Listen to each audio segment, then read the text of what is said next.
Aren't we tired? Yeah. Just a little bit? Well, hold on. A couple of things here. The reason they go after looks is because it's the only thing that you bring to the table. No one knows anything else about you outside of the fact that you inserted yourself publicly with a bunch of selfies. And that's, by the way, par for the course for a wants to be actress / influencer. But think about this for a second. Like someone might say, your shot sucks. But they don't know what it's like to get looks. You ever heard of a stare down in sports? Like, do you know what a face-off is? Not only does this guy have cocky ball players probably telling him, by the way, I just nailed your bitch like I nailed your three-pointer, rejected, whatever. I guarantee you this is the most horrible things you could possibly imagine on the court.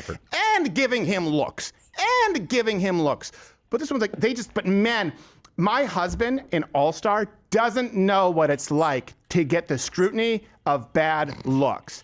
Hey, maybe just take the lens off of yourself for a second.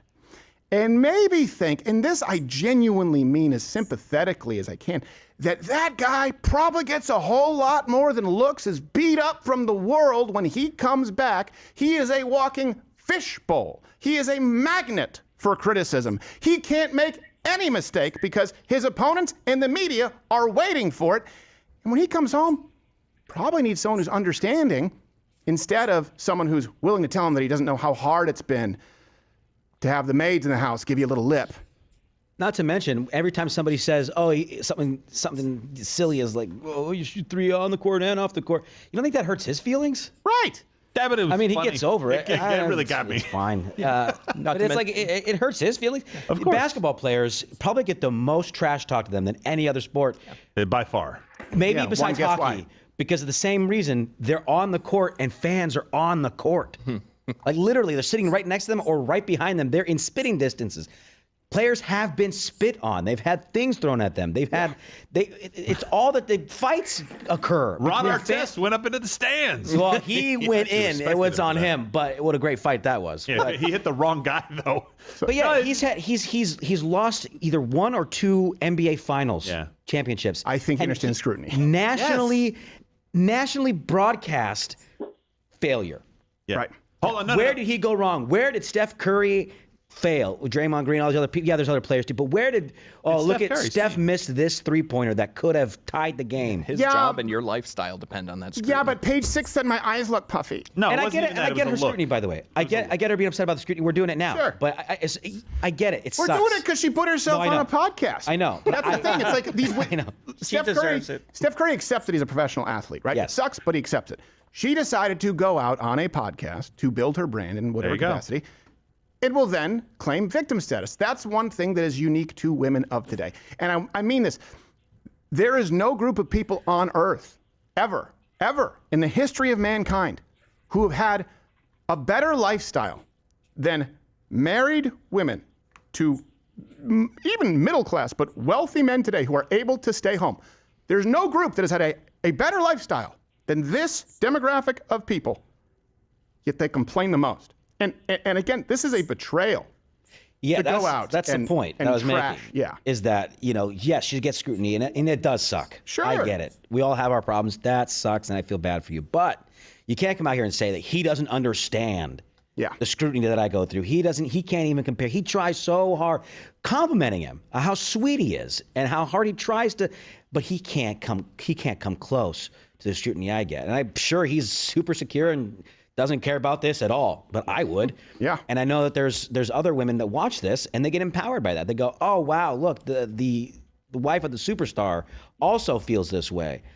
You know what? I can feel this way. Yeah. It is harder for me than him. You ever hear the term supporting role? Supporting cast? You're a supporting actress. And people don't like this. This is a conversation that people like Steph Curry or people who manage companies or CEOs, again, if the agreement is, okay, we're going to be a single income household, because people say, you have main character complex. They'll say that to someone who's like, someone was, imagine someone saying that to Winston Churchill. You have main character complex. You think that it's incumbent upon you to fight Hitler. Man, shut up, you bitch. Like, seriously. Like, yes, you are a supporting actress. You cannot do what he does. You can never come close. Other people in the league who've done nothing but what he does for their entire life Throughout can't history. even come close. You can find great purpose in supporting him and supporting the family that protects him. I know we don't like it because like that seems subservient. Yes. Oh, servant's heart. I believe this is a Christian family. By the way, quick counterpoint in not understanding scrutiny. Here's Steph reading his pre-draft scouting report. Far below NBA standard in regard to explosiveness and athleticism. At 6'2", he's extremely small for the NBA shooting. But he's reading. He's not even getting a look. Likely keep him from being much of a defender at the next level. Struggles defensively, getting around screens. Can overshoot and rush into shots from time to time. Needs to add some muscle to his upper body, but appears as though he'll always be skinny. Oh my God. I'd just like to say I appreciate all the motivation and inspiration to do everything this paper said I couldn't do. And since then, he's earned over $1 billion. So hats off to him. No word yet on Ayesha. But can you imagine if someone went to Ayesha just had to read like, and they said that she was nowhere near attractive enough to be a model, and that she could lose a few pounds around the waist, but she'll still never have the right figure to be desirable. Like if she had to read the same kind of criticism, she'd have a nervous breakdown. And I mean this. And they'll go, this seems like, if a man gets mad, they go, seems like sensitive masculinity. No, look, here's the thing. We don't need to have this segment. Women act like this and die alone. Okay, we're done here. Or if we want to improve it, only women can start correcting the issues in their ranks. Yeah. And men, avoid someone like this. Yes, please do that. Let's put them on equal playing field. You know what Steph Curry gets to look forward to? The minute he can't do it anymore, they move on like he never existed. Yep. So if we want that to be the same, the minute that you are no longer as attractive as you were or as good at being a wife as you were when he moves on to somebody else that is. That's what his career is. That is what he's looking down the barrel of right now. And here's the one thing that she can provide that she's not. The one thing, Ayesha Curry, that only you can provide on earth to that man. It's very, very important what Jill just touched on. There's one thing that only you can provide, because no one else will. That is unconditional love, which he's never experienced. He's a commodity. Men are used to the love for them being conditional, especially if you're a performer. And that could mean in business, that could mean in sports, that could mean in entertainment. It could mean in construction. They are loved as long as they are useful. You could set the stage to ensure that he knows you will love him, the man far beyond his utility as Curry, the brand, the player. Because I guarantee you that's in the back of his mind. Yeah. I guarantee you it doesn't instill confidence to see you going out there publicly using the platform to trash him and say, geez, it's so hard you don't get all the things that you want, even though you actually do. Yeah, he's a few missed shots away from being called washed up. Yep. And I hope no one ever says that about her. Yeah. It's a terrible thing to hear and feel, but knowing you're good at something for a long time helps it a lot. Yep. The broad's all washed up. What movie was that from? I don't remember. Maybe I made it up. All right. Here she is complaining about how hard it was for her going into business because she's like an entrepreneur. How does it feel to be said person's wife and also work? And I'm like, what? I've cooked for my family since I was 11 years old. The station that broadcasts the Warriors games at the time, they reached out and they were like, hey, we really like your videos. Like, what if we gave you a 30-minute slot before every game locally and we did a cooking segment? And I was like, yeah. And so that was like my first TV cooking direct to camera. And then from there, it grew to the book. I had this robust, like, food television career very quickly that happened pretty organically. What has been...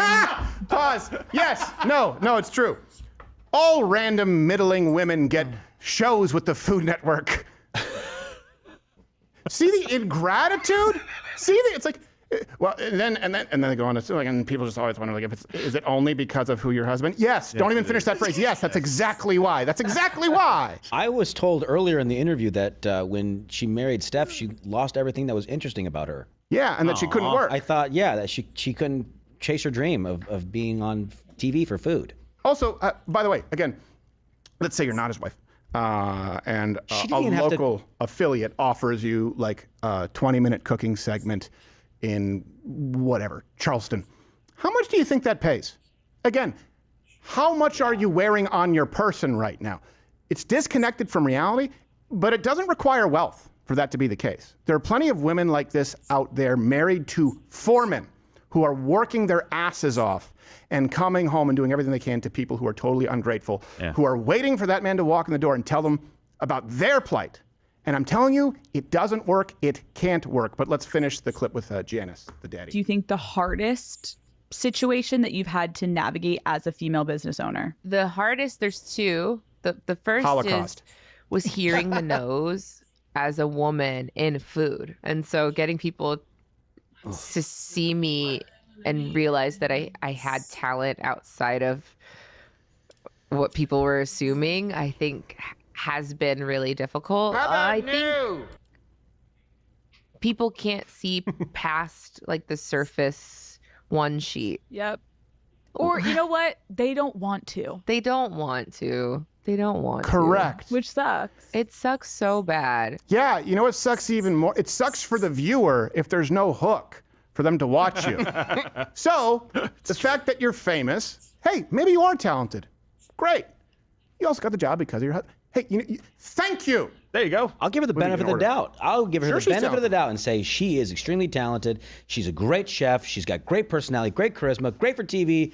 Everyone gets told no. Right. You got to give Oh the my God, benefit- so many people get told no. Yeah. As a comedian? That's true. It does happen. Dude. I need to. I know you have to go to the bathroom. and just can I? Yeah, now? yeah. Okay. We'll come right back. And the other thing too, she went on to say, it wasn't in that clip. She says, hearing the no, and then she said, and hearing the no, like you're too young and you're too young as a woman. What does being a woman have to do with anything? By the way, the only reason you were told yes is because you're the wife of a star player. And She skipped the line. Yeah. You They- skip, they and it's reached- fine. Just own it. You know, like Yes. She never got yelled at by Gordon Ramsay for making a souffle wrong. Yeah, exactly. You call this chitlins? Whatever it is. Souffle more like soup. I don't know. I don't know what biracial people cook. I'm sure it's great. She skipped right to a show on network television. Yeah, exactly. It's like, and the hardest part is hearing the no. How many women do you think were sitting there watching going, Yeah, yeah, I've been a chef at a two-star kitchen for 3 years. right, yeah. Hey, I don't know if you know this, but as both an actor and comedian, like I heard no and you're fired by the time I was 13. But I would go into it, the first couple of times as a little kid, like I'd go home and like cry, like, they were like, nope, you're not right. I mean, I auditioned for a role on the show, Are You Afraid of the Dark? And it only dawned on me during the audition that my character's name was like Andy Wang telling the tale of a misfortune fucking cookie. And I'm like, oh, that's why everyone was Chinese in the waiting room. And I realized that I was just brought in as a token. That didn't feel good. But most of the industry, in any industry where there are very few spots available, is no.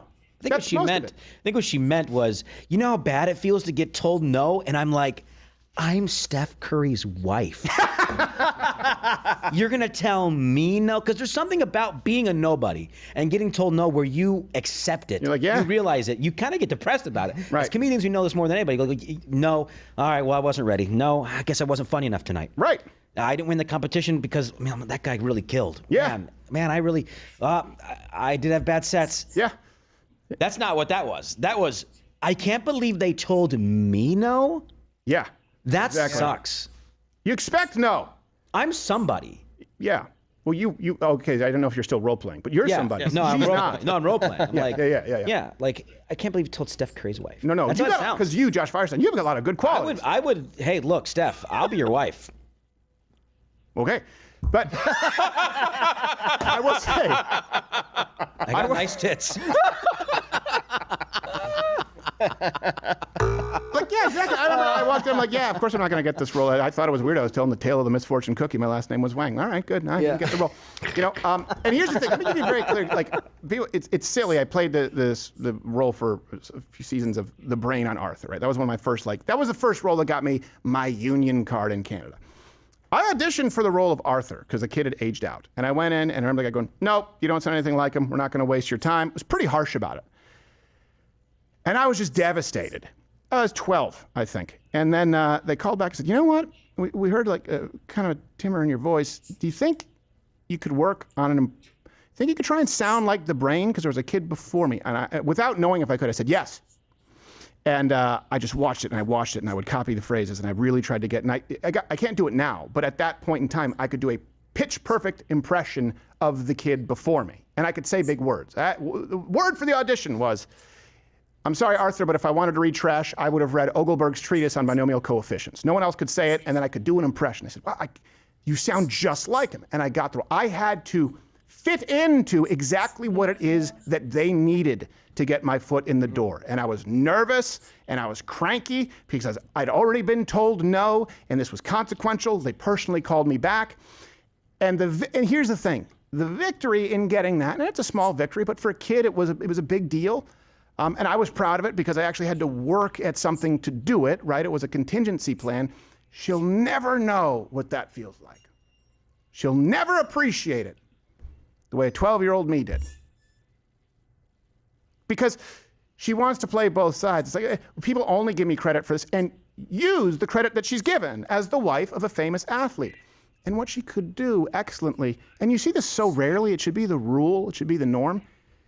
Every time the wife of a person of note goes out in public on a podcast, it should be almost exclusive, if that's the only reason you're known, almost exclusively to support and elevate and champion the cause of the man who has given you that life and will lay down his for you. Can you imagine if Steph goes out in an interview, podcast interview, and they're like, yeah, well, your wife has this cooking show and she's working now and she's spending a lot of time out of the house and she's finding her own career and she's happy doing that. And how does that make you feel? And he's like, well, I mean, I love my wife and I support her, but I wish she would stay. Do you know how the backlash he would get and how she would react? He would lose sponsors. Yeah. Dude, yeah. Or he says, I never really paid attention to it. Yeah, and I know we have more clips. It doesn't fully do it. The whole she cooks thing. or something. I guess she's pretty good at it. Yeah, I guess she's okay, you know, but... turns out she's one of the best ones. I don't know. I hear it's good, but she's not making any of it for me, so I don't really know what it tastes like. Something like that, you know? Oh, my God!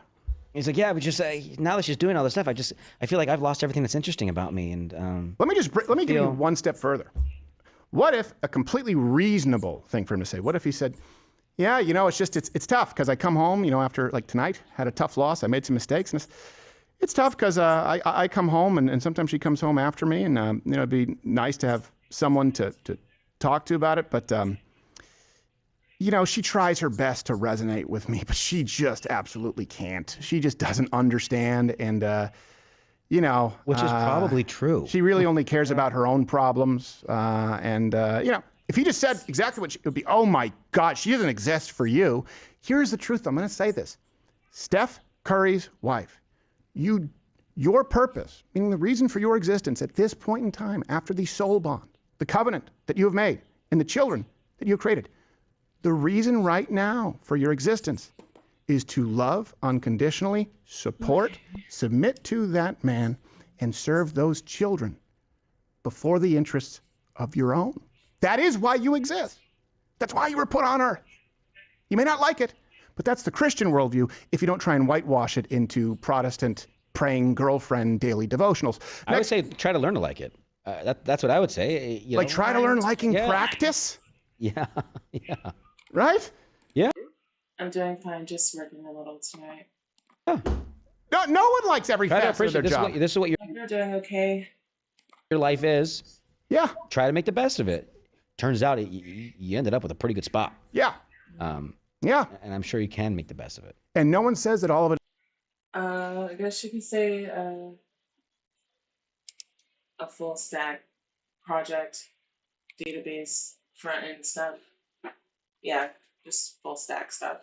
It's fun. But here's the other thing. It's a real blessing that you'll never know. Do you think that Steph Curry, and I know your teammates and those are important, do you think he loves the managers, they're funny, the promoters, the sales reps, to the same degree that you love your children? Because he has to deal with them every day. The people he deals with every day don't give a shit about him, and they don't give a shit about your family. The people who you lament dealing with as your primary focus every day are the people you're supposed to love most. And sure, they'll annoy you, and that doesn't mean that you're gonna like changing diapers. It doesn't mean that you're gonna like sitting by a recital where they do the same thing for the 15th time. But you love those people. He's surrounded every day by people who don't care about him. So it's that much more important for you to do so. You are failing your primary duty and the reason for your existence once you've chosen to sign up as a wife and mother. Finally, she does talk about, they play this game here, right? A game of who is more likely. That's fun. That's fun. Let's see. I want to play a game then between you and Steph of who is more likely to. Okay. Who is more likely to take a work call during date night? Stefan. Do you guys have boundaries of like, no, we're done with work, food? I do. Where's the game? You're like, do not disturb, mother. Yeah. That's really feminine. So, yeah, here's the thing. Like, who's more likely to? I would think if you're married to a millionaire, yeah, that probably should be your primary duty. I would. We're like, what? Are you gonna work? What? This again goes back to narcissism and completely inconsiderate. It's like, hey, do you think you could put the hamburger helper on simmer? It's the president. Oh, sorry, I can't put this call off. It's Under Armour. They want to give us a multi-million-dollar deal to put my name, your name, on shoes. Do you mind if I take this call, or should I tell them to fuck off? Can we pause Paranormal Activity 4 because ring, call waiting. Oh, it's someone who's angry that I met with the president. And she says this from a place from like somebody whose husband, I mean, technically probably could put off the call from Under Armour or a journalist, and they have that privilege. But somebody watching this, a woman watching this, is going, yeah, what the hell? My firefighter husband took a call during dinner. Now he has to go save some babies, that bastard. Right. And some guy with third-degree burns under rubble is like, I'm glad she had boundaries. I'm being a little extreme, but you're not. No. But that's what I think of is the average person watching this whose husband might have to take a work call. Maybe he's a sales guy and he needs to take this call. Otherwise, he's not going to sell this house or this car or whatever this advertising campaign, and he's not going to make his quota for the month. And then he might be on the chopping block and then out of work for 4 months. And then, whoa, who's a bum now because he can't get a job?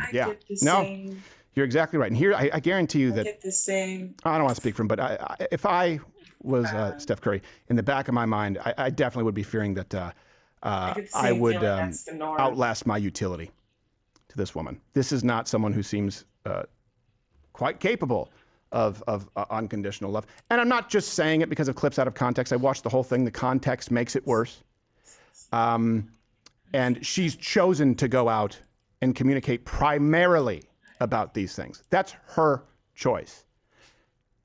And look, men, avoid this. And women understand that men are going to avoid this more and more and more. You need to do the exact opposite of this. And we need to put aside the idea of that sexist, meaning what all men wanted, whether you agree with it, up until and including yesterday, they have to act like they don't, and what women expected from men. If you were to take any woman, well, first off, you'd have to reduce it, right? Go backwards on inflation. And I don't know, $250 million would be like what would it be back then? It'd be like $8. I don't know. Go back to someone back then and say, by the way, the lady next door is married to the richest man in the neighborhood who is a Christian. They got married young, high school sweetheart, has never cheated, speaks respectfully about everything that we know seems to be good. No marriage is perfect. And she's really upset and unhappy. Back then, because here's the thing.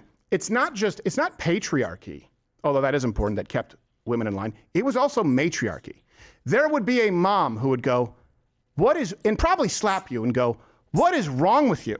My family couldn't afford soap. Do you know what an outhouse is? We don't have that now because we have princesses. And it's whatever my girl wants. Mothers used to keep them in line going, hey, you need a reality check. Do you know who you're married to? That man needs the support that only you can give him. Do you know what Cecilia down the block has to deal with? Half her family just got the Black Plague. I don't know how far back we're going in time, but you understand. There were much greater I difficulties. think she's happy. I want to say that. I do think she's happy. Oh, I don't. I do. I think she's happy, and I think that she's just having this moment where she's complaining about that. But that's the thing the issue I have with it. But she's done it on so It's many, going out not there. just the show. Oh, She consistently. Well, I hangs him out to haven't dry. seen it all. Yeah. But what I was going to say was, it's what she did is completely disrespectful, in my opinion, to your husband. You went on not national television, but it's a very popular podcast, and you went out there and just kind of made it seem like your husband doesn't get it. You're not fulfilled by being with your husband. And I think that's disrespectful, one, embarrassing to him, two, and I think it's a dangerous thing to say to young women who are watching the show who go, yeah, I agree. Look, it's not that great. It sucks. She has Steph Curry, and she's unhappy. Right. And then They go, well, what does it what take? happens? What happens to those young women? Right. How does that influence their life? They go, it's fine. Well, you should see the defense of this going like, y'all, it's okay that just maybe she wants something different. No, it's not okay. It's not okay because they've created children. It's not okay. That's where we differ. And women, this generation, decide which direction you want to go down. You can agree with men and what I'm talking about here. And we have slight disagreements, right? But you can understand that's not okay. It's never okay. A woman should be judged if she decides to prioritize something above her family. That includes her husband and children. A man will. Yep, she should be judged. That's one road to go down. Okay, understand that. Or it's okay, let's not judge. She can pick something else. All right. One will lead to a relationship if you want to have a family. The other leads to cats. But you have to make that choice. You do have to make that choice. You can't expect the family, but also, and we can renege if we're not happy. It's okay to want something else. It is not okay. Marriage used to be a contract that said, by the way, nothing else taking priority over this is okay. You understand? This is a non-compete clause. Effectively, that's what it was. And then we said, oh, or you could just compete and cheat, whatever, and take half. And then there's another question that was asked here on who was more likely to splurge. I don't remember this one. Who is more likely to splurge on a big purchase? Me. Oh, surprise. That is not even a conversation. Good for you. He's gonna be so proud of me for being honest. Why the fuck is that good for you? Like, here's the thing. Why? Why is that good for you? What's good about that? Well, you're making a moral judgment. Good for you, spending money that you could never earn if you didn't take advantage of the fact that you're the wife of a famous guy and then lament it. What's good about that? And let's just say it's not bad. But what is good about that? I think Why is it celebrated? Yeah. What is that like? Good for you. As you should. Like, I'm not saying she shouldn't splurge and spend money. You have the money. Your husband loves you. Okay. Who cares? Yeah, but it's not good. What's Also, why do you think it is?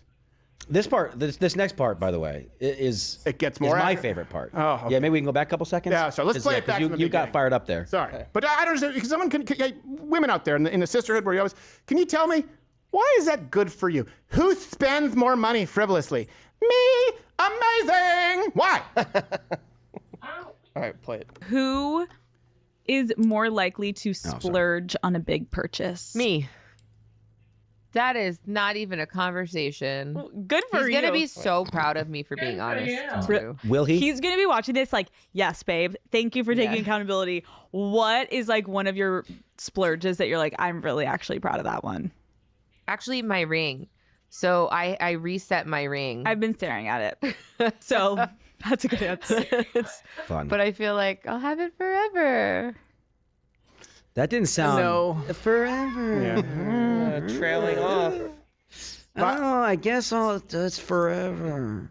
By the way, the big engagement ring is the stupidest thing that's ever. It is proof positive that women have very few real friends. If you like put size of engagement ring into a currency converter, like its metric will be the value of how many friends it pisses off.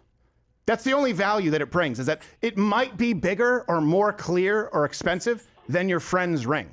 It's of no actual intrinsic value. It's literally just a flex to make other women feel less than.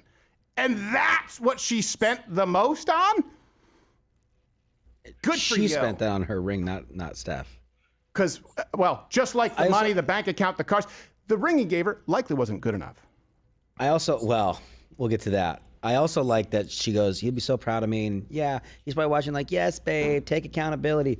I get that they're talking about that one question and they're being silly, but I highly doubt that he's watching any of this and going, I'm so proud of you for saying all of those things to everyone on earth. Right. Yeah. Thanks, babe.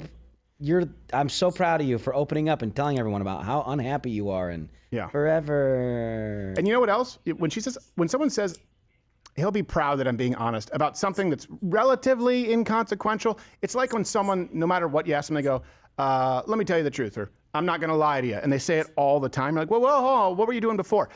You don't say he's going to be proud of me for telling the truth in this scenario where it doesn't matter. That the subtext there, and I don't want to do the psychoanalyzing, but the subtext there is he would only be proud of you if the expectation would be somewhat that you wouldn't tell the truth. Meaning he would be proud of you for telling the truth because it might be something unique or an outlier. You're not proud of someone for telling the truth on something inconsequential if they tell the truth all the time. That's just par for the course. Just like someone who tells you the truth doesn't always need to say, I'm not going to lie to you. They just answer. So this is just,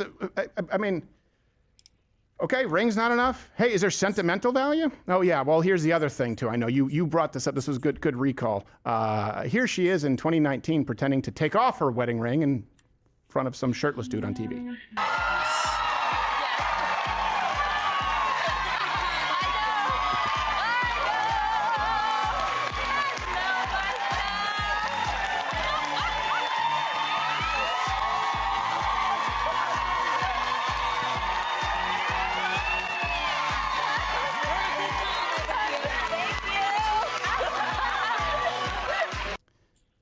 Guarantee you, if he did that, that'd be grounds for divorce. I mean, I get it. I saw that guy, and I yeah, that guy who would give his left nut to be Steph Curry. It's just never. What do you think would happen if a guy was doing that because some hot shit came in and waved her tits and just? I'll tell you exactly what it is. If I had done that on national television, even as a joke, doing stand-up comedy. Yeah. If I did that in a comedy special, it would break my wife's heart. Oh, of course it would. I'm not even going to talk about her actions afterwards. It would just, straight up, regardless of what she does about it, it would break her heart. Yeah. Yeah. That I made that joke. That's not even like playful flirting. In other words, if she just went like, something like, okay, sure, fine. Taking off, like you went to the nuclear option, taking off your wedding ring? If I was Steph, I would have walked out there and been like, here, let me help you with that. Yes, exactly. Then I'll take it with me. Exactly. Turn it into more. Get out of here. And I'll tell you, but this stuff gets chalked up to, they'll go, well, Steph, you know what? Steph Curry doesn't have a problem with it. You guys are complaining. Steph Curry doesn't have a problem. He's very secure in his relationship and his masculinity. He's very secure. Or he could be held hostage. So then that gets used against everybody else? Yeah, he could be held hostage. They go, oh, you're insecure. Yeah. Steph Curry people like Steph Curry don't care. So? Or maybe he's honoring a commitment that she seems very likely to break because he's the man of integrity who she chose to marry, but it's not enough. Maybe that's what it is. Guarantee you. And he would say the opposite because he wouldn't want to dishonor her. Guarantee you he's not happy. People equate tolerate with don't care. Those are two very different words. Guarantee you. Guarantee you what he read on the notes on his draft. Guarantee you that bothered him. Guarantee you her taking off her wedding ring bothers him. Guarantee you her saying that, I didn't really know that he's famous and don't really care, bothers him. Guarantee you he wants someone in his corner. And if people say, why do you hate women? No. No one here hates anybody. But I will say I have a problem with most women in the public eye. And that includes covert feminists on the right. And I sent this to my woman. And her response when she watched it was just evil. She said, evil. Men out there, make sure that the woman who you're considering to put a ring on, if you want to make sure she doesn't just take it off for the next Chippendales guy who walks by, make sure without prompting from you, she responds with, that's evil. And I'll give you another example. I know exactly what would happen. Again, coming from my woman, because she was reading about Martha Stewart, the biography. Yeah. And started off kind of liking her. Like she was really interested in being a homemaker and then hated her because she read and her husband, ended up cheating on her and she left him. And I was like, what a piece. She goes, but then I read they went to Europe for 5 months and she was in a cathedral and she was inspired and She talks about making out with a guy, 6'4", for like 5 minutes. I think I'm getting half of this right, but in a cathedral, I believe, during her honeymoon. She cheated during her honeymoon and then left the guy for, and by the way, if a woman... Doesn't get worse than that. I mean, no, I mean... How? I mean, you couldn't make it a day? Yeah. Yeah. So, on their honeymoon. And here's the other thing. Are you willing to bet that a woman who would make out with a guy and also take the time, right, and he was 6'4" and really hot and go, hoo, are you willing to bet that maybe that woman wasn't putting out for the guy, which might have something to do with the fact that he sought that physical affection elsewhere? Doesn't justify it, but why are we just skimming past on her honeymoon with another guy? She barely made it further than Hitler. What was it? He married Eva Braun that day and then killed himself. What was it? Something like that. It was very soon. He still had the wedding cans on his car. Yeah. The whole joke was that they, he killed himself because he couldn't take his wife. He switched just married to just can't miss this bitch. Hey, take my wife. Take my wife to the chambers, please. Well, he didn't cheat though. Well, that's one way to look at it. Sure. Yeah, they just sent in the article and it reads, "He didn't know I was married." Oh. Well, our problem isn't with him. No, I know. That's my point. That's my point. She took advantage of that guy on top of it. You know who did know they were married? Her husband. Yeah. And you. He was quite excited about it. He was. How do you cheat on your honeymoon? Where's the? How far out? How long are you set? This is blowing my mind. Well, she married the guy for security. She married him for security, and she found a guy that was hot that she was sexually attracted to. Yeah, but where'd she find the time? She didn't make a bond with him. At the honeymoon, it's like that's like where you're like, it's that's, oh my God. Okay, sorry. No. Married people equate their honeymoon to, that was when we were the closest. That was our most intimate moment. That we couldn't be separated from each other. We were attached at the hip. Where did she find at least 5 minutes to find a guy to make out? Who is it? Where did you? Infidelity. Was he taking a shit? Well, it's a good thing. Research sent in, they pointed out, they asked her, was it naughty or was it infidelity? And she said it was neither naughty nor unfaithful. It was just emotional of the moment. That's how I looked at it. Well, yeah, sometimes you get emotional and you just bang the towel guy. Zero accountability. But what a piece of shit that he cheated years later. How much do you want to bet that he put up with so much crap? Yeah, well, that's just the one she told the public about. Take those paternity tests. Yeah. And the irony too is if Steph Curry's wife, she wants something different, she could get it with his money. Yeah. 1,000 times. That's a great point. 1,000 times she did this. If she had to have, because first of all, she's famous and successful, and she has her own show, and people work for her, and people adore her, and all this. So she's got access to people who definitely are interested. Yeah. She did this on her honeymoon, couldn't wait a day to be making out with somebody else, and then didn't even look at it as cheating. How many other people did she not cheat with? 1,000. Yeah, exactly. Come on. I jerked off the light guy. I rubbed the taint. It was just an emotional. He gave me great lighting on the set, so I thought I'd give him a reward. Stop being so insecure. Rimming the key grip is a good thing. Yeah. I was the key grip that night.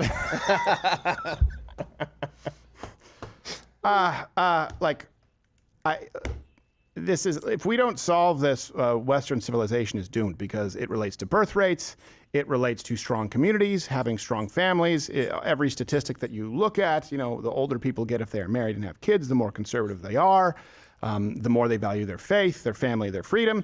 And I just see fewer and fewer young men signing up to get married when they look at the supposed Christian couple and a guy who has done everything right with the Currys. And it's this simple. Look, women, if you're like, why are men so angry? She might have her reasons. I don't need to listen to you right now. I'm telling you. Young men watch this and go, okay, I don't want that. They watch it go, you can do everything right, and this can still happen. And then let's say she pulls a Martha Stewart, cheats on him, and leaves him. What happens? She gets half, and he loses his kids. I'm not signing up. So if you want any marriages to take place in the future, you need to change, and you also need to actually link arms and try and change divorce laws. Divorce needs to be very difficult. It needs to be very it used to be because we tried to discourage it. It needs to be very, very difficult in this country again, so that people, if they won't honor their commitments willingly, are forced to. Because I'm telling you this, young men are going to see this and go, I am not getting tricked with that. And I hear it, and as a Christian male, it's hard to argue against it because it's everywhere. And the justification with women, but she wants something else. Okay, then don't expect marriage and don't expect a family. It's that simple. It's just, and it really is. It's heartbreaking. And this guy, I guarantee you, and rightfully so, if he probably won't, but if Steph Curry were to watch this and say, hey, and I can't believe that Dick said that about my wife, and if I see him in the street, it's going to be on site, you know what? I would say, hey, he's doing his job. Absolutely. And I wouldn't blame him. I also know that he can't say what it is that he's really struggling with. Guarantee you he has some problems with it. And if not, just read the comment section. All the other men out there. Seriously, ask a man. If you want, ask a man if he's hesitant to get married and what are the biggest roadblocks to marriage and commitment. Ask him. Ask him, not about what you want. Ask what it is that men expect. And then ask yourself, what's your duty? Both of you have duties. Steph Curry's duty is to provide, to protect, to lay down his life for his family, to love his family. He has to balance how he provides for his family and the time he spends with his family. That is something that all men have to do. Her duty is to make the house a home. Her duty is to make the house a home and to support that man who has a singular gift that it seems, I mean, you said he might be the best ever. I don't follow basketball, but I know how good he is. One of the best, if not the best, three-point shooter of all time. 11-time All-Star. He's very good. He's, top 5 shooters of all time. Here's a good rule of thumb. If you can't do what he does, support him so that he can do. I said it in the way that you might understand. We'll see you on Monday. The more black and white and the gray issues coming next week. Ooh, spicy. Subject for today.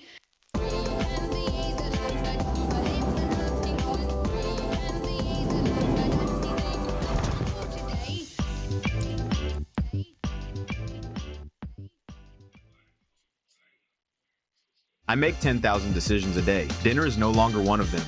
I was so over deciding every little thing, what to wear, what to do, what to eat. Dinner shouldn't be another exhausting decision. Factor makes it easy. Chef-crafted meals, ready fast, delivered to your door. No more wasting Sunday's meal prepping or scrolling delivery apps at 8 p.m.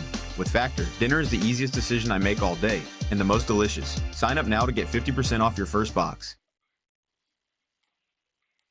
Oh, Sad, do you agree with these guys? Sorry. If no one ever taught you how to manage your money, or you're secretly ashamed of where you're at financially, this is for you. I want you to know that you're not alone. And this might be the most important thing you watch all week. Hi, I'm Britt Baker, co-founder of Dow Janes, and I'm here to tell you something that most financial experts never say out loud. Most women were never taught how to manage money. Here's the truth. Most women were taught how to save money, not grow it. We were taught how to spend responsibly, but not how to invest. My phone is broken. Maybe I could get your number in it to fix it. Can I get my phone's broken. I need your number in it to fix it. Does that usually work with people? Yeah, but I mean, you're cute. You got that. Yeah, I mean. Here's some advice, okay? Okay. Just be yourself. Be confident. Okay. Don't go say lines like that. Like, it sounds like you just looked up lines from ChatGPT. Yeah. Just be yourself. Let her restart. Yeah, restart. Okay. Hi, I'm Gabby. Hi. Nice to meet you. Hi. Hi. Nice to meet you. Can I get your number? No. Why? Because you're American. I don't give. He cooked her and rejected her. He didn't reject her once, but damn it, he rejected her 3 times. Now, ladies and gentlemen, here is the riddle of the day. What do you call smart people in America? Take a second. Tourist, aliens, or a rare case? Should a man take you for a first date? You're the man. I want you to ask me on a date. Where are we gonna take I don't take women on dates. Why not? I take y'all to my car. Oh, that's fun too. Let's go. You down? Yeah. All right, let's go. Okay. All right, bet. See y'all later. Age, 44. 32. How long you been together? 10 years. And are you married yet? Not yet, but we're engaged. How do you keep a relationship lasting that long? Honestly, I know what she likes and what she doesn't like. She knows what I like and what I don't like, and I don't cross those lines right there. I keep it tight. But you're 10 years older than him. Plus, what made you even attracted to a younger guy? That's a hard question. I don't know. I liked his vibe. How do you handle the stigma of dating a black man?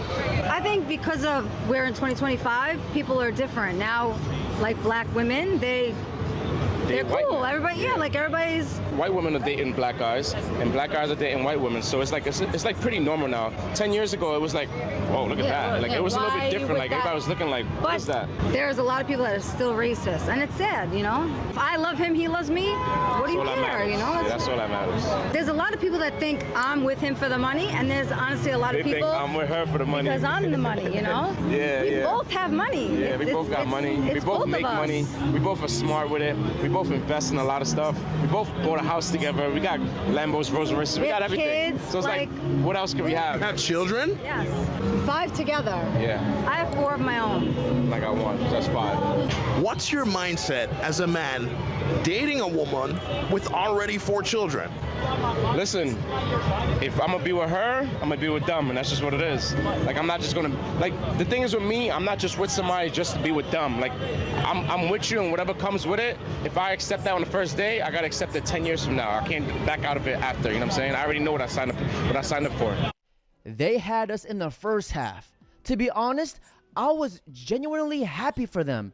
Until she says she has 4 kids. That changes the whole situation. Because in this situation, she's winning and the stepdad is taking an L. Now, to all you men out there dating single moms, just have a listen to this. When you're a guy and you make money, you want to put and invest your money in your offspring, not in other people's offspring. Yeah, that's just the natural way of the world. That's how things go. Men typically want to take care of their own children. Now, what if she's a millionaire and she helps and builds an empire with that man? Okay, well, even better. If you're a millionaire, you're going to probably want a guy that's a millionaire too, right? Exactly, but who said anything about a broke guy? Yeah, but okay, good. So what do millionaires have that are men? But my thing is, like... Hold on, answer the question. What do men have that are millionaires? Losing weight and improving your health is finally achievable and affordable. Through Hers, you can get access to a fully personalized weight loss treatment plan that includes medication and ongoing care at one upfront price. Your plan includes tracking tools, expert guidance, and access to unlimited messaging with your care team at no extra cost, so you can take charge of your health and start feeling more confident in your body and your future. Whether you're looking to improve your energy, move your body more, or fit into your favorite jeans, losing weight is just the start. Find the personalized weight loss plan that fits your goals. Start today at forhers.com.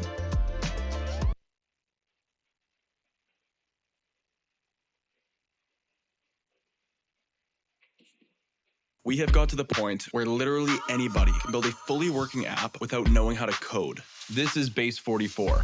This is a first look at options, which means they can date girls that aren't millionaires and be happy.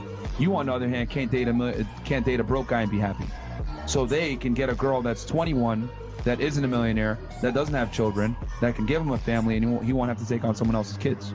What if she's a millionaire?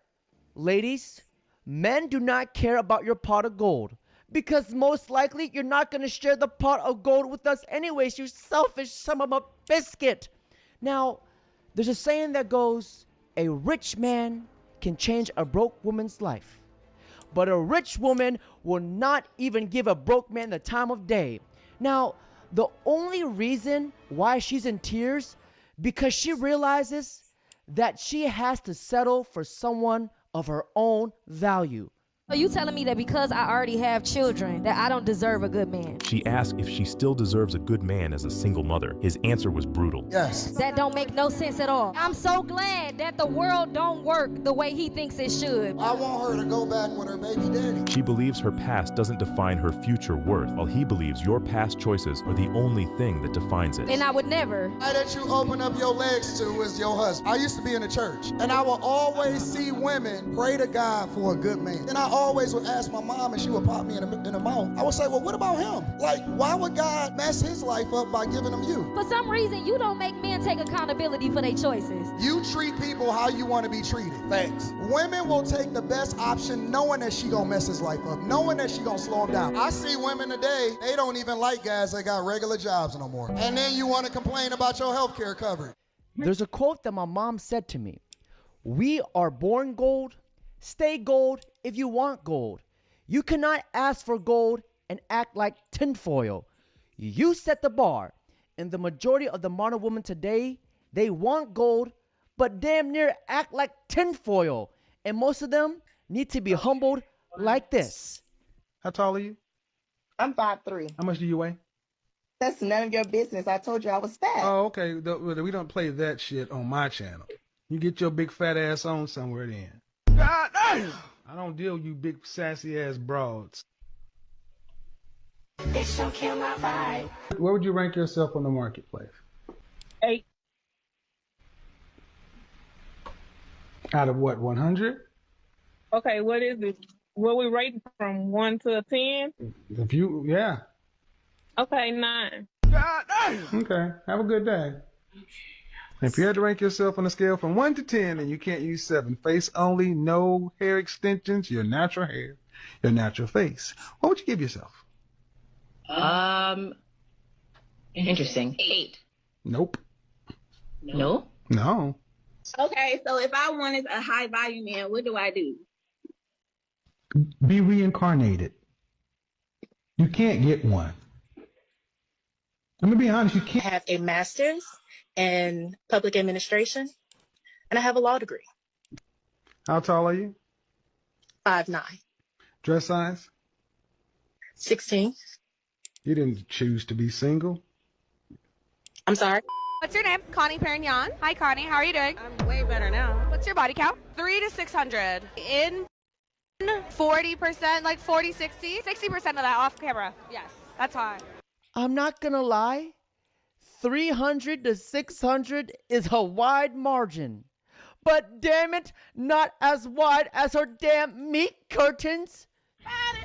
He needs some milk. Would you be willing to do an exercise with me? Me getting face fucked? You're gonna hang my head over this table? I could do with my throat being cleared, to be honest. Yeah, I'm good. If I wanted to itch for a week, I'd play with insulation. Oh, really? Yeah. Right, okay. Now, my question is, have you ever been baptized? Not with semen, but with holy water. No, no one was really that religious in my family. Yeah. No, I could definitely tell now. So I would love to baptize you today. I would love to convert you to Christ. So you really, really want me to find God? I do. Okay, if you come in the bucket, you can tip it on my head. How much do you want me to find God? No, I mean... That's fine then, that's the answer. I don't have any interest in taking advantage of someone with a mental disorder. However, I know you're already burning down there, but I just feel like if you don't change, you're really gonna burn down there. Test it out and see how much I'm really burning. No, because I know you pay your doctor to give you false negatives. No, I flow dried my hair and I don't want you getting me wet. I feel like I already did. That's why I put the sponges on the chair. No, that's fine. You can put your fingers there right now and you see how dry it. Ladies and gentlemen, here we have a #1 rage baiter versus a #1 unrage baitable person. Now, if you guys are wondering what Bonnie Blue's wedding ring would look like, it will look exactly like this. He needs some milk. Haram. If you had to choose between flipping a house or flipping dirt, what would you pick? Here's the truth. Land beats houses every time. And I'm going to show you why inside of my upcoming 5-day challenge, where I'm going to teach you how to flip land the simple way and even partner with me on deals. All right, so hey, my name is Joe McCall. I've been doing real estate for years and years. I've done houses, rentals, lease options, all of it. But once I discovered vacant land, everything changed. No more rehabs, no phone calls at midnight, just simple, clean deals. So now I want to show you how you can do it too, even if you've never done a real estate deal before. before. And so here's why land is better. No repairs, no renovations. It's just dirt. You don't need to fix anything. No tenants, toilets, or evictions. You're not a landlord. Way less competition. Every investor is out there chasing houses and almost nobody is going after land. There's way more motivated sellers and way better, easier, faster deals for you to do. Crazy cheap deals. We're buying this land at 25, 30 cents on the dollar, sometimes even less. Highly motivated, invisible sellers. A lot of people who own land don't even know or remember that they own the land. They just want to get rid of it super fast. Ugly girls and hoes created the feminism movement. I'm not gonna lie. So realistically, if you think about it, every time you are out and you see a pretty girl and she has an ugly friend with her, what does that ugly friend do? She instantly jumps into lesbian defense mode because she is an ugly Betty. The bitch is jealous. So when you try to talk to the cute girl, the ugly friend usually is like, leave her alone. She hates men. It's like, nah, bitch, you hate men. Back the fuck up. You know what I mean? And she will keep going. And you've seen videos where the cute friend will even tell the ugly friend, like, no, it's cool. And she still will be like, absolutely the fuck not, because she's not getting that same attention. So in the ugly girl's mind, men are evil, men are aggressive, men are everything bad because she can't fucking get the one she wants. You know what I mean? And so she deflects that onto her cute friend. And so then you also have another subcategory. So you have ugly girls, you have hoes. Hoes build a reputation for themselves. They're sleeping around, they're collecting babies, they're collecting bodies. The bitches just don't stop. And so after they're done living their whole life, now they're coming and looking for a man to save them, and no man is willing to save them. So again, they create the same agenda. Men are evil, men are monsters, men are selfish. No, you bitches are just two unlikable categories, and you bitches are going to attract what you put out, which is bullshit 24/7. So with that being that, it just grew so big with them just constantly projecting that message over and over and over, because hoes can be pretty. So you have girls that are pretty, but they're hoes. And so you see them being pretty and hating men, and then another girl jumps on because she's pretty and she hates men. Then you see an ugly girl, she's ugly and she hates men. Then another ugly girl jumps on and she's ugly and she hates men. And it just keeps fucking going. And it doesn't fucking make sense, because at the end of the day, everybody wants to compete with men until it's actually time to fucking come down and compete. They don't want to pay their own fucking bills. They don't want to change those fucking tires. That's the thing. Women feel like there is a competition where men don't see us as competition. They don't give a fuck. Like, you can't compete with something where you don't fucking compare. Women realistically don't do shit. Like, we cook, we clean, but men can also do that. A man, if he really needed to, he could cook a fucking meal. He could clean a fucking house. A woman, no matter how, I mean, she would have to put some real logic together to fucking change a tire. Like, that's gonna take some fucking work. You know what I mean? I'm pretty sure there's women that can do it, but I for sure am not one. If you take 10 men, they could cook and clean a house. If you take 10 women to change oil or to change a fucking tire, or even to even help you out in the fucking rain, them bitches ain't prepared with an umbrella, a chair, nothing. We just be like little bobbleheads walking around.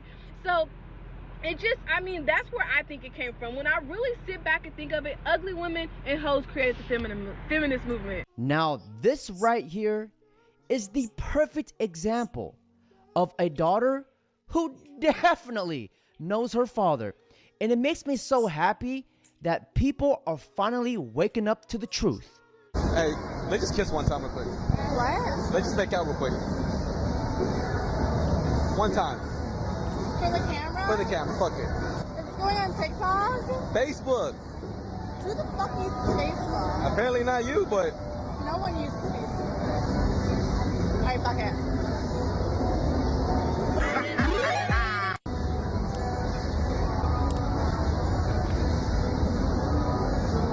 Imagine choosing from 100 plus meals a week that are healthy and also delicious. Let's be real, Factor's menu is way healthier than the competition. Their chefs actually know what they're doing. Every meal is balanced and built to support my goals. I needed high protein meals that aren't bland or boring. That's exactly what Factor delivers. The veggies? Unreal. Proteins? Top tier. I actually look forward to every meal. Factor helps me hit my goals every day. Right now, you also get free high protein breakfast for a year when you sign up.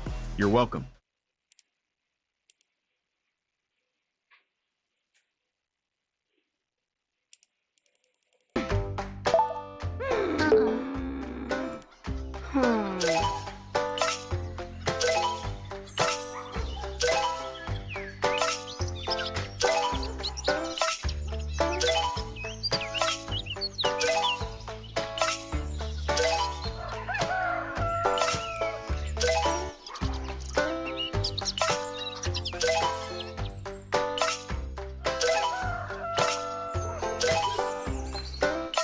It's not okay to be a homosexual.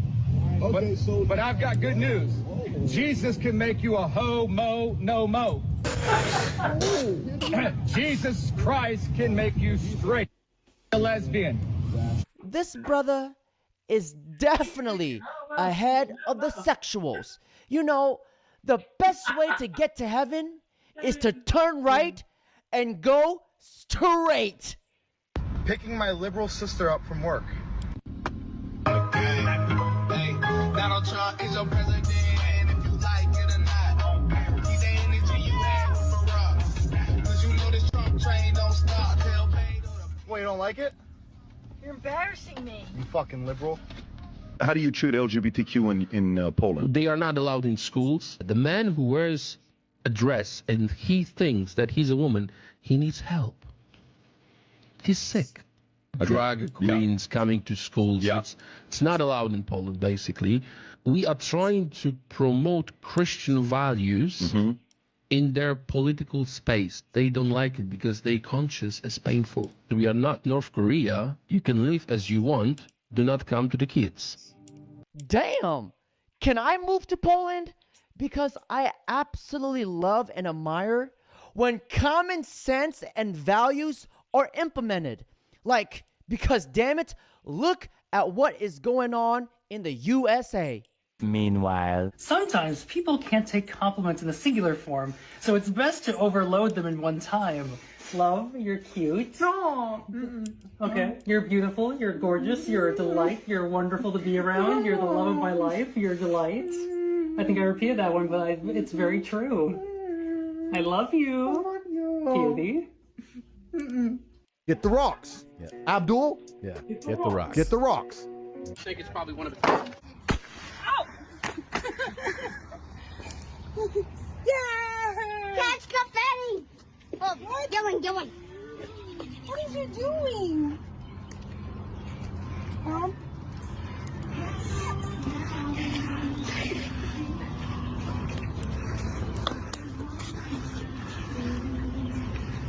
Don't cry.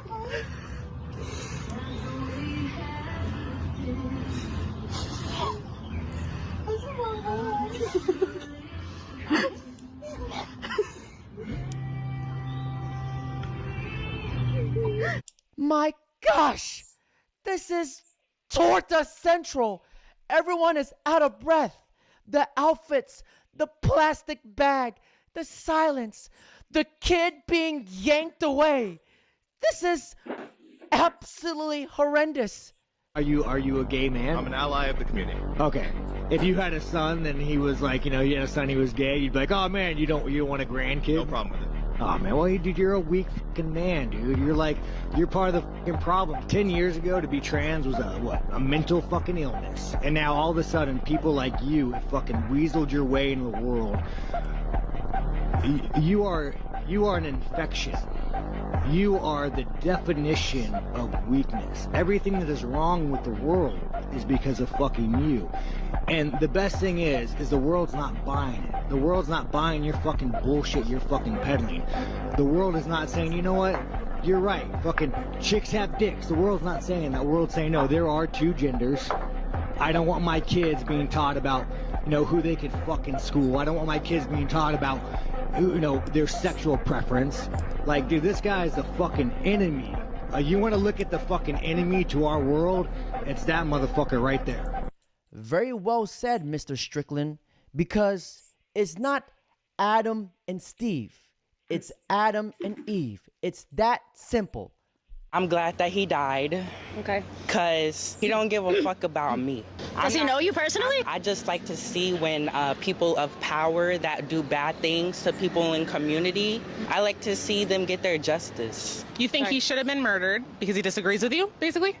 I don't think he should have been murdered. I'm not mad that he was because, like, when they kill black people, when they kill trans people, they're not protesting. Oh, did you not remember George Floyd? They burnt down cities. They rioted for 6 months. They're still doing Black Lives Matter events in Yonkers every single Monday. Don't do media coverage about it. He was literally with people from Trump. They don't like people who exist. What did Charlie say that says he doesn't like people like you? Honestly, I don't know, but that's just what I've heard. You started this interview saying, I'm happy that he died. Can you look me in the face and say that you'd be happy if I died? Because I agreed with about 99% of what Charlie agreed with. Can you look me in the face and say that? I wouldn't be. So how could you say that about Charlie? Because it's the internet and I don't know him and people make memes and it's funny. Thank you for saying that. Thank you. Because that's actually, and that's the reason why people like Charlie and people like Savannah and I are doing these types of videos, and we get a lot of shit for it, we get a lot of hate. But because we are literally, in a way, I guess, forcing people to rehumanize us, to rehumanize people like you. Because 5 minutes ago, you were all rah, rah, rah, fuck Charlie. And now you're like, wait a second, like, that's actually not a good idea. And it took all of 5 minutes to get there, which is insane.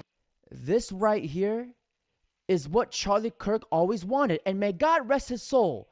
Honest and open discussions. But to be honest, these kids are so freaking lost. People are done with the trans thing. They've had enough of it. This whole, you know, they're just kind of regular people like you and me, but happen to dress up like with. No, that's not really what's going on. You've unleashed an entire fleet of mentally ill lunatics on the public, and now we have to deal with the fallout of it. We have to deal with having to deal with these people on a day-to-day basis. A lot of people are sick of it. This guy is just echoing the thing which is in a lot of our minds, which is that, hey, we're kind of tired of these mentally ill lunatics on our streets. We really are. Ava?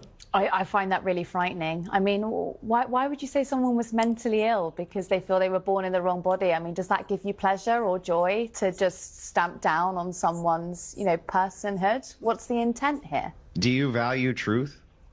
Because of course I value truth, yeah. Good. Then here's what's true. What's true is that if you're a man, you can't be a woman. And if you're a woman, you can't be a man. That's what's true. I don't think it's helpful to get into Hang on. I'll let you talk, but let me finish. Your attempt to gaslight everybody into the opposition of this truth builds resentment. And it's that resentment that you have to deal with. And it's you have done it to yourself. Like most of these things, the left does it to themselves. It's very obvious. People are not going to accept this.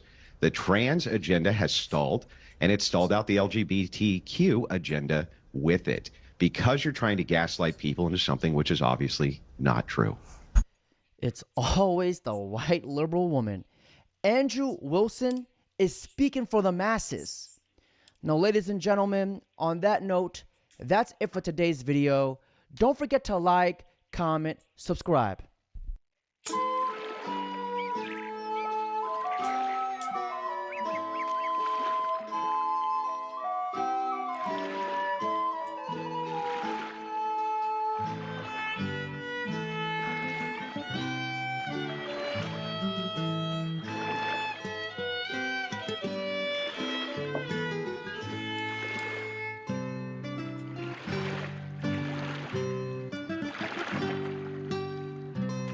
You have young white people who are getting more and more mad. I'm just telling you the truth. What they mad? And they have the guns. They're mad because this thing. Here's why. They go, look, I'm 12 times more likely to be killed by a black person than you are a white person. And you go, well, that doesn't count. They go, look, my dad's business got burned down. Yeah. Where? My city got burned down. I've been accused of being a racist, even though I'm not. And I'm looking at this right now, and I'm not allowed to have an opinion, and I can't go into certain neighborhoods because I get my ass kicked. And then you just say, yeah, but you've had systemic power. That is a surefire way to breed racism. You have young. Well, there you go, and absolutely nailed it on the head right there. That's Steven Crowder. His new show, I don't know really what he's doing, but he's kind of back to taking to the streets again. This time he was in a barbershop, a black barbershop, and he went there to talk to them about reparations, black on white crime. Good stuff, folks. I love how they were like, why are they mad at us? We didn't do nothing. They've never done nothing. Never done nothing. Actually, somebody sent me a t-shirt that said we didn't do nothing or something. It was really funny. Got a little kick out of that. But it's true. I love the delusion. It's like, are you delusional? Do you not see what's going on? Or are you just lying? Okay, I honestly just think it's delusion because these are, again, let's remember who we're dealing with. These are the same people that believe that they was Kangs and believe that there was actually a Wakanda that was truly taken away by white people. That's not the case. I'm sorry to break it to you. I'm really sorry to break it to you, but you was never Kangs, okay? And despite the millions of Netflix renditions of medieval times and black Kangs, it didn't happen, okay? That's all just trying to make them feel better. So this argument of why do they have anything? Why would we be mad? Why would white people be mad at us? I wonder why. Have you checked out the channel? That's pretty much what we discuss on this channel. It's reasons why we are mad.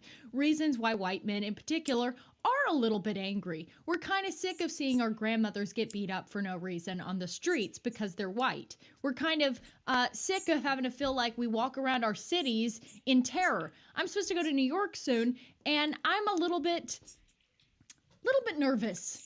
I shouldn't feel that way. I shouldn't have to feel nervous going to one of our great American cities because I feel like, well, there are black people on the loose, and these are city blacks who are a lot different than country blacks, and I might be putting myself in a little bit of danger here. So, yeah, I wonder why we're angry. I really wonder why we're angry. Okay, to get back into more of the interview, this is Crowder now arguing about reparations. This should be a good one, obviously.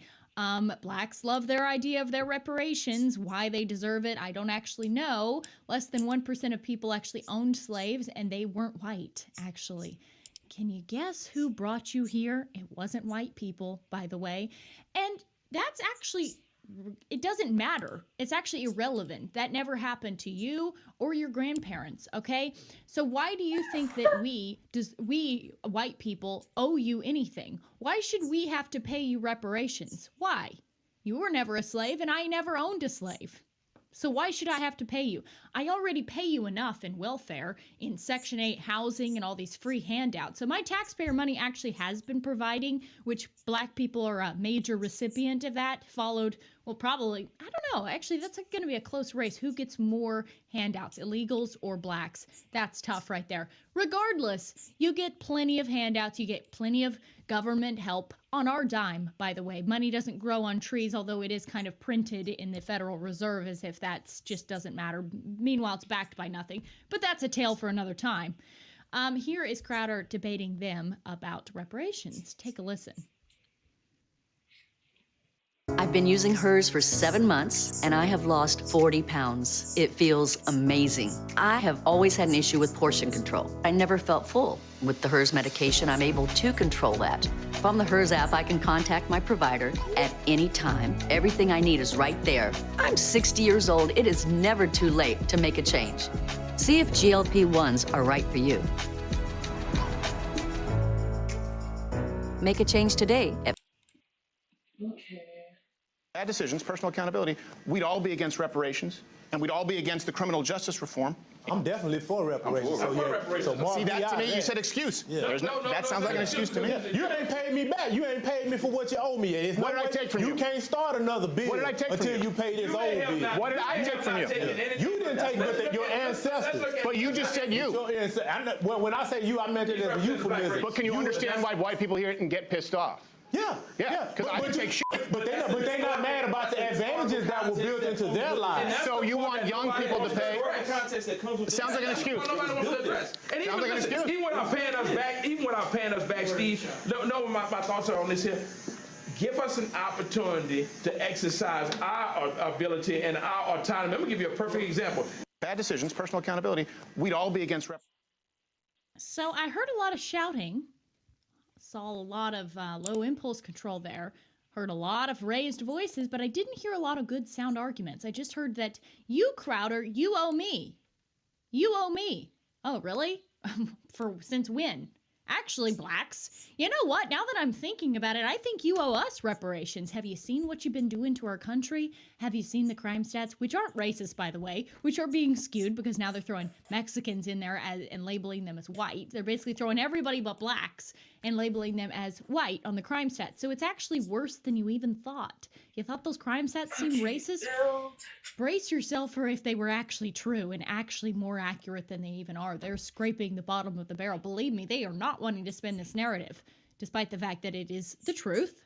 It is the truth. So no, black people, we don't owe you anything. In fact, you owe us. In fact, I should just run a campaign now where white people want reparations from blacks. When is that going to happen? Where's our reparations? How many more people, how many Irina Zarutskas have to die on a train before we get some reparations? Is she going to get reparations? Is her family going to get reparations from the family of the killer, who was, by the way, released 14 times for other offenses? Where's our reparations? Where's ours? Okay, we got another video I want to show you of this black guy harassing an Asian girl in Asia. Asians are not really taking it. They're not pleased with the melanin influx in their countries. Before we get to that, let me jump to a quick ad break, and then we will get right back into the Asian story.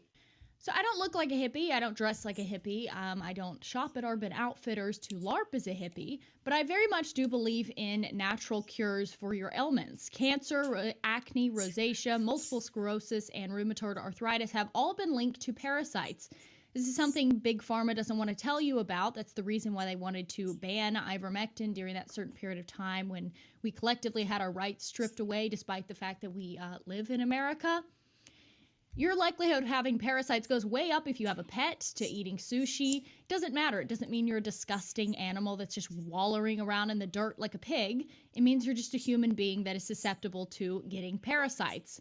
So if you want to cleanse your body of parasites, if you actually want to start feeling better, if you want to circumvent the lies that they are going to tell you through Big Pharma that, oh, you just need to take this medication and this medication that has all these other side effects, go to purgestore.com for a natural cleanse. It's a natural parasite cleanse based in all natural products, herbs, fruits, vegetables, all natural, no side effects. Go to purgestore.com, use code Lily for 15% off your order, and get your body free of parasites today. Okay, so let's take a listen to this little, well, not take a listen, but take a look at what's going on in Asia and see, again, maybe Asians now deserve reparations as well. Because remember that time when there was like this whole Stop Asian Hate thing?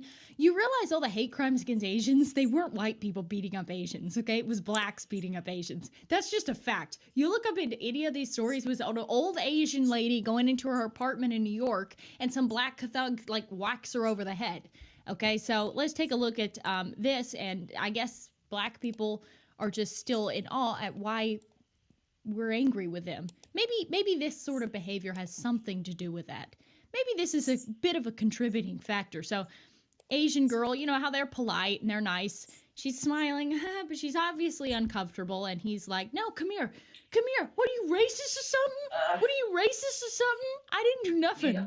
She's trying to get away. He's like literally assaulting her right here. And now chasing her down. She's literally having to run away. Oh, I see another person of color.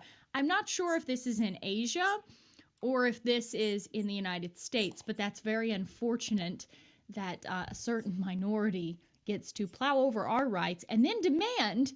The cherry on top is the fact that they then demand that we pay them. That's truly the cherry on top. And by the way, this is mild. This is like vanilla, the most vanilla example of why maybe white people deserve reparations from blacks. So anyway, let's flip the script on them. We're no longer debating whether you need reparations. That train has sailed, or that ship has sailed. Duh. That ship has sailed, okay? And a new ship is coming into port, and it is white reparations. We want reparations from all of you, okay? And there will be no justice until we, white people, get reparations for all the trouble that you put us all through. Anyway, that's the video. Hope you enjoyed it. If you did, give it a like and leave a comment, and I will see you in the next episode. The new Mooncat collection for fall 2025. The Doppelganger, the Thermal, a dark purple to mauve thermal lacquer filled with pink purple shimmer. This one is so moody, so gorgeous. And here you can see it in both states.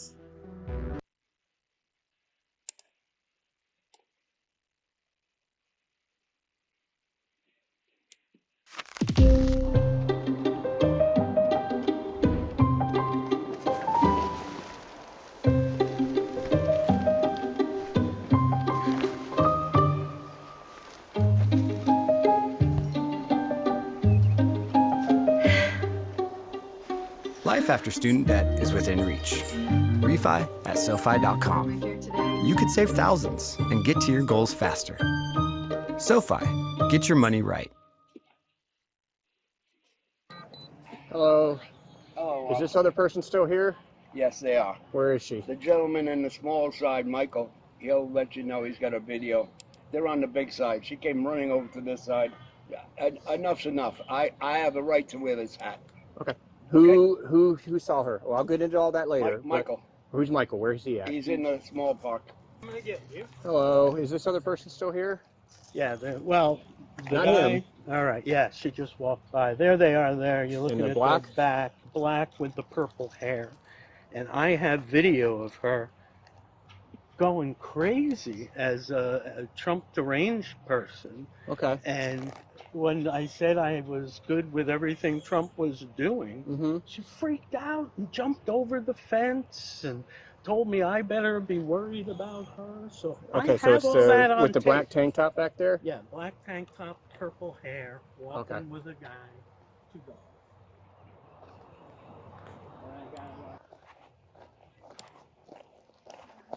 Of course, this one I'll be out with the very north side of the park. Ma'am, can you come over here for a minute?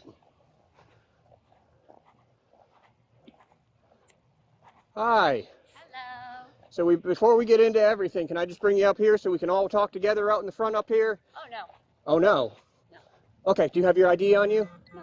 Okay, what's your first name? Laura, Laura? why are you here, sir? Well, there was an incident, and we were called about it. Okay, the other officer's going to come talk to you in just a second. I just didn't know where you went to, so I came out to talk to you. I was doing the same thing I always do. Okay. Walking around the dog park. Laura, what's your last name, Laura? Why are you asking? I don't want to tell you my last name yet. Okay, because we're working a criminal I said yet. investigation. I said yet. Okay. And So all also, I'm asking you for is your name right now. Laura, Okay, what's your last name, Laura? I'll tell you when I feel comfortable telling you. Okay. 475, you want to head back out here?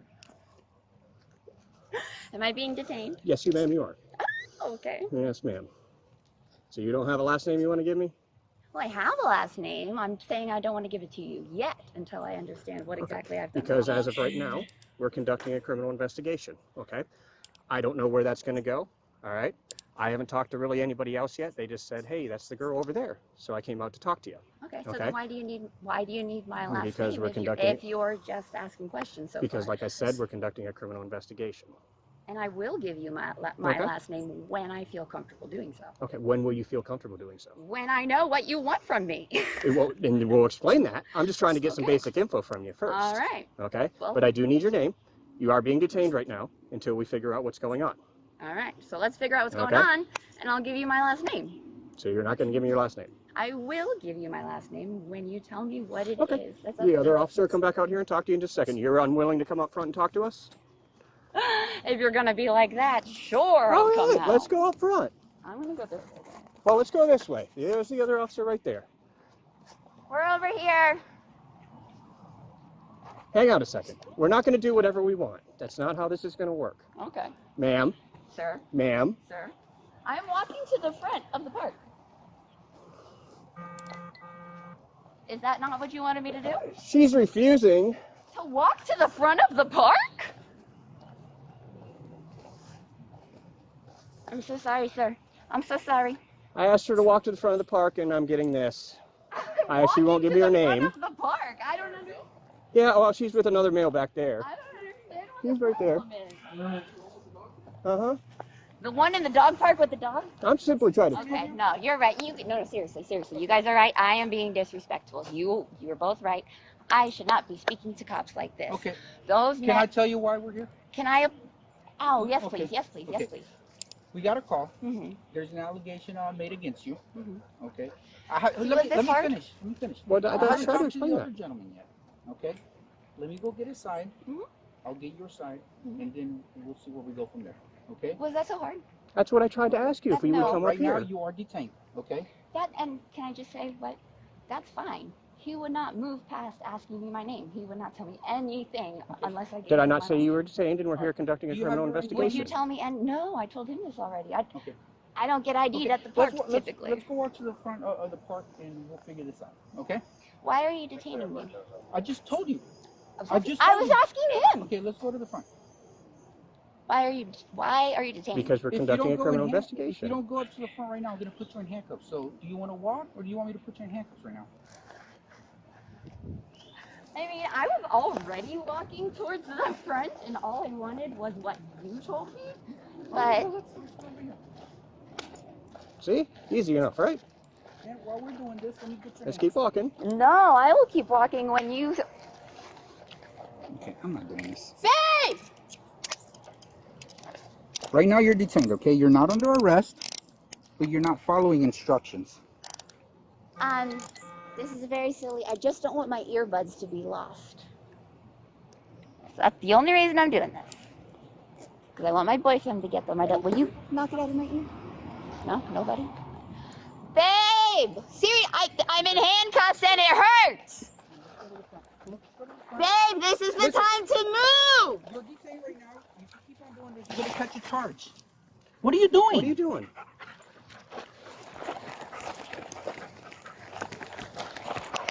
What are you doing? Why are you doing this? Why are you doing this? Do you know her? Are you guys together? What is your relationship to her? Your boyfriend? Is this a normal behavior for her? Okay, maybe you can help me out. Because right now she's just detained. She's not under arrest, but I'm investigating a criminal allegation. I just need her to go to the Baby, front. are you recording? Can you please? tell her? We're recording as well. That's good. He's gonna record you acting weird. That's fine. I act weird all the time. All right, well, stand up. I don't want to. Let's go. I don't want to. Okay. Well, Now you're hurting my arm. You're under You're arrest. hurting me. What am I under arrest for? You have not read me my rights. What am I under arrest for? Oh, my head.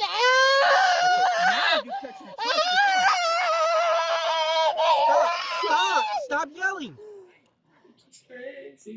I mean, What have I done? What have I done to deserve this? What have I done? What have I done to deserve this?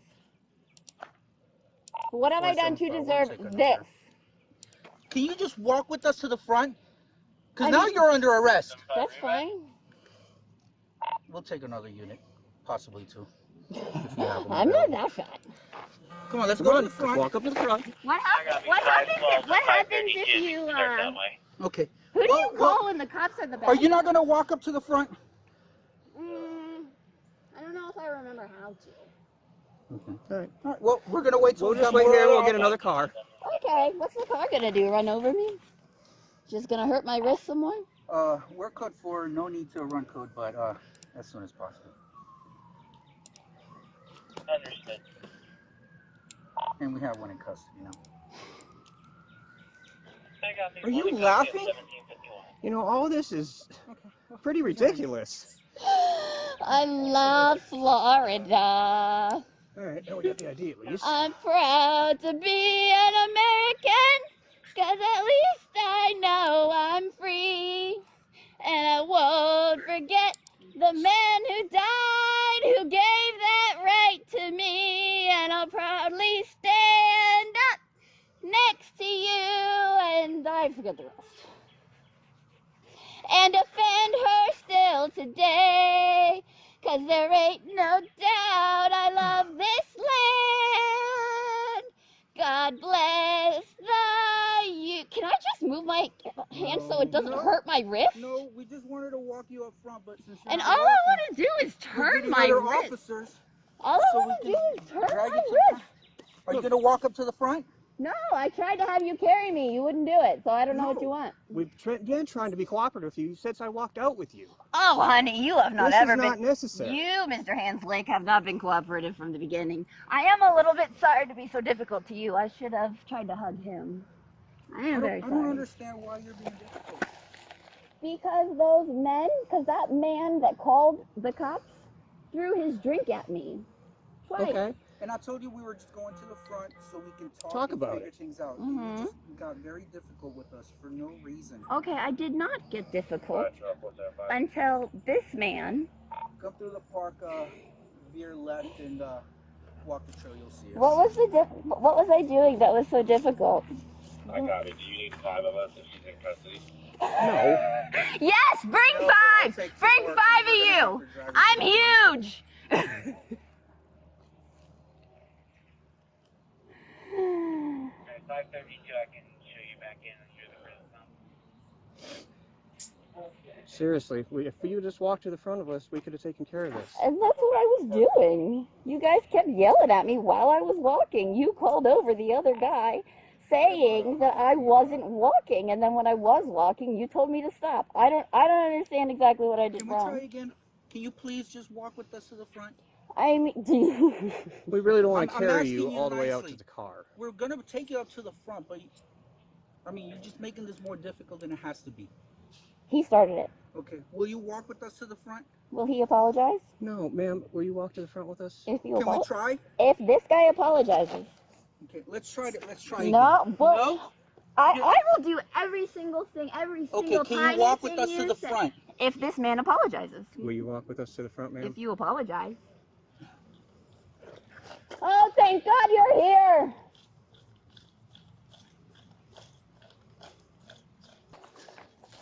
Thank God you're here. We're trying to walk her up to the front, and then she just jumped on me. And using the hobble? So she hasn't. Well, she hasn't kicked, but if you try. She hasn't actually done anything, guys. Ow! Ow! Ow! Ow! Are you able to grab her? Okay. Ow! All right, she's going on a hobble now. Hobble. God! Oh, God! No. Okay, so they... Yeah, sorry. Mr. Third Cop, can I please see you, Mr. Third Cop? Please don't hook this up my whole feet. Mr. Third Cop. I'm right may here. I see you? Can I see you? I'm right here. May I see you? No, I'm busy. May I see you when you're done? You can talk to me. The reason that I'm not standing up and walking to the front right now is because I wanted an apology from Professor. All right, let's try it. Let's roll on the side. And then Oh, no do process. What's that? Let's roll on our side and then pick her. Maybe it'll. Are you able to just grab her legs right there or not? No, this hurts! This hurts my wrist! Look around her armpits. What's that? Grab it. Will you listen to a single thing that I said? Well, now she can't walk. Yeah. So can you grab her legs? Yep. So you'll grab my legs and carry me, but you won't listen to me about how this guy on my right refused to tell me anything. Oh, maybe you'll listen to me. So this guy on my right, I walked over to him. I knew he was. Oh, he's got a mustache. I should have known. What? Yeah. Can you help us? Yeah. You guys, I'm only 140 pounds. Hold on. I will walk. I will fucking. I said I would walk 9 times. I said I would walk. I said I would walk. I guess you figured out. I said I'm not going to record this because it doesn't really help her. How do you feel about letting her walk? Oh shit! Watch out. Never mind. Watch out. Oh God. I said I would walk. I said I would walk. I said I would walk. Apparently not. Oh, let's put her down again. Just stop. Okay. Why are you doing this? What is the point? Said I would. You started kicking. Because you wouldn't put me down. It hurts. It hurts, guys. We tried to. What do you want? We tried to let you walk, and then you started kicking us and screaming. All right, are we ready to go again? You want to try? All right, let's try it again. No. Yeah, do you want to switch I sides? tried kicking, so she's not getting Let's on switch that sides. side. Please! Really?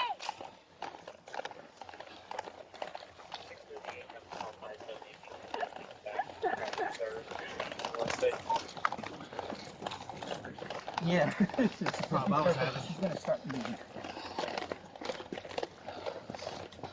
How do you know?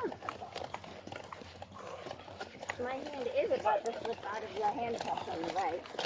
One on the right, on the right. Does that get me anything? My hand is about to slip out of the... Does that earn me anything? This hurts like a motherfucker. A car. Is anyone gonna listen to me? I already agreed to walk Nope, we're past that. We're past that! I already agreed to previously! Can you tighten it? Here. Yes. Okay. You guys got your chest cameras on? Yes, we're all recording your behavior. Good. Good, good, good. We're gonna leave here till the car comes. I agreed to walk so many times. All I wanted... we can just bring it all the way up right here. Because, I mean, the car won't be able to come all the way over here anyway. Am I required to give you my name for no reason? Yes, you are. Yes. Ready, 1, 2, 3. 1, 2, 3. Oh my God, you guys, please, you hurt so much. Well, all you have to do is walk. I agreed to walk. I agreed to walk. I agreed to walk. One handcuff and elbows come out. That's it. You got That your is chance. not true. That is not true at all. My hands are gonna. Oh my God.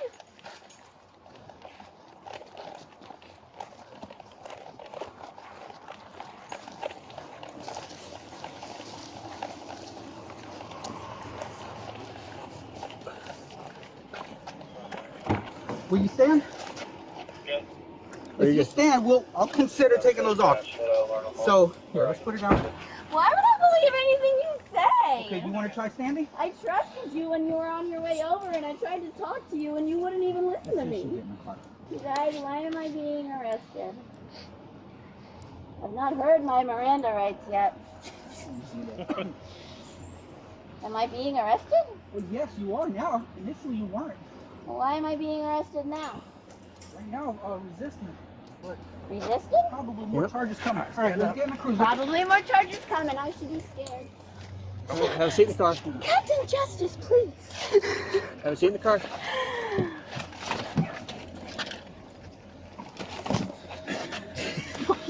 Why is she doing this? Ready, 1, 2, 3. Can you take a seat? 1, 2, 3. Yeah, she's got it. I'm not doing any of this. Ow, ow, ow! You can't fucking bend my hip the wrong way. Okay. Had to be in the back of the park too. Oh my goodness. And then she tells the boyfriend, can you start recording? Which, We have good for us. We already have 17 cameras on. Well, he started for a second, then he's like, Oh. yeah, well. In a second, but we're trying to let her calm down a little bit. Yeah. What was the issue? Is this normal behavior for her, or? No, the original issue is just a simple question to these guys over there. She's kind of passionate about, Trump and all that. She asked them why they still support him. Mm-hmm. And then he started yelling. He threw his drink at us, and then she started yelling. Went over there, and then, he kind of gave her a little body check, and then she started yelling more. And the bigger guy, he's the one that called the cops. He went off, Mm-hmm. and then she just sat down, was talking to the other guy with the long hair. Okay. She was talking pretty calmly to him, and then it just kind of escalated, and then.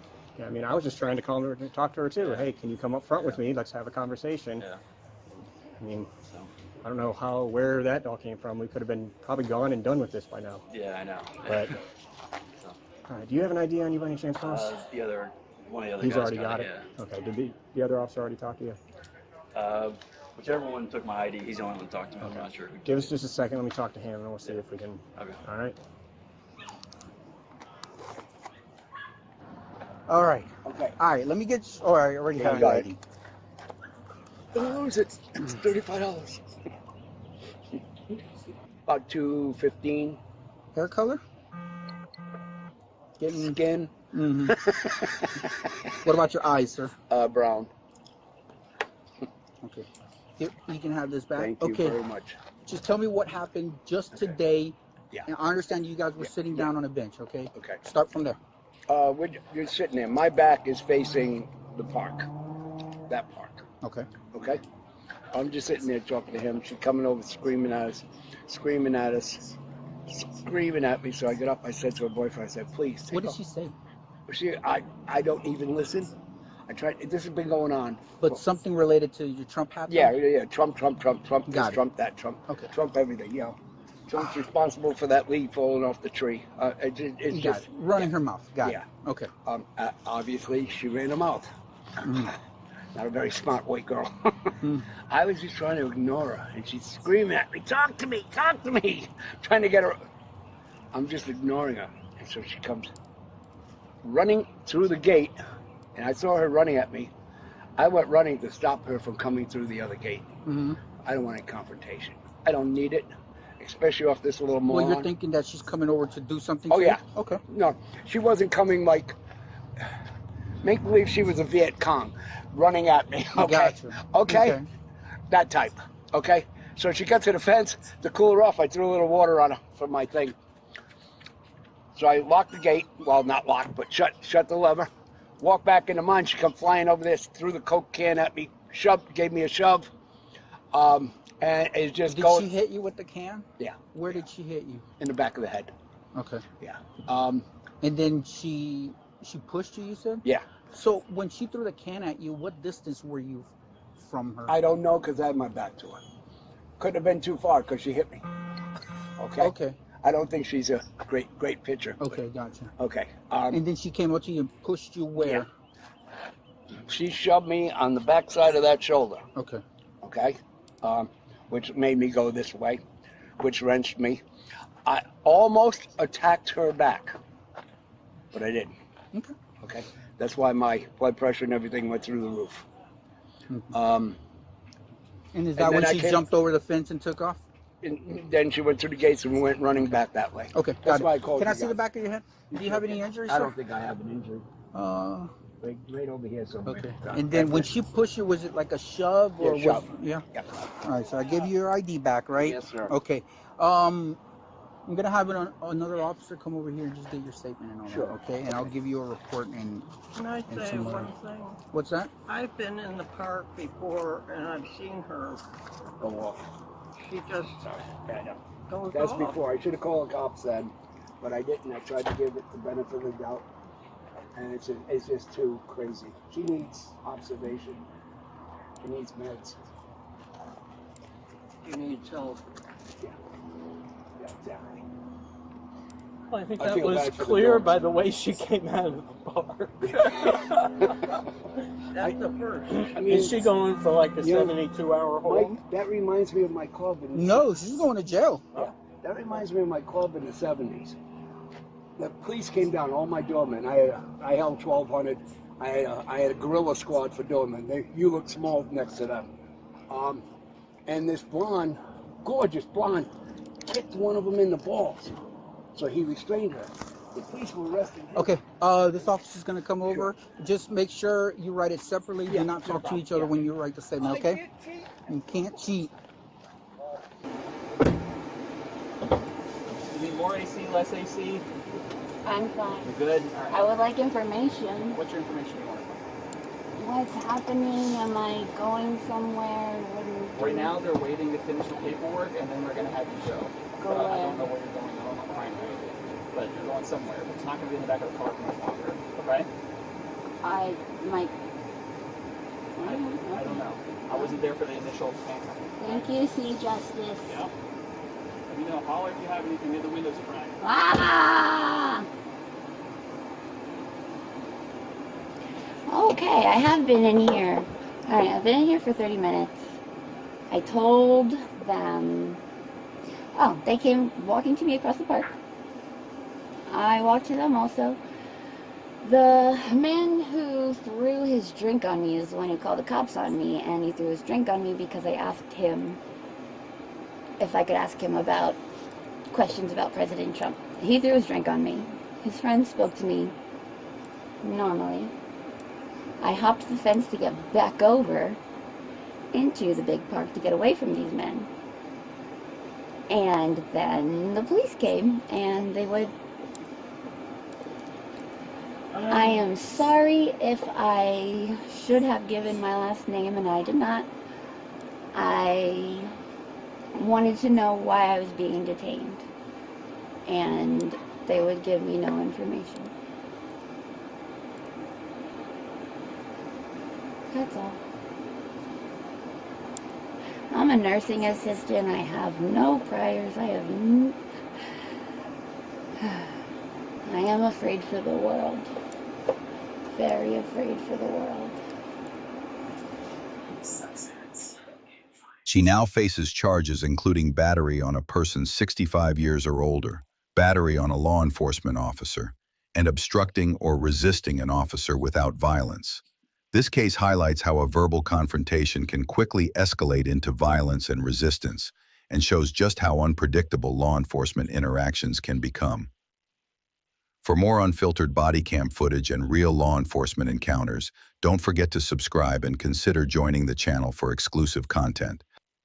What if I told you this dish was actually healthy? Let's be real, Factor's menu is way healthier than the competition. Their chefs actually know what they're doing. Every meal's balanced and built to support my goals. I needed high-protein meals that aren't bland or boring. That's exactly what Factor delivers. The veggies? Unreal. Proteins? Top tier. I actually look forward to every meal. Factor helps me hit my goals every day. Right now, you also get free high-protein breakfast for a year when you sign up.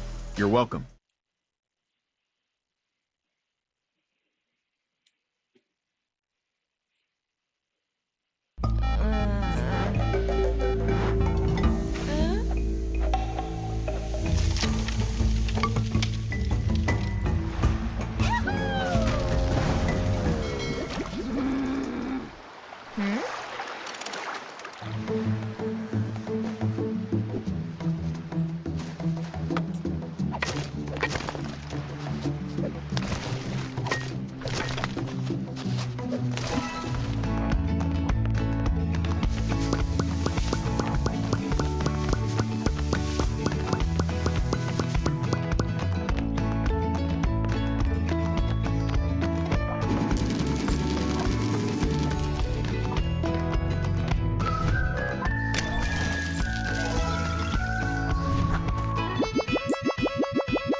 One thing you may have noticed about ideologues is that they never give you a straight answer.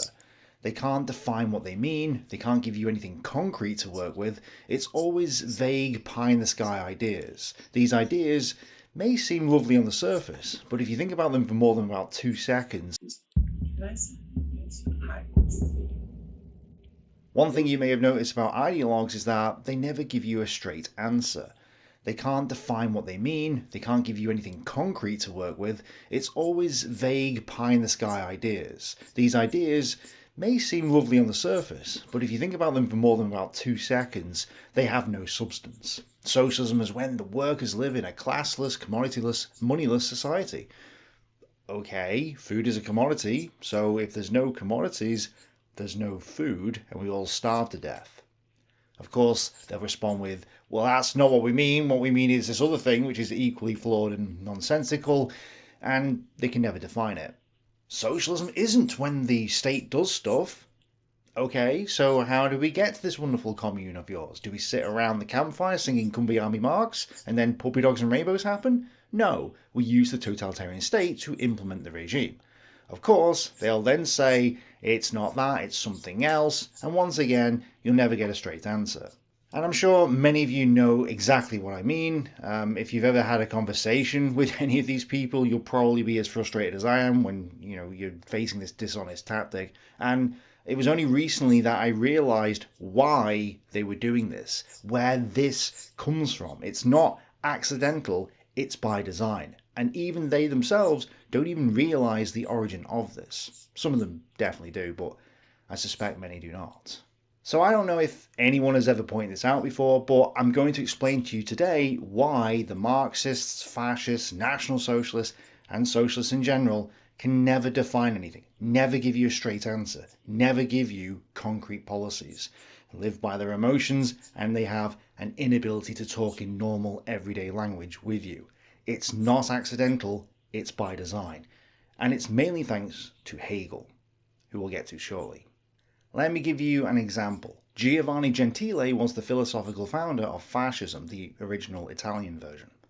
Fascism had three components: nationalism, syndicalism, and a philosophy he called actualism, but which is now known as actual idealism.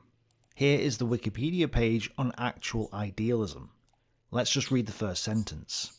Actual idealism was a form of idealism developed by Giovanni Gentile that grew into a grounded idealism, contrasting the transcendental idealism of Immanuel Kant and the absolute idealism of Hegel.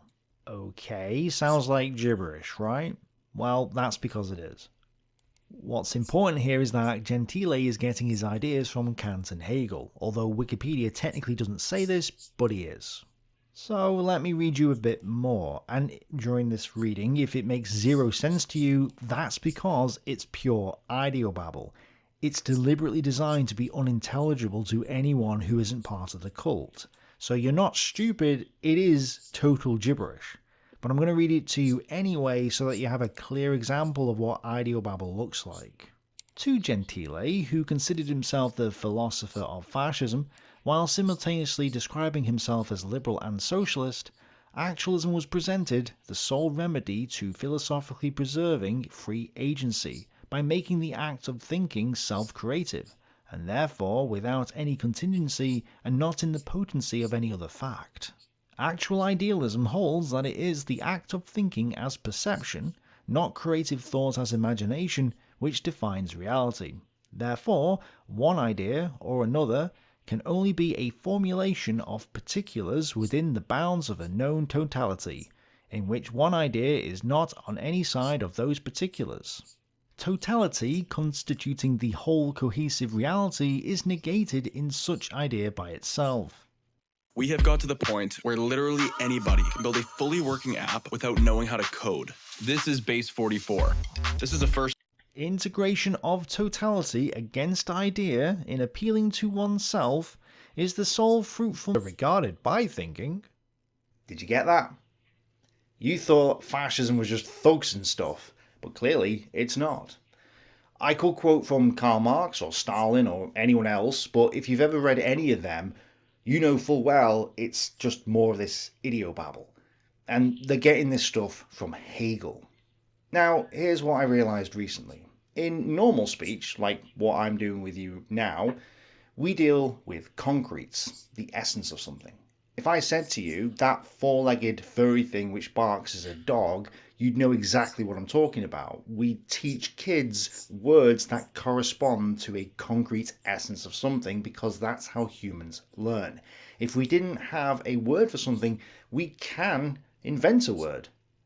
Idiobabble is just a word I invented. The title of this video is the first time anyone has ever seen that word. It's never been used before. Yeah, I've used it in the title, and I used it a couple of times in this video so far, and you perceived it, you knew what it meant, even though I haven't yet defined it. But you have a sense of what it does mean. In a nutshell, it means ideological jargon. And I'm going to release a separate video shortly after this one where I provide a full definition of the word idiobabble plus examples, because I think it'll be a very useful word for us to use to call these people out, like Gentile, who ramble on nonsensically about stuff that is, at its heart, completely detached from reality. But the point is that we live in an objective world, and we talk in concretes. The purpose of language is to communicate, not to obfuscate, make things unclear or hard to understand. But that's not how the ideologues think. The clue is in the name, ideology. They live for the idea, the abstract. They are not tethered to reality. They reject reality. They're living in the clouds, and they are deliberately refusing to talk in concretes. That's why they don't define anything. That's why they'll wriggle out of a conversation. That's why you can't read Karl Marx or Hegel or Gentile without wondering what on earth they're droning on about. But the question is, why? On the one hand, there's some practical reasons for why they're doing this. They've got to pretend that they're better than you. They're pretending that they're smarter than you. They're morally superior to you. You're just living in the material world while they're living in a spiritual higher plane of existence. It gives them a feeling of worth, because in reality they're worthless. They're poor and they've done nothing with their lives, they are lazy and delusional, and this ties into the next practical reason. It's a way of justifying to themselves that they're entitled to other people's money. They say, you're just obsessed with base materialistic things. You've got to contribute to society. Translation, you have stuff, I need stuff, give me your stuff. But aside from the practical reasons, there is a deeper philosophical reason for this, which, if you understand it, puts all the pieces of the puzzle together. It perfectly explains why they are not able to give you concrete policies or definitions. It's deliberate. And this is where we get to Hegel. Now, Hegel is getting his ideas from others before him, but socialism, Marxism, fascism, and National Socialism all get their ideas from Hegel. So if we understand Hegel, we're going to understand what's going on here. So today, I'm going to give you, as best as I can, because this is difficult, a layman's explanation of Hegel's idiobabble. At the very core of this, Hegel is trying to find a purpose and meaning for his life. But instead of taking responsibility and deciding a purpose and meaning for himself, he exported his purpose and meaning to an external entity, in this case, God. Hegel decided that he would prove that God exists, and therefore, if God exists, then Hegel's meaning and purpose in life would be to serve God. By doing this, Hegel made a circle. Hegel exists, therefore God exists. Therefore, Hegel has meaning and purpose in God, and God has meaning and purpose in Hegel. The eye with which God sees me is the same eye by which I see him. My eye and his eye are one and the same. In righteousness I am weighted in God, and he in me. If God did not exist, nor would I. If I did not exist, nor would he. But wait a second. Hegel doesn't exist. He's dead. Therefore, God doesn't exist either. So you're telling me that it's not healthy to obsess over your partner 24/7 like I do? What you've described there is often associated with an anxious attachment style. As soon as you notice your partner pulling away, confusion arises and you want to solve it. Maybe you're constantly feeling on your toes, like what is their next move gonna be? Do they still like me? Or checkmate, Christianity. There's no possible way to argue against this one. Stupid numpty Hegel. Anyway, in order for God to know himself, he has to see himself from the point of view of someone else. So he creates mankind in order for mankind to look at God. Mankind's purpose, according to Hegel and the Hermeticists, is to act as a mirror to reflect the image of God back at God. When all of mankind is united as one in one giant state, they become the mirror that reflects God. God will therefore see himself and become complete. Human self-reflection is the actualization of God. Actualization just means self-completion. And by the way, the word ideal is another word for God. So actualization is self-completion, and Gentile's actual idealism, therefore, means the self-completion of God. Fascism is, fundamentally, a religion that is trying to self-complete God. And it's based on what Hegel and the Hermeticists were writing about, as well as those that came before them. Explaining this in normal English, Hegel thinks God created the universe, and specifically mankind, so that God could know himself. And Hegel believes that God can only see himself through the eyes of others. God can do anything, but he cannot see himself, apparently.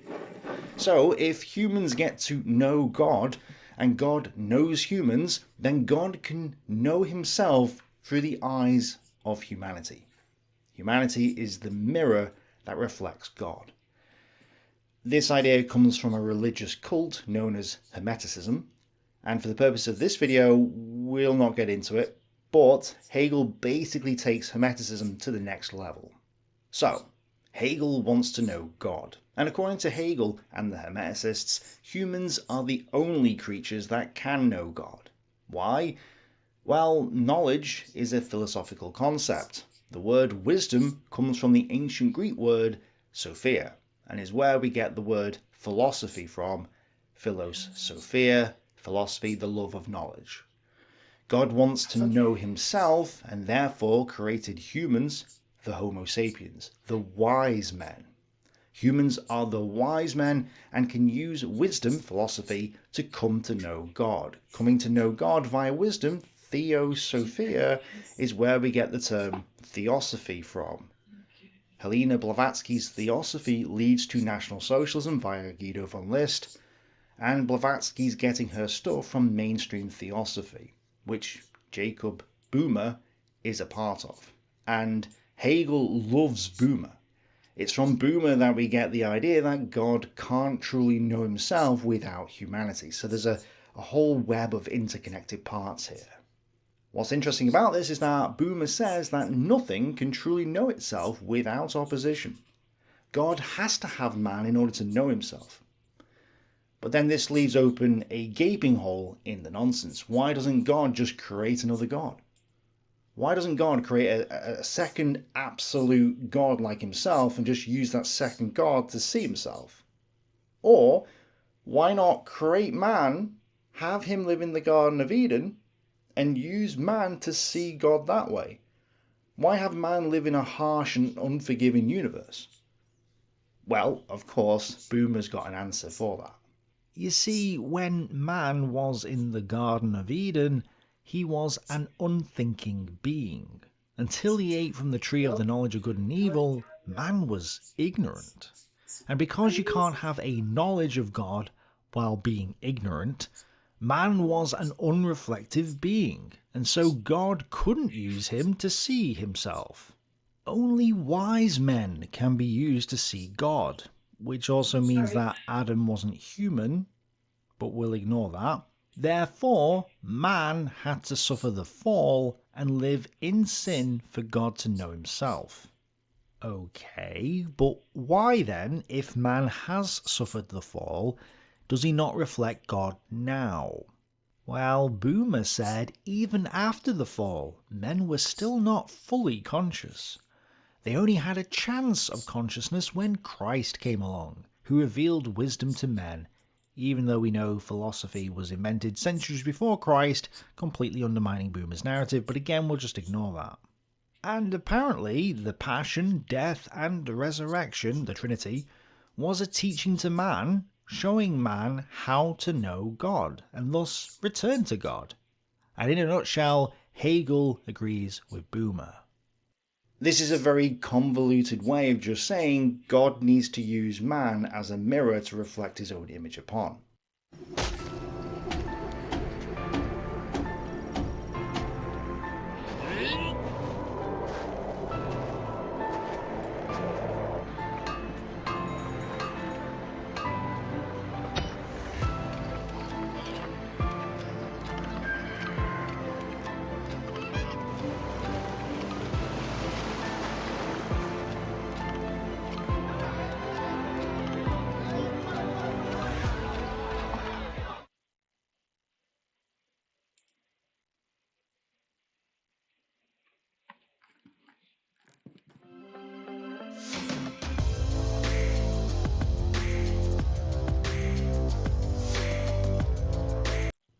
And the way man becomes that mirror is through wisdom. When man becomes wise, man completes himself, self-actualizes. And in doing so, because he's a reflection of God, God becomes self-completed too. Hegel holds that God is in some sense completed or actualized through the intellectual activity of mankind. Philosophy is the final stage in the actualization of absolute spirit. I'm sure all of you are keeping up with this. I'm certain none of you have just gone cross-eyed thinking about any of this, or got confused or whatever, so to summarise all that we've discussed so far in one simple, easy to understand sentence, man is the mirror of God, but he's not holding that mirror up properly yet. Hegel, though, will get man to hold up the mirror properly. Now, to explain this fully, we need to go back to the ancient Greeks for a short while. The father of philosophy was Thales, and we only have 4 surviving sentences from him, so sucks to be him, I guess. Thales said that there was a stuff that made up everything, a world stuff, and he believed that this stuff that made up everything was water. By the way, if the world is made of solid water, in other words, ice, you get what's known as the world ice theory that Hitler subscribed to. And yes, ultimately this is where he's getting it from. The Welteis-Lehre provided an Aryan alternative to the dreadful and mistaken Jewish theories of scientists like Einstein. Even the usually skeptical Hitler embraced glacial cosmogony. Well, Thales was shortly followed by Pythagoras, who you may have heard of. He was the one who discovered how to calculate the length of the hypotenuse of a right-angled triangle. Remember learning that one in school? You know, that super useful thing that we definitely use every single day. Stupid numpty Pythagoras. Well, what you may not have known is that Pythagoras and his Pythagoreans were a bunch of mystic hippies who lived communistically without private property. Theirs was a religion called Orphism, a mystery cult from the Middle East. They believed that man had a lower body and a higher soul, and that the two were in conflict with each other. They said the soul is akin to God, but it sinned and fell from grace, and as a punishment for this sin, it was imprisoned in the body on this earth. The body is therefore the prison, a tomb of the soul. Their god was Dionysus. Man's soul was a fragment of Dionysus, and man's body was a heritage from the Titans. They said men's souls can escape this earth and reunite with God, Dionysus, achieving true happiness and salvation. Salvation comes from freeing the divine from the bondage of the body, and if the soul is pure, it can escape the prison of the material world. They believed in the purification of the soul by living a pleasure-denying life. Doing this will allow you to get back home to the Garden of Eden. Except they didn't call it Eden. The idea that intercourse is bad or that money is the root of all evil comes from Orphism.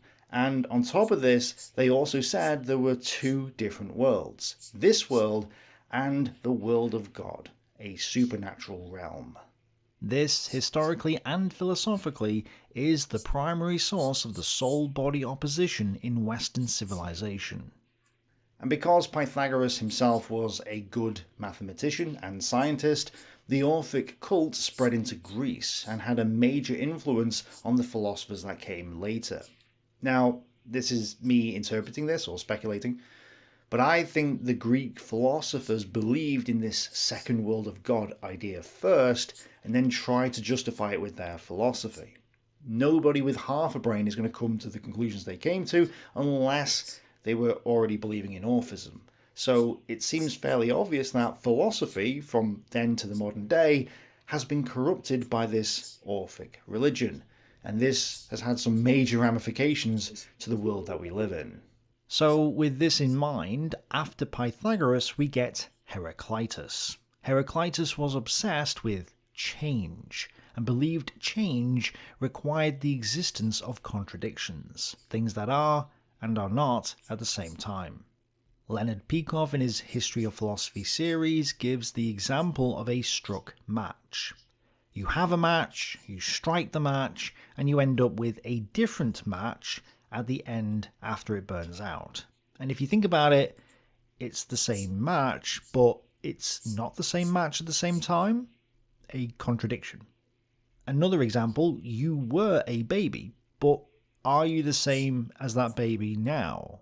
Heraclitus would say that you are the same and not the same at the same time. Again, a contradiction. Everything is water, but water changes, so it's not the same. Again, a contradiction.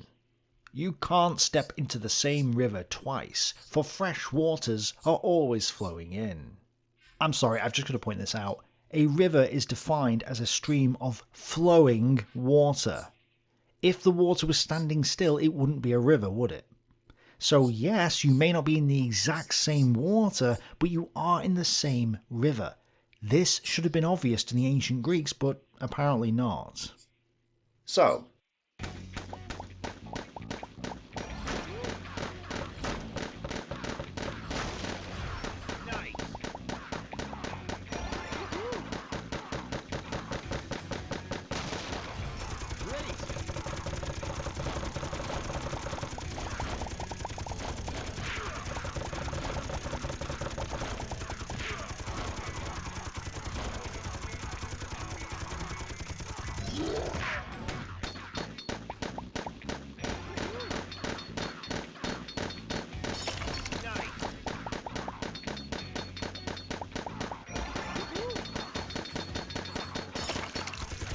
Heraclitus said that change is everything, and nothing remains the same. So change requires a contradiction. And the world is constantly changing, therefore the world is made up of contradictions. And despite the fact that this is not true, yes, things change, but there is no contradiction in that, Heraclitus has had a profound impact on history. Heraclitus said that the essence of reality was change itself, or becoming, as he put it. Change is not only the destruction of something previous, it's the beginning of something new. This is where the German word Aufheben comes from, to abolish and to transcend at the same time, in other words, change. Hegel loved the word Aufheben, as did Marx, and ultimately this is where historical materialism comes from. The idea of the revolution and the idea of progress in the modern leftist sense, or action from the fascists, comes from Heraclitus' idea of the world in constant change. Life consists precisely and primarily in this, that a being is at each moment itself and yet something else. Life is therefore also a contradiction, which is present in things and processes themselves, and which constantly originates and resolves itself. And as soon as the contradiction ceases, life too comes to an end, and death steps in. As another revolutionary, Hitler described change, or struggle as he put it, as the father of all things, which was inspired by Heraclitus. Hitler believed that there was no life without struggle change, and that the world was also in perpetual struggle change. And he wasn't the only one. The fascist concept of action, as Mosley put it, or dynamism, as Gentili put it, comes from the Heraclitean concept of change. Gentili refers to Epicurus in the Origins and Doctrine of Fascism, who was a later Greek philosopher whose ideas have their origins in Heraclitus. Revolutions, if they are genuine, do not stop at anything. Revolutions are breakthroughs of a new Weltanschauung worldview. They often say that Marxism, fascism and so on are not definable. They have no concrete policies. Not only is this by design, that's the point. Heraclitus said the world is in constant change. These movements are based on this Orphic cult idea of change. They have no substance. They are change in and of itself. They are progress. They are action. They are dynamism. They are non-concrete. They are abstract movements change. Hitler kept going on and on about how National Socialism wasn't a party, it was a movement. It had no real concrete goals or policies because it was the concept of change itself. Same with the Marxists, same with the Socialists and the Fascists. It's a constant wheel of motion, a revolution, a snake eating its own tail. That's why it's so hard to precisely define them, because the only thing that they really embody is change itself. Now, what Heraclitus also said was something completely stupid, as if what we just said so far isn't stupid anyway. He said that because everything is in constant change, nothing is really real. No object or thing is truly that object or thing, because everything was constantly changing. This is what the modern dialectical materialists say. The subatomic particles are all flying around and changing all the time, so therefore nothing is really real. They also argue that space exists between the particles, proving that nothing is really solid. So there are no tables and mountains and plants or whatever. There are no entities because everything is in constant change, which means nothing can exist. Nothing is. Everything is becoming. Now, obviously, anyone who's got a brain will quickly realise that something is wrong with this conclusion. Why? Because things do actually exist. Atoms may be mostly space, but you try walking through a wall, you'll quickly realise that you're solid. And you do exist. You don't not exist. If you did not exist, where would your consciousness come from? The fact that you have a consciousness proves that you do exist. I've recently come to learn that a lot of founders and marketers don't quite know how to look up the competitors' marketing strategies. I personally like using this with the startups that I work with to look up what channels the top competitors are using to market their company, as well as finding the campaigns which are driving the best results. Let's imagine you have a generative AI startup that helps people write copy for different social. However, Heraclitus thought of that. You see, what Heraclitus then says is that because this reality is not real, there must be a second reality. He says there are two realms, the realm of appearance, this one, and the realm of reality, the other one, which isn't real. This second realm is the one that's really real, he said, and is known by reason alone, because it doesn't really exist. Whoops, that's me interjecting. You see, you thought that because your mind exists, that you exist too. But no, you don't. The existence of your mind proves that this other second reality really exists, and that's where your mind actually lives, in this second reality.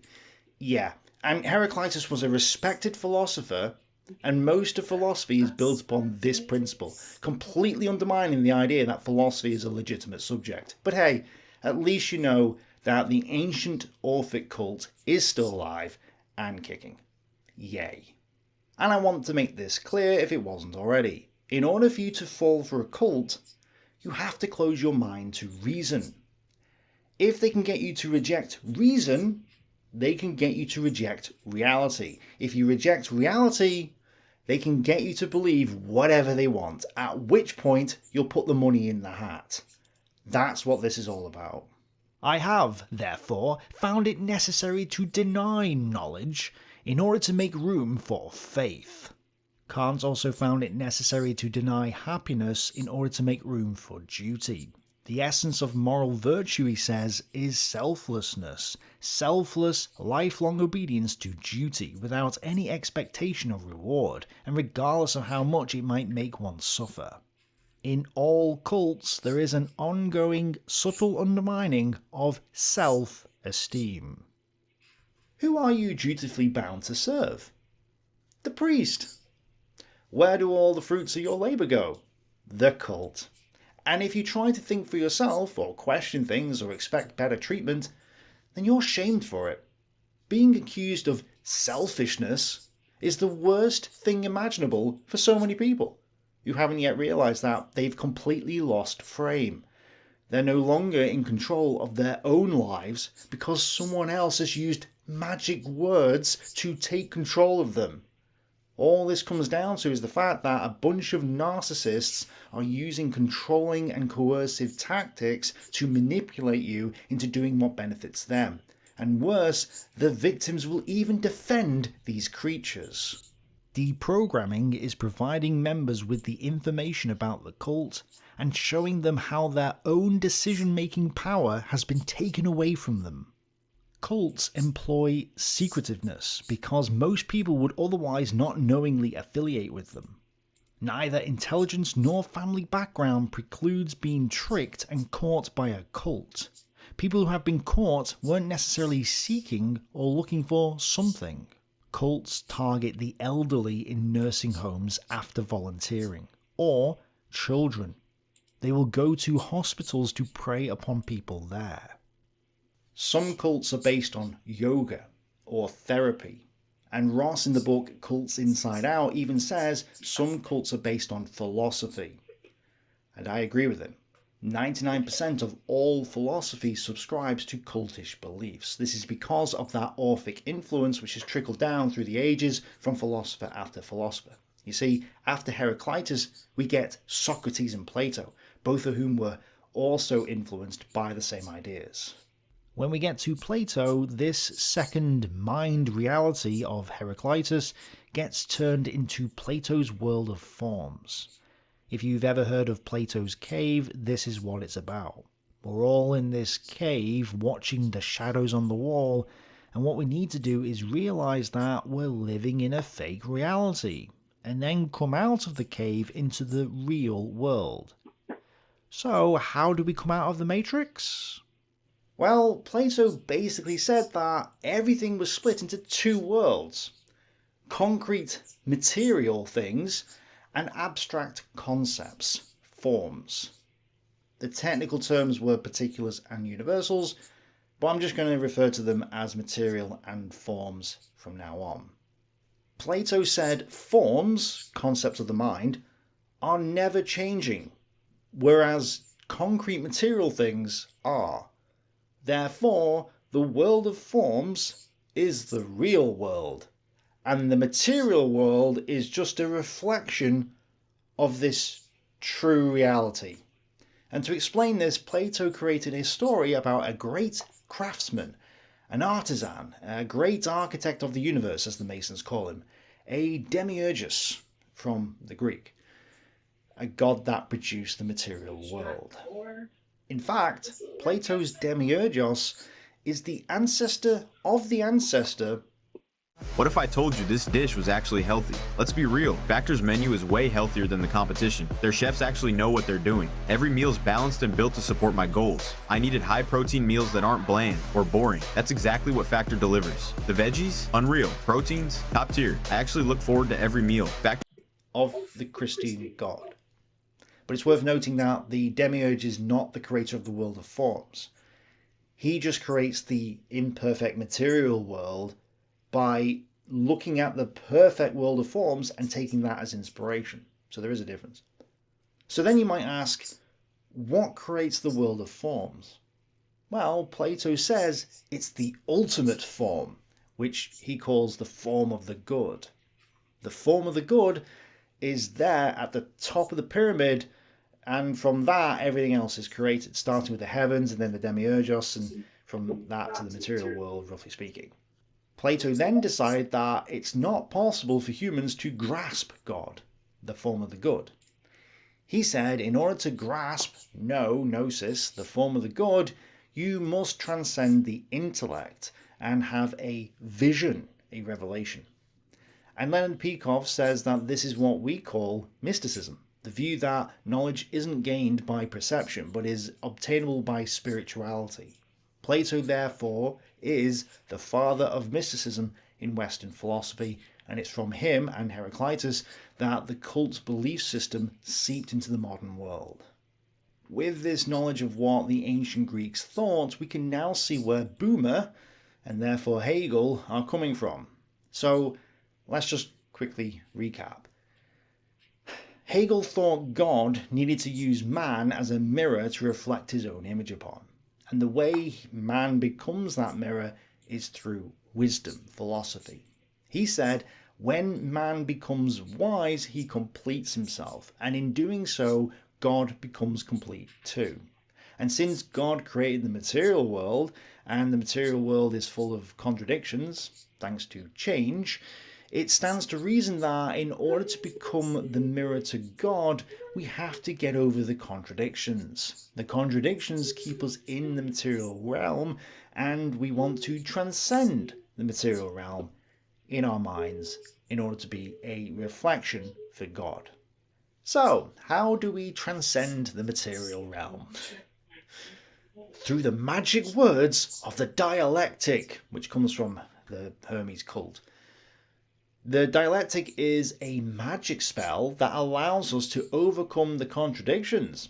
and become God's reflection. The word dialectic just means to discuss or debate. I told you history theory is influenced by the cult. But don't let the name fool you. Hegel refers to this as a system of circles which aligns with traditional Hermeticism. But in reality, it's a system of triads.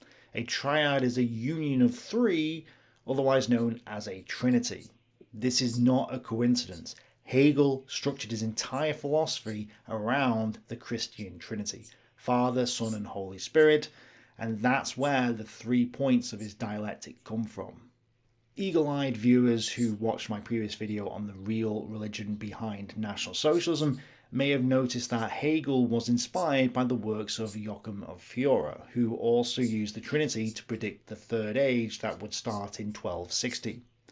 This is true, but unfortunately a critic of mine said that because I didn't explain to you how Joachim calculated the date 1260, this means I'm wrong. I also didn't explain what Joachim had for breakfast, or what his favourite colour was, so I clearly have zero clue about this subject. I mean, if I can't explain to you why Christ returned in 1260 to reign for 1,000 years, spoiler alert, right? Christ did return in 1260 apparently. I know, I was shocked when I found this out as well. You know, apparently he's still ruling right now. If I can't explain this, then how on a fake material Earth can anyone take me seriously? So let me quickly explain to you, Mr. YouTube critic, who lied and said I said a bunch of stuff I didn't actually say, to your viewers, knowing full well that they haven't watched any of my videos and therefore wouldn't know what I did or didn't say. Let me explain to you how Joachim got the date 1260. Joachim got the date 1260 because your mama. So anyway, let's get back to reality and explain the dialectic as Hegel used it. We have two opposite things, a contradiction. Normal people would say that we can't have a contradiction, therefore one or both of these opposites must be wrong. We therefore dismiss the one that's wrong, or both, and find the truth. But you see, according to Hegel and the Hermeticists, this logic is a trap. Identifying contradictions and then getting rid of one or the other to find the truth keeps us in the material world. So logic is bad, apparently. And the Hermeticist solution was different. Rather than getting rid of one or the other, Hegel said, change, or Aufheben, results in a synthesis of the opposites. The two opposites become reconciled, and thus contradictions are good.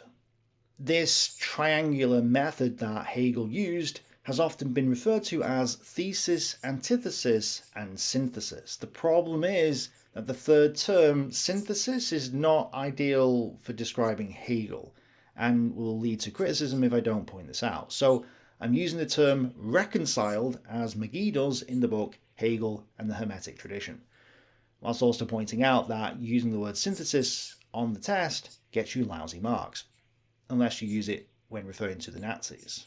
The life of a race and of a people is a mystical synthesis, a manifestation of the soul, which cannot be explained by the logic of reason nor by casual analysis.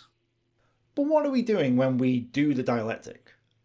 These were too weirdly shaped or odd to make the cut in a regular pack of bacon, but bacon is bacon, maybe. When bacon's cut down to uniform strips, there's often trimmings left over. Misfits Market works with Nyman Ranch to package up all those delicious leftover bits to save them from going to waste. That's just one way Misfits Market delivers groceries you can feel good about. Sign up today to shop other rescued food and high-quality groceries delivered right to your door.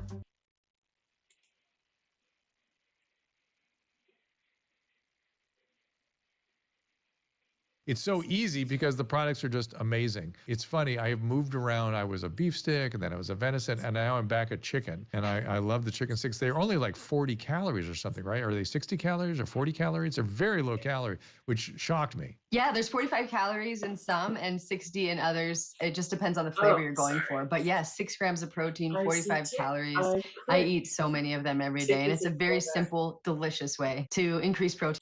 We are reconciling the two opposites into a new third position. So then we have a new position, which will also have an opposite. This then gets reconciled again into a new third position, right? And so on, and up, and up, and up, and up, and up, off the screen, until we get to God. Therefore, using the dialectic, we can transcend this fake reality that we're all trapped in. Okay.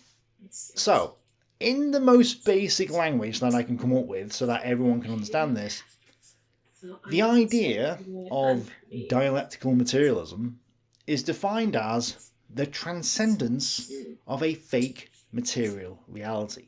That's literally the definition. Dialectical materialism, the transcendence of a fake material reality. I should point out here that we don't live in a material reality. We live in an objective reality, and those are not the same thing. There is no second orphic reality that we must transcend to.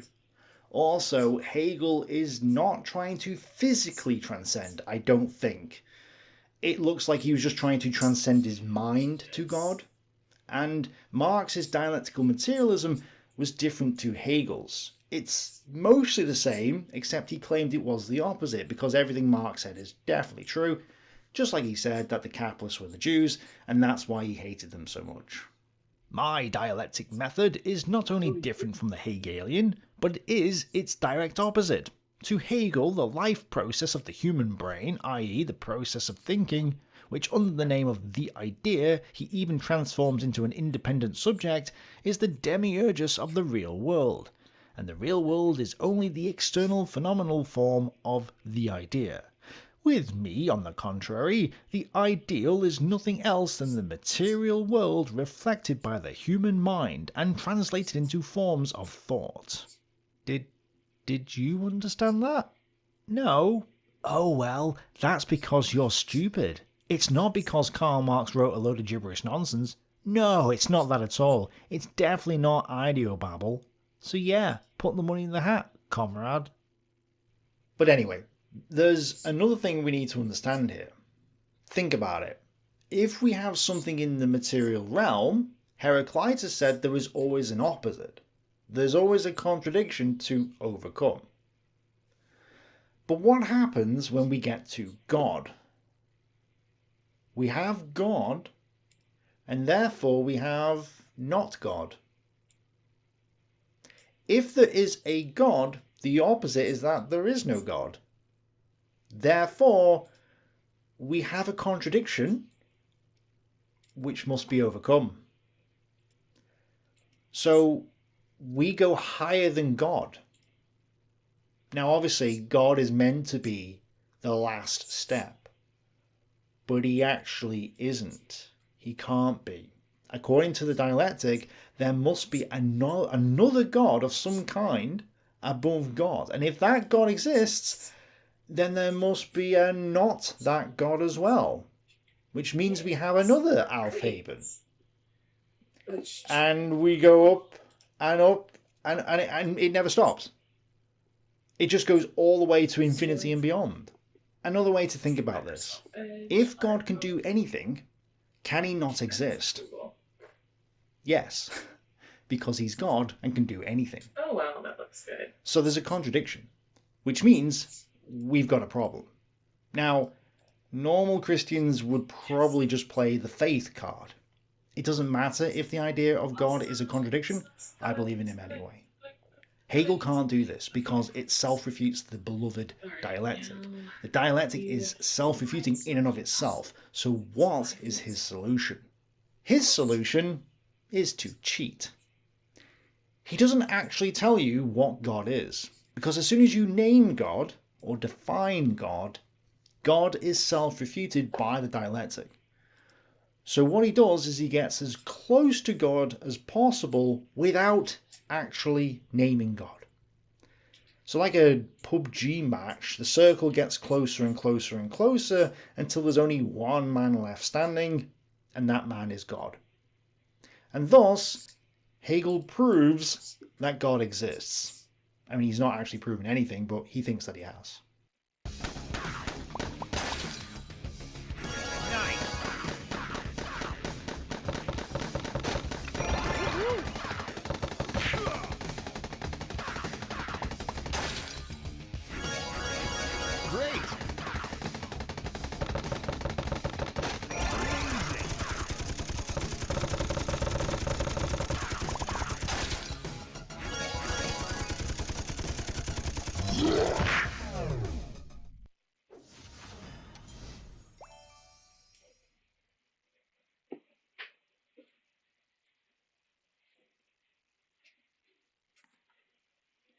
Hegel rejects propositional thought, which would define the absolute, and instead talks around or thinks around the absolute, revealing at each point some aspect or part of it.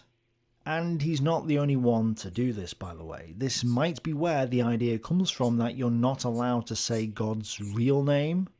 It's not about respect as such, it's because doing so makes God concrete, which then means there's an opposite, and therefore God wouldn't be the real God. That might explain the origin of this don't say God's real name idea. But it gets worse. So, using the dialectic, Hegel thinks he's found God in the centre of the PUBG circle. But if you think about it, God is everything and nothing at the same time, right? Thanks to Heraclitus' change, God is a walking contradiction. And as we discussed earlier, man's purpose is to gain wisdom, philosophy, which will allow him to reflect God. Therefore, in order for Hegel to become God's mirror, Hegel must have the mind of God. And remember, God is everything and nothing at the same time, so Hegel's mind must be everything and nothing at the same time. In other words, just like me when I was researching this nonsense, Hegel has to destroy his own mind. At least, the conscious part. Now, there's a whole philosophical reason for this, which I don't really want to bore you with here. It's basically to do with the idea that concepts are already in the mind, and through self-reflection we can come to uncover those concepts which were created in the world of forms. It's just not worth getting into. But Hegel's hope is that if he destroys the conscious part of his brain, he will become unconscious, and thus closer to God. It's sort of like, if we go back to the Garden of Eden before the fall, we'll be with God, because God was in the Garden of Eden. This is the religious reason why Hitler, Marx, and fascists strive for unthinking obedience. They want a new man that relies on unthinking instinct, action for the sake of action, and a shackling to some divine duty. They are trying to destroy man's consciousness in order to return to a more animalistic unconsciousness, and thus form an unthinking unity with God. This is precisely how the cult leaders control the flock. Coercive persuasion or thought reform leads to the breakdown of critical and independent thinking. It also causes those affected to become increasingly dependent on the group and its leadership to make value judgments for them, provide analysis, and in some situations determine the perimeters of reality. Whoa, nothing is really real, man. Trust me, bro. Karl Marx said the atoms are all space, man. Stupid numpty dialectical materialists. Perhaps the most effective and most characteristic method of domination employed by National Socialism, the marching. At first, this marching seemed to be a curious whim of the National Socialists. These eternal night marches, this keeping of the whole population on the march, seemed to be a senseless waste of time and energy. Only much later was there revealed in it a subtle intention based on a well-judged adjustment of ends and means. Marching diverts men's thoughts. Marching kills thought. Marching makes an end of individuality. Marching is the indispensable magic stroke performed in order to accustom the people to a mechanical quasi-ritualistic activity until it becomes second nature. No less an authority than the pseudo-German Rosenberg in his Gestaltung der Idee has given the classic explanation of this occupation with marching. The German nation is simply out to discover at last its own style of living, a style of living that is fundamentally distinguished from what is called British liberalism. It is the style of a marching column, no matter where or to what end this marching column may be directed. At the back of all these night marches, marches out, marches back, these mass demonstrations and parades, was the consideration that the sense of primitive community through functional integration is created and fostered by marching in columns, military drill, military evolutions, the rhythm of a host in step. Nothing could show more shockingly, more grimly, and indeed spectrally, the utter emptiness of a political movement and its concentration on mere externals than this elevation of marching to be its motto and essential principle. We have it here, admitted by Alfred Rosenberg, that the nation is marching aimlessly, just for the sake of marching. It is a confession of the lack of any sort of doctrine in this revolution for revolution's sake, this hustling activity just to distract men's minds. But remember before when I said that in order for you to fall for a cult, you have to close your mind to reason. So in this video, I'm going to give you a crash course on technical analysis and how I find discounted stocks and also generating cash flow using advanced investing strategies. So let's get started. So when it comes to technical analysis, one of the most important things you need to learn is how to figure out the trend and also the high and lows of the market. If they can get you to reject reason, they can get you to reject reality. If you reject reality, they can get you to believe whatever they want, at which point you'll put the money in the hat. Well, again, Ross from Cults Inside and Out says this. Destructive cult leaders are frequently consumed with messianic visions and grandiose ideas about changing the world to suit their own purposes. Some have claimed to be an exclusive vehicle for enlightenment chosen by some higher power, a supposed psychic connected to historical figures, or even aliens from outer space. Well, that to me sounds like every Marxist in existence. And what was it that Hegel said? Hegel is not a philosopher. He is no lover or seeker of wisdom. He believes he has found it. To help bring philosophy closer to the form of science, to the goal where it can lay aside the title of love of knowing and be actual knowledge, that is what I have set before me. By the end of the Phenomenology, Hegel claims to have arrived at absolute knowledge, which he identifies with wisdom. Hegel is literally the definition of a cult leader.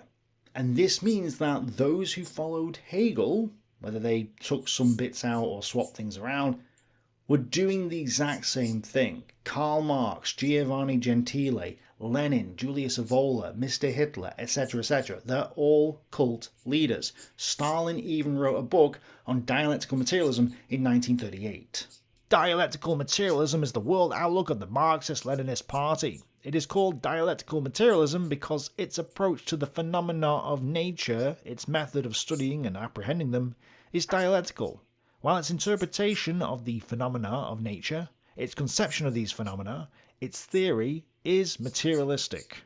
And just like Hegel, now we circle back round to the beginning of the video. This is the reason why the ideologues cannot give you a straight answer. To name something is to make it concrete. If it's concrete, it's no longer magical. It's material. The socialists cannot define what socialism is because socialism is a magical word that means whatever people want it to mean. Socialism is when the workers are rich, when puppy dogs and rainbows happen, when you score a natural 20 in Dungeons and Dragons. It's nothing and everything at the same time. As soon as you define socialism, it's no longer God.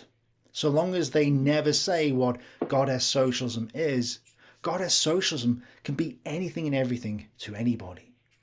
They have no policies, just vague, sweeping promises that have no basis in reality. Same with fascism, same with Marxism, same with any of these ideologies. As soon as they give you something concrete, it destroys itself. It's a magic trick. It has to remain as a pie-in-the-sky idea and not be defined in order for it to be effective.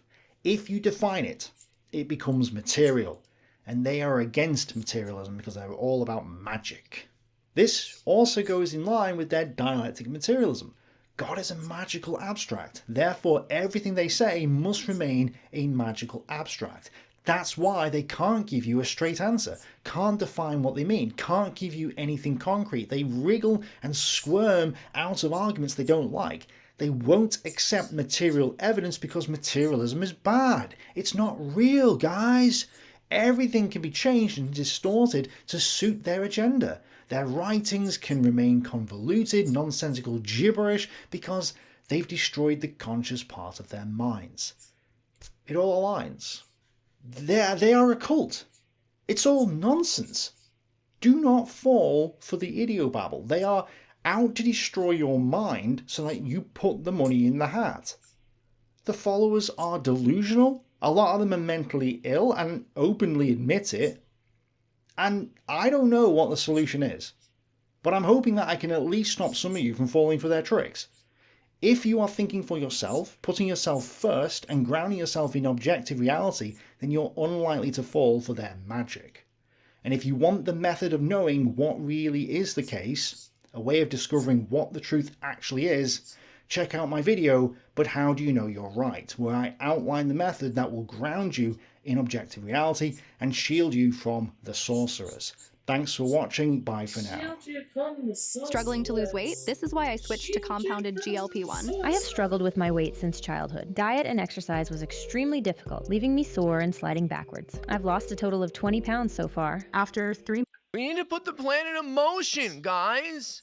Full communist revolutionary takeover! Every single enemy of the revolution needs to be murdered! Come on! Oh, the streets will run red with the blood of the fascist right-wingers! Come on! In Minecraft. And by in Minecraft, I of course mean in real life. I'm dead serious! Full-blown genocide is what's needed! In Minecraft, of course, but especially in real life, which is what I'm actually talking about. Anyone who disagrees with you. Yes! Anyone who disagrees with you about anything, come on! Use children for... Strap a bomb to a kid, send them on a play date at a conservative kid's house, boom! In Minecraft, but actually in real life. You know what we need to do to win the revolution? We need to violate Twitch's terms of service. We need to spend every day violating Twitch's terms of service harder and harder. I love inciting violence against the law.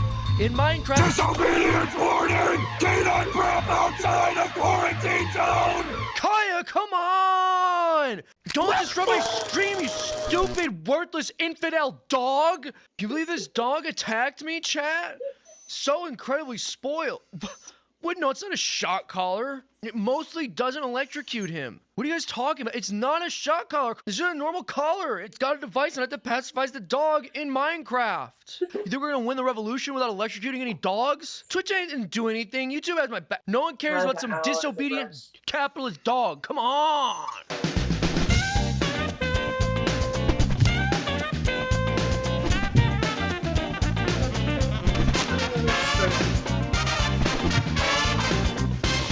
You're safe now, Kaya. Now, lead us into an animal cruelty-free tomorrow as our governor.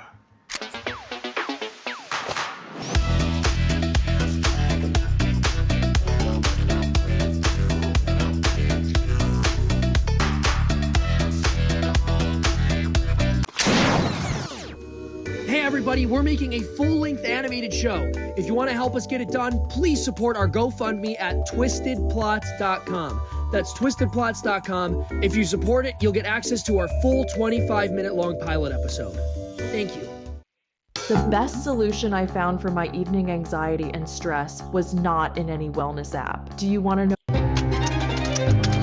High school students in Oregon will not need to perform proficiency tests showing mastery of reading, writing, or math in order to graduate till 2028. They're citing inefficiency and inequity. One of the many remarkable things about activists who want to remake society and invert every hierarchy that civilization has ever had in the name of equity is how aggressive and totally unflinching they are. They don't ask permission, they just do it. And they do it in such great numbers in so many different ways that it's impossible to even keep track of everything. Even if you object to their project, as most people do, there's no way to keep yourself fully informed about what's happening simply because of the scale of the whole operation. So here's a recap, which is nowhere near exhaustive, but here's some of it.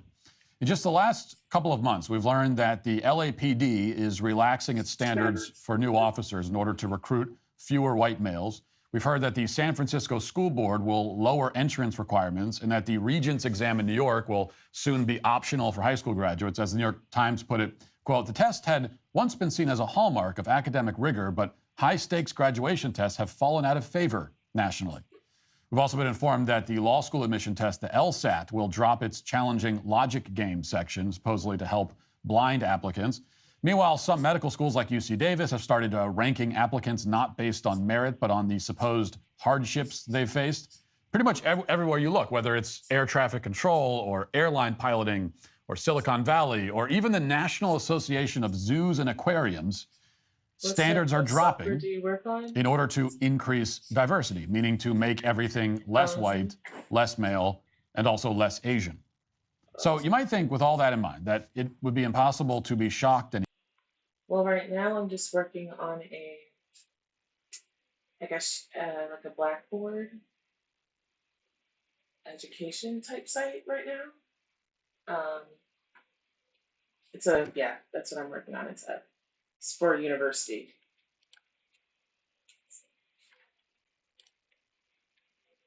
anymore by any industry that decides to lower its standards in the name of diversity. After all, if everybody's doing it, how surprising can any of these initiatives really be individually? And that's what I thought until a couple of days ago when I learned about a new plan to diversify what is, frankly, one of the least rigorous and least demanding professional fields of all. And this is a field that I genuinely didn't think could possibly lower its standards anymore, given how low that they already are. And here's NBC News Washington explaining it. Watch. Social workers address the needs of our city's most vulnerable neighbors. And everyone we spoke with agrees it's important to make sure they are qualified to do that. But critics and now a DC council member say that... No, I actually hate web design. That's actually the least part of programming I actually enjoy. HTML kind of makes me throw up when I look at it. It's a lot. It can be a lot. But I do like the whole entire caboodle. So if you need database programming, like I'm more of a back-end engineer, but if I have to make changes on the front end, I know how to do it. I just don't like doing front end. I acknowledge it is it can be very creative for people. Well, for some people who like being more creative front end and making a design look great, it's a good field to get into, and they pay a lot more now than they used to back in the day. So when I started being into computers, like with programming and stuff. Oh, programming.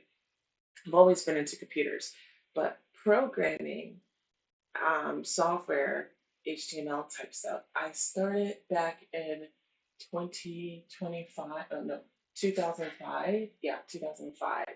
And I remember submitting my first program on floppy disk to my professor. Yes, I remember floppy disk. But it was an HTML, CSS class. And I even knew then I hated it, but back then they weren't even paying that much, but now it's front-end development and with frameworks, um, because it's a lot more complicated now than it was before with HTML. Um, they pay front-end developers pretty well, like really, really well. Hey, hope your work is going well. Thank you, it is. I am doing indie game projects, so I was looking through stuff. Oh, well, nice. What type of indie games? Well, I should say, what's your language of choice for your indie game project? I'm more of a C++ type person. I did make one game before, but it was with Java and it was a Space Invaders game.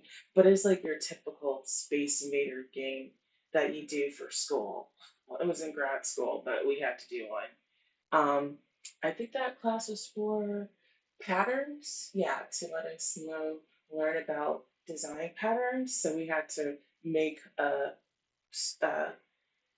we had to make a video game, Space Invader, written in Java. So it's a blueprint system built on C++. Oh, nice. Unreal Engine. I've been wanting to learn Unreal Engine. I just don't have time. Like between work and then like doing my own, like I have my own website too that I'm gonna be working on, and then learning Azure. I already got my Azure certs, but like I'm gonna be hosting it in Azure. I barely have time to like even work on that, and I've already paid. Like I paid for Azure. Oh my god, like. I have to like throttle it back or turn off services because I haven't been using it. I haven't been using it. My programming knowledge is very low, so I'm relying on my artwork to carry it out. Hey, they do.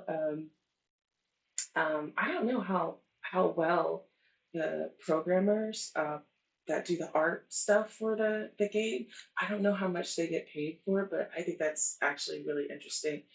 I got into not Udemy, but Blender a few years ago. I still haven't even finished that. But a scene I was making in Blender, I eventually wanted to make it into like an NFT type thing, but I don't know if I want to go back to that. Well, I hope you have fun learning. Good luck. Oh, thanks. Oh, yeah. I hope you do have fun learning all in the brush Unreal Engine. If you have any questions, let me know. Oh, cool. Oh, awesome. I've been making a top-down shooter game for the Game Boy, which is real fun. Oh, man. Gaming, though, I feel like game programming is like on a whole nother level. Like, like, I mean, I like it, but no. I don't like it. Blender is awesome, though. Okay, now I'm gonna go back. Okay, all right.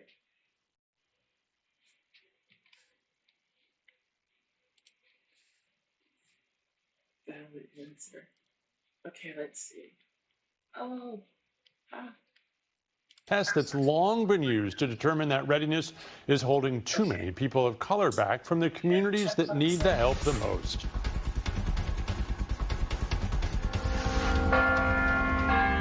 On Catholic University's campus, and I want to hear from each group. Graduate students like Sarah and Nestor are preparing for a career helping others. You're going to be a social worker. Sarah is from Southeast DC and wants to fill a gap she discovered when she was the one who needed help. When I searched for therapists in DC, finding a black therapist as a woman who would see the same worldviews as me was almost nil to none. Okay, so they're now lowering the standards for social workers because not enough people with darker skin are passing the tests, apparently. And it's important to, we'll continue in a moment, but it's important to stop the clip there for a second just to underscore how insane this segment actually is already, just a minute in. This black woman, Sarah, is saying that she desperately needed to find a black therapist for treatment because she needed a therapist with the same views that she has.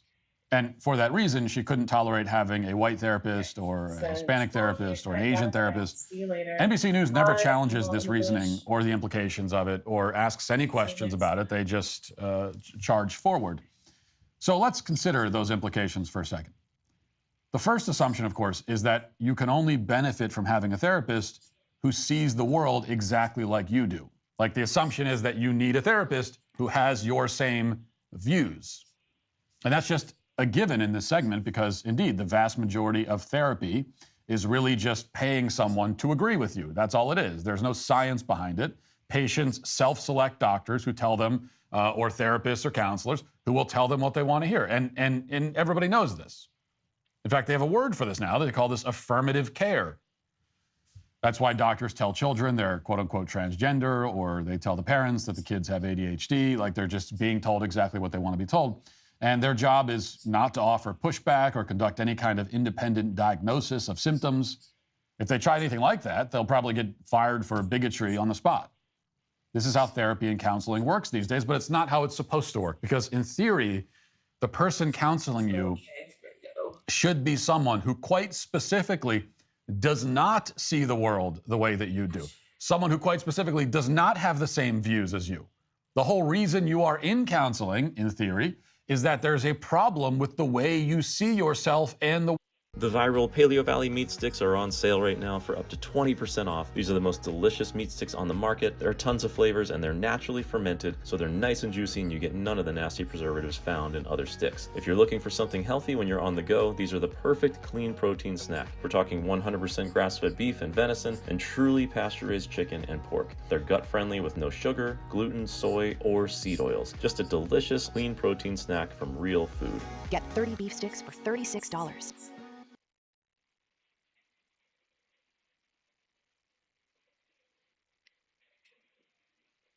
We have got to the point where literally anybody can build a fully working app without knowing how to code. This is Base 44.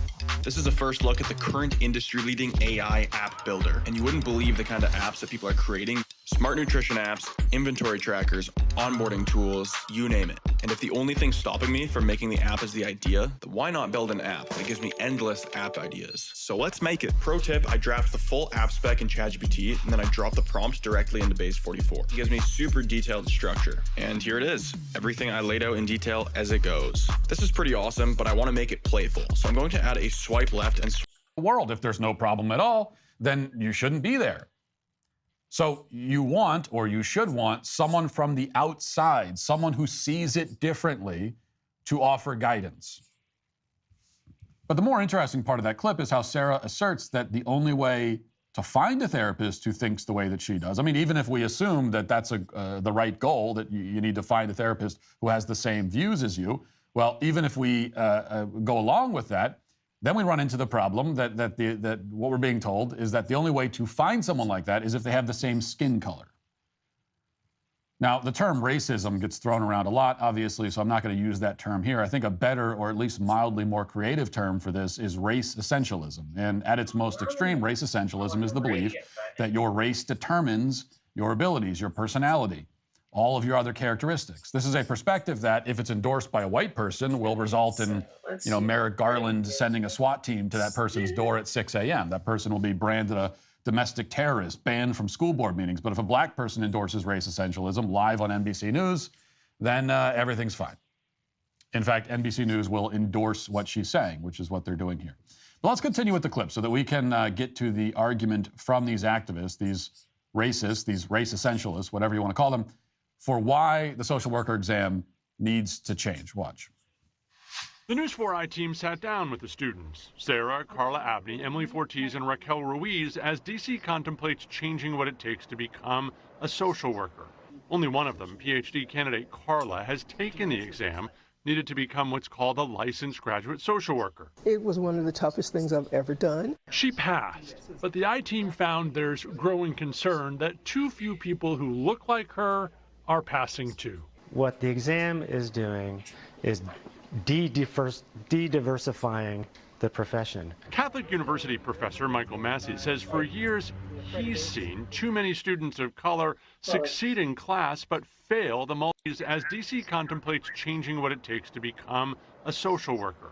Only one of them, PhD candidate Carla, has taken the exam needed to become what's called a licensed graduate social worker. It was one of the toughest things I've ever done. She passed, but the I-Team found there's growing concern that too few people who look like her are passing too. What the exam is doing is de-diversifying the profession. Catholic University professor Michael Massey says for years he's seen too many students of color succeed in class but fail the multiple choice licensure exam, which he says fails to capture cultural nuances. And so we have great social workers of color who came to social work schools to serve their communities, and they're not being allowed to do it despite rigorous preparation at school. Massey's among those who have pushed the Association of Social Work Boards, which for decades has administered the exam to release pass rate data, and the results were stark.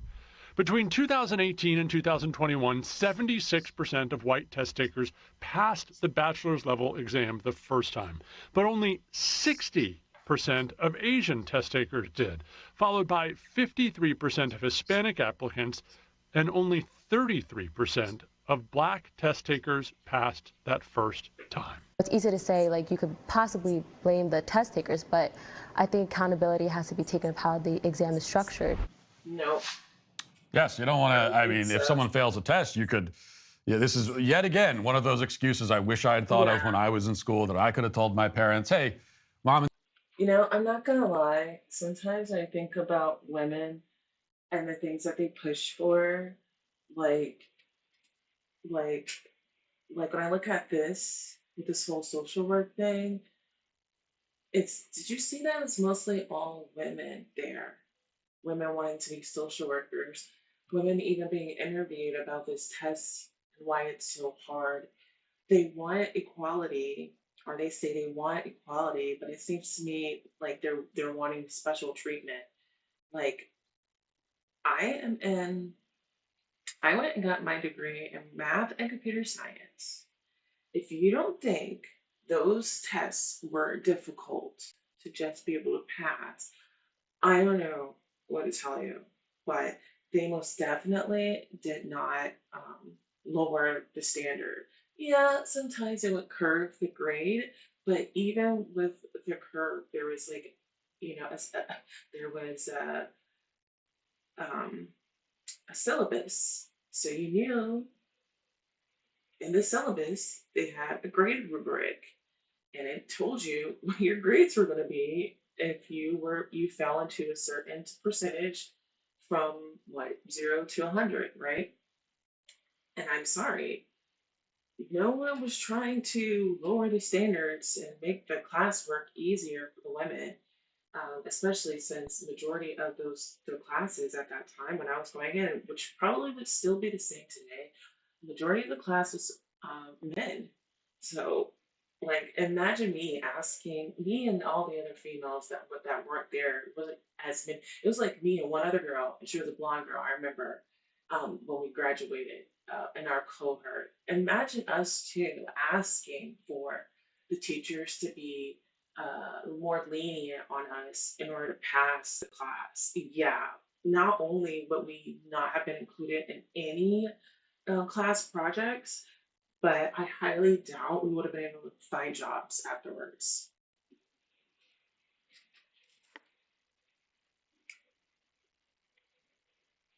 Yeah, I agree. Exactly. You don't want to oversaturate I mean, social workers don't even get paid a lot to begin with in the first place. Now you want to oversaturate it with people who can't even pass a test to deserve it, to deserve the pay, the little pay that they're gonna get. It's crazy, but you know, that's the world we live in. Matt, and then they wonder why.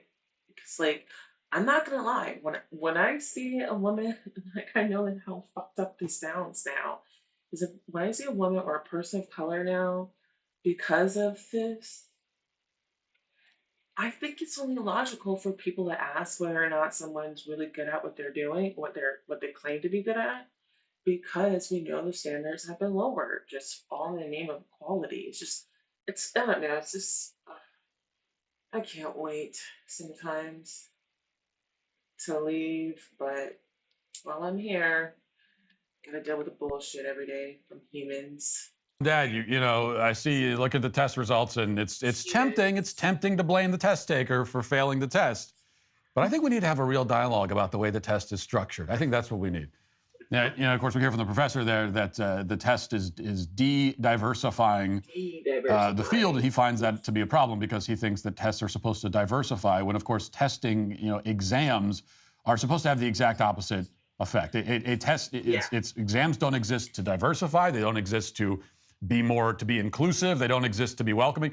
They exist specifically to narrow. They're supposed to have a narrowing effect because we're trying to find out through the exam who gets it, who understands, who's qualified. So it should have a narrowing effect. That's what an exam is supposed to do. Why is everyone using Ninja Transfers? Ninja Transfers is definitely killing them. The quality, I mean, the design came out crisp. I hit up my boys at Ninja Transfers, and yes, they do send you single packs, so no minimum. It's very cheap, very fast, and like I said, it makes the job a lot easier. Like, I mean, you can't even tell this is a DTF. I'm gonna end up ordering for myself. They're real smooth. I see that there's no dye migration, so when they say crisp, bright whites, I love that feel. It's literally crisp, bright white. You don't check it out. But let's go over those statistics one more time that we just heard there. So between 2018 and 2021, they say roughly 76% of whites passed the bachelor's level test the first time for social work. 60% of Asians passed, followed by 53% of Hispanics and 33% of blacks. Now, for the most part, No, I don't think that would be a good thing either long term.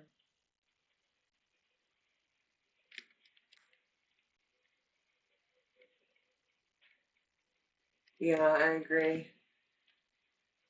You don't want to make it too easy or outdated.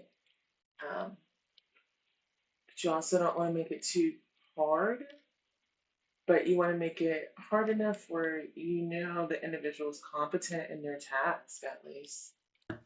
those rankings mirror the normal distribution of SAT scores, with one very notable exception. This social worker exam is one of the few tests you will find in which Asian test takers perform so poorly relative to the overall pool. Like, there is no other test where Asians will perform poorly, except maybe the driving test. I don't know. Normally, as with SATs, Asians are in the lead, but in this case, they're in a distant second place. Now, there could be a number of reasons for that. Most likely, all the talented Asian test takers are busy with the MCAT or the LSAT or the GRE or some other test, which could get you a better job than being a social worker. But in any event, the point is that no one at NBC News even pretends to care about the relatively poor Asian performance on this test. Instead, they're laser focused on the low number of black students who pass. That's really their only focus. Now, for my part, I'll admit that I do take some pride in the fact that white people are beating Asians in at least one category. So we have to take our wins where we can get them. So we got one here on this. It's social work, but still, I think that's something. Now, we're led to believe that the 33% pass rate among black test takers is de facto evidence that the test is the problem. Somehow these tests are racist. But how is that the case? That's the question. Like, what is racist about these tests? So I decided to look into this test by going on YouTube and checking out some study sessions to see if I could identify any racist social worker questions. And I was looking for, dog whistles and microaggressions and, slut shaming, everything you could think of, I was looking for. I didn't find any of that. Instead, as predicted, I was bored to tears. I won't subject you to all of it or even a large chunk of it. A very small sample will suffice. Here it is. A social worker is working with a family whose home was recently burglarized and the family was held at gunpoint. The 12-year-old son has begun wetting the bed and sucking his thumb, behaviors that were not present before the home invasion. The mother reports that the daughter now always wants to sleep in bed with her. The son is most likely using the defense mechanism of, okay, so of course this is another recall question about defense mechanisms. So you would definitely have to know the defense mechanisms and what takes place with each one of them. So right now we are just going to deal with the ones that are listed here.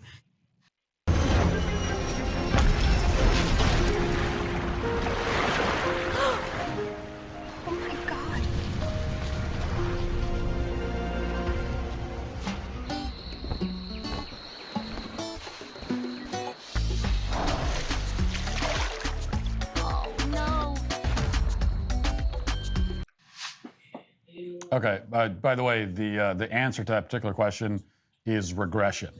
And the video goes on like that for an hour. And a lot of these questions, by the way, like you saw that question, you're looking at the multiple choice answers.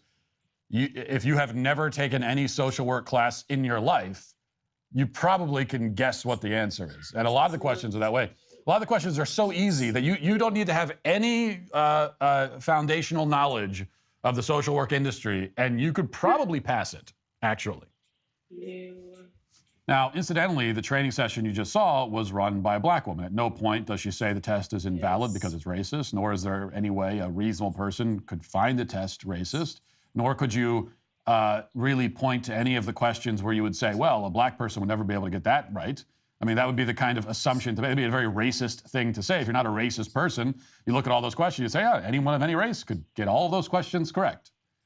The questions are just anodyne, basically, to the point of inducing death by boredom. But other than that, they're fine. So after looking into the questions that social workers are asked, I have to admit, I didn't detect any racism.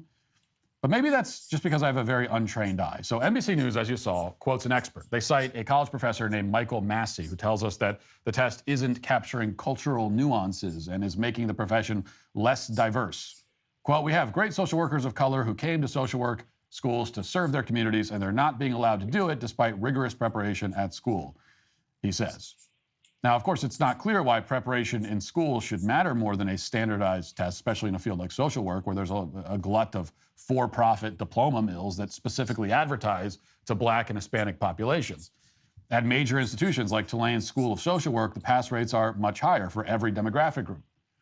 But putting that aside for a second, the implication is that the test is somehow flawed. But nowhere in this NBC report does anyone, including Michael Massey, explain specifically what's wrong with the test, nor are we given any examples of questions that would be racist or would be more difficult for people of certain races to answer.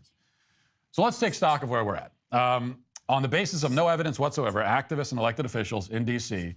are now trying to pass a law eliminating the testing requirement for social workers entirely. Watch. Now Councilman Robert White is behind a bill that would eliminate the exam for entry and master's level licensure applicants whose work would still have to be supervised by more experienced social workers. We will not sort of release unqualified people onto the masses, but this exam is not a proven method of qualification. After Illinois eliminated their test 2 years ago, that state saw nearly 3,000 social workers licensed the following year. White says he hopes doing so here will help fill widespread vacancies in schools and social services. Why not fix the exam? There is no evidence that this exam, passing this exam, results in better practitioners. Anna Glow Boone, executive director of the Consortium for Child Welfare and head of the Social Workers Unite DC Coalition, says more research is needed before tossing out this exam. She notes 85% of DC graduate applicants eventually pass it. The exam, the social work exam, is not the problem. Boone says DC could allow social workers to work with a provisional license while they take the test again. And she says city leaders should focus on retaining current social workers instead of weakening the requirements to become one. We won't know if these folks who get licensed without having passing or demonstrating basic competencies, if they will engage in safe, competent, ethical, responsible practice. I mean, if someone shows that they're a risk to a patient, we can get rid of them. Maybe, but we won't know that until after the fact. So it's a pretty interesting clip. This woman with the Consortium for Child Welfare has to tell the reporter that the whole purpose of licensing requirements, whether it's in medicine or law or any other profession, is to ensure that you have competent people in the profession. That's how you protect the public and maintain standards. You don't admit everyone and then when an incompetent person gets someone killed, decide to start culling the herd. That's not the way it generally works. But now the script is completely flipped. We're deliberately hiring morons in every conceivable profession. And this is a terrible idea, regardless of the profession, of course. But in the field of social work, it's especially ironic because the left is lowering the bar for social workers after they spent the last few years insisting that social workers should replace law enforcement in a wide array of situations. So they're trying to expand the power and scope of social work while at the same time lowering the standards. That's what's happening. The only good news here, if you can call it that, is that for the most part, social workers are, very often functionally useless anyway. So it's not clear what the practical implications of lowering the bar will be, given how low it already is. But as a symbol for a much larger problem, for the regression we're seeing in virtually every major industry, what's happening in the field of social work is actually notable. What they're doing makes it very clear that they're trying to remake all of society for the most important and demanding professions to jobs that are neither important nor demanding. But it's the same thing across the gamut. Yesterday it was the police, today it's social workers, tomorrow it'll be dog walkers, whatever. They won't stop until they have eliminated the legitimacy of every conceivable job in the country. Well, maybe that's not entirely true.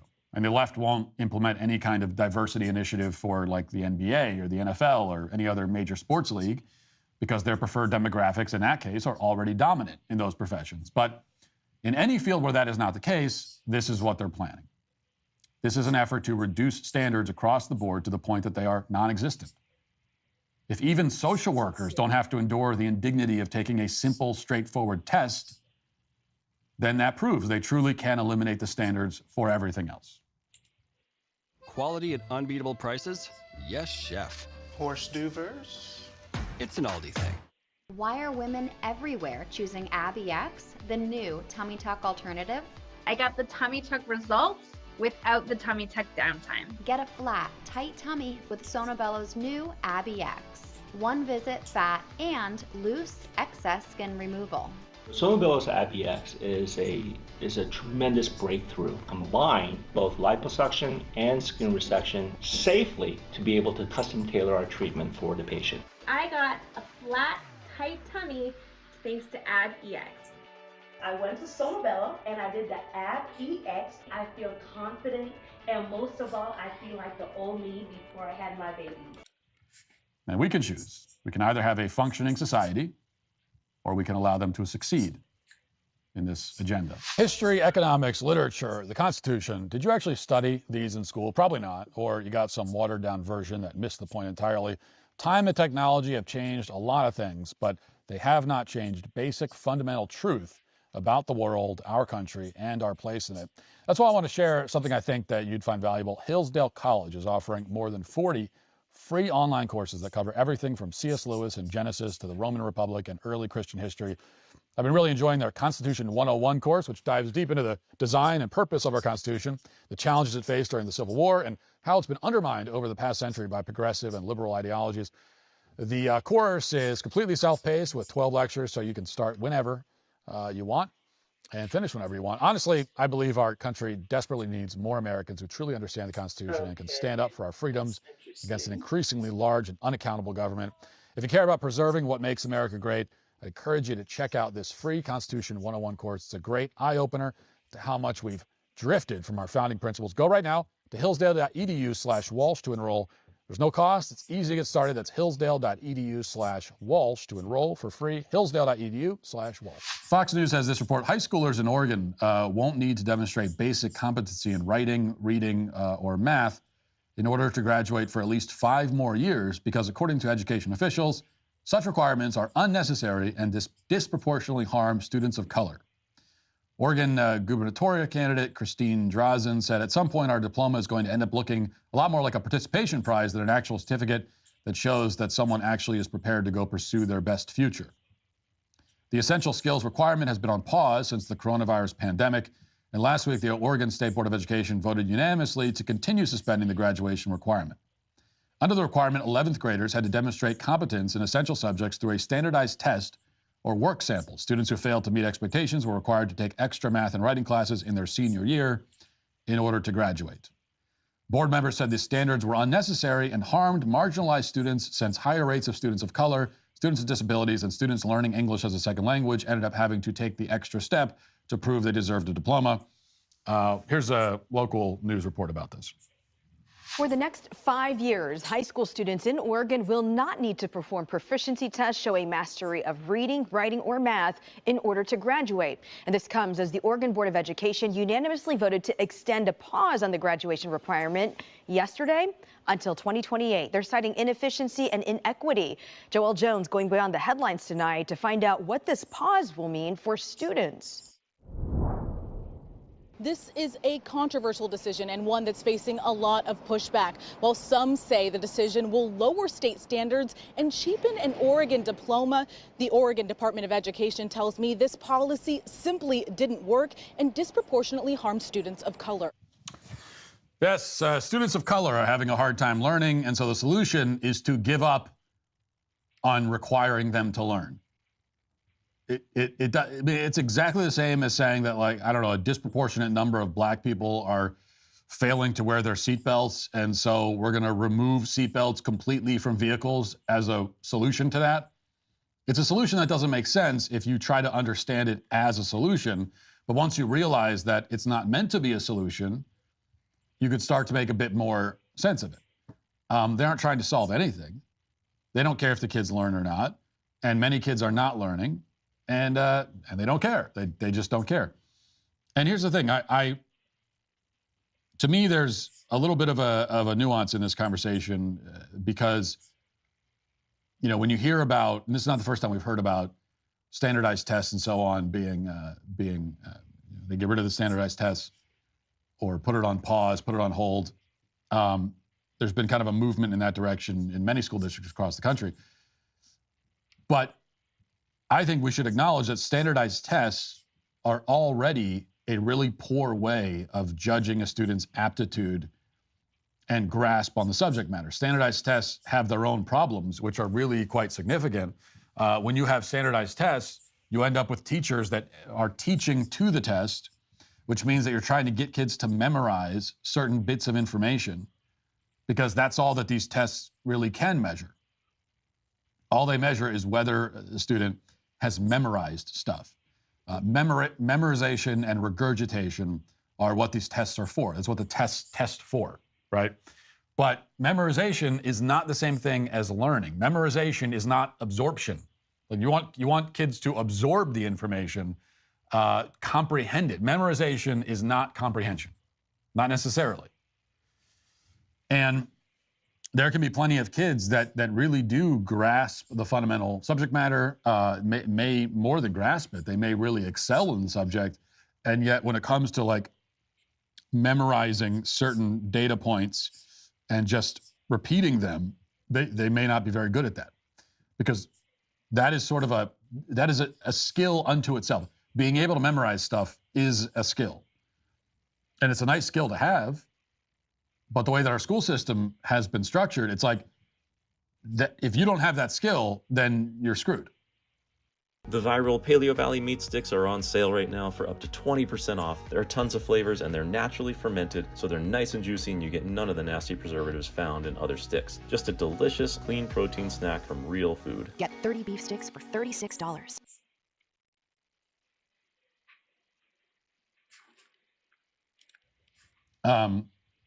When it shouldn't really be about that particular, that's one particular skill set.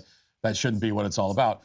You know, really the best way to measure a student's actual understanding of the material is, you know, it's not the same for every class, but for the most part, perhaps with the exception of math, and especially in the younger ages, like one of the best ways to measure a student's actual understanding of the material in many classes is to have a conversation with them, right? That's how you can, if you just talk to someone about any subject, you can, especially if you yourself are versed in the subject, as teachers should be, then you can quickly tell whether they get it or not. I can do this with my own kids. You know, my son really struggles with math, just like I did as a kid. But just like me, he's great with subjects like history. You know, he loves history. He loves that stuff. I was talking to him yesterday about the Oregon Trail, and they haven't even spent really much time on. They haven't gotten really to that lesson yet. But I was talking about it. He gave a pretty good summary of what the Oregon Trail is, based on the little that he heard about it. And so I can tell by talking to him that history is a subject that he grasps. But the problem is that this kind of personalized assessment isn't really possible in the school system. The school system always runs on factory settings. It is a factory industrialized kind of way of educating.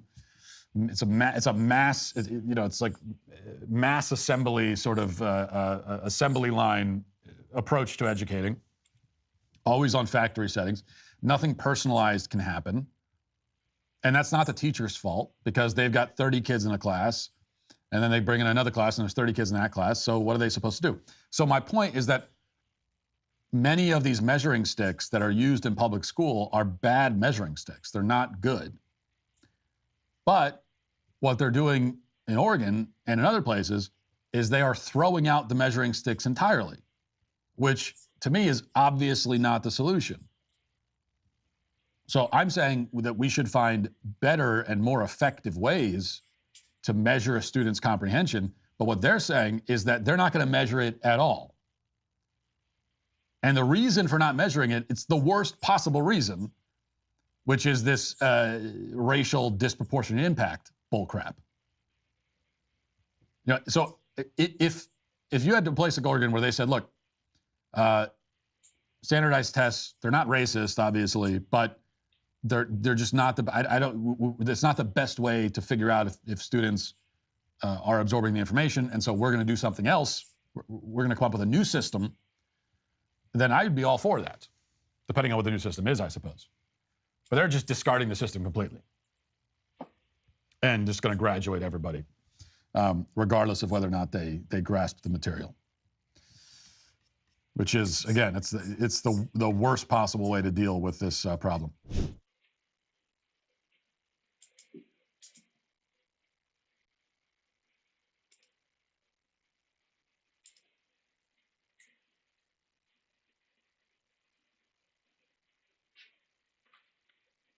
Oh, is that on? Yeah. Okay.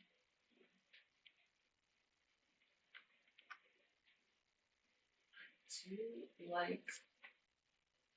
Okay, so let's watch. Okay.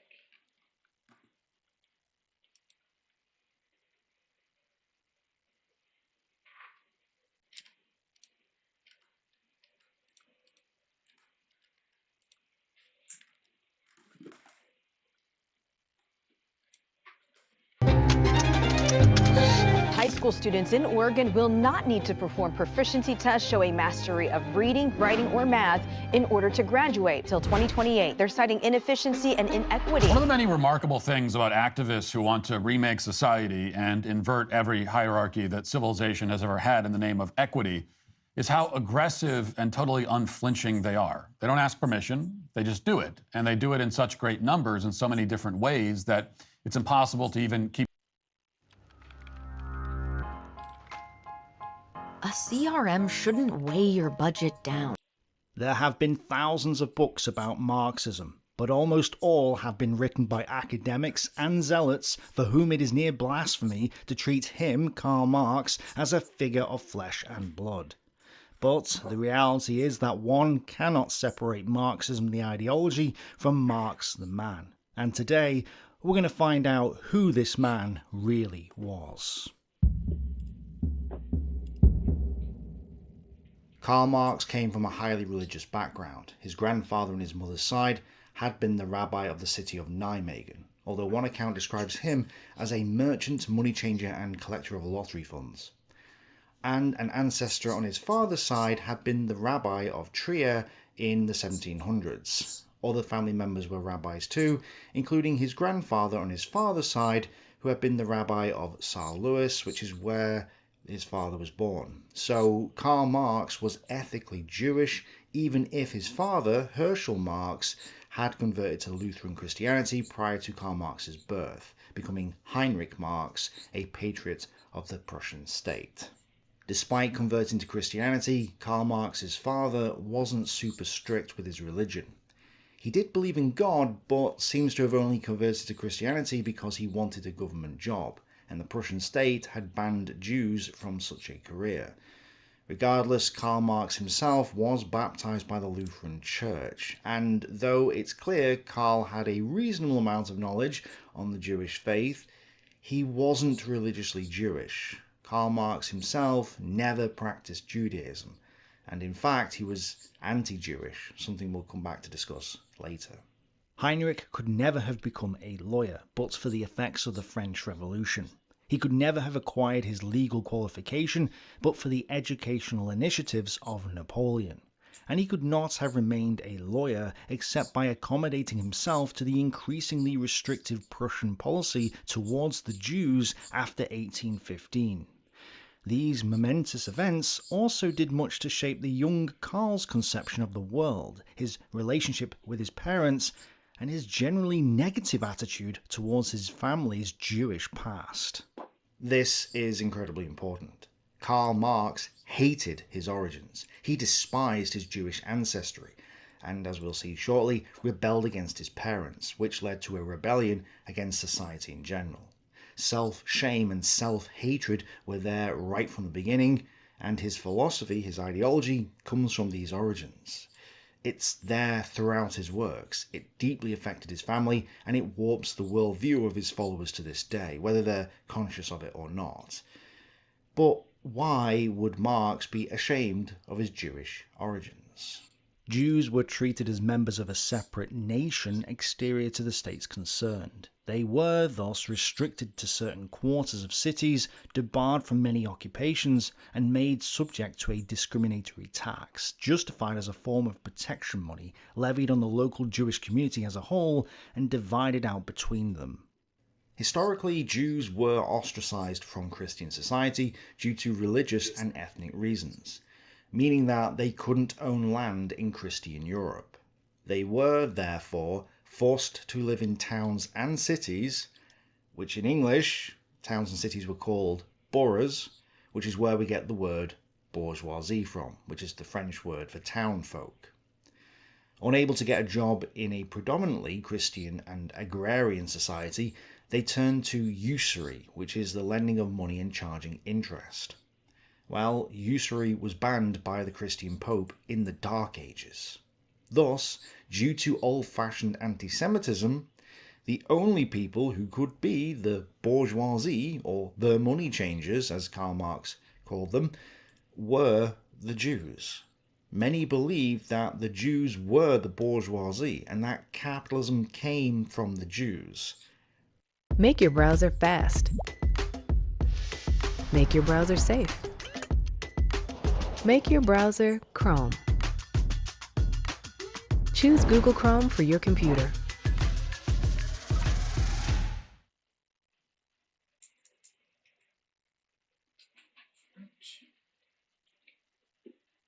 That's why the propaganda of anti-Semitism and anti-capitalism look exactly the same, because they are the same. Anti-Semitism and anti-capitalism are just two sides of the same coin. That's also why, during Karl Marx's time, not now, but back then, the German word Judentum was commonly used as a synonym for commerce, which again shows the connection between capitalism and Jewishness. But in the aftermath of the French Revolution, which shook up the old order of Europe, many Jews converted from the faith or lost it entirely, like with Karl Marx's father, and their sons and daughters became ashamed of their Jewish and capitalist heritage. Well, Karl Marx was one of them, which is why his ideology is both anti-Semitic and anti-capitalist, because they're two sides of the same coin. Anyway, Heinrich Marx read Voltaire, Jean-Jacques Rousseau, and Immanuel Kant. We haven't got time to go into a deep dive on these guys today, but it's clear that Heinrich's interest in philosophy had a major impact on Karl Marx, who became a philosopher himself. And Immanuel Kant's philosophy was especially important since it tried to save faith from science, which is why I have Leonard Peikoff's book on the shelf behind me, since he dives deep on this particular philosophy. Kant's ideology is altruist to the bone and directly led to Hegel, whom Karl Marx read during his education, so the influence was there right from the beginning. Karl Marx's mother, Henrietta, was Dutch, and her German grammar and spelling remained poor throughout her life, which may partly explain why she had a problem dealing with Karl Marx. Henrietta was a family-orientated person who gave Karl excessive motherly love, writing letters to her son telling him to make money instead of, well, nothing. Another reason he didn't like her. It seems that the fate of the people of Israel are once again being fulfilled in my case, and that my children are to be scattered throughout all the world. When Marx went to university, she encouraged him to not smoke too much, not to stay up late, to rise early, and to have a weekly scrub with sponge and soap, which suggests that he wasn't even managing to wash that often. And we will see more evidence which confirms this later on. Marx's early life isn't known in detail, but there are snippets. He was born on the 5th of May 1818. Dude, Karl Marx definitely had kids. Imagine the lady having to smell that. I've heard how he couldn't even take care of his kids, and that his wife had to do sell so many things, and at even one point she was helped by a neighbor, and just to realize that I think she was helped by a neighbor. She wrote him letters to help, trying to convince him to help her. But anyways, so she got the neighbor's help. At the same time, the neighbor came to the house to check up on her and everything was good. Another person had arrived at her house claiming that Marx owed him money for other debts that he hadn't paid and settled yet. I felt so bad for her. Ew. No. Europeans, man, really. Yeah, look, I know in America we did the same things back then, but I've been to Europe, okay? And actually, the job that I'm at right now, doing right now, I was in Belgium for a while. Well, actually, I was going back and forth to Belgium. And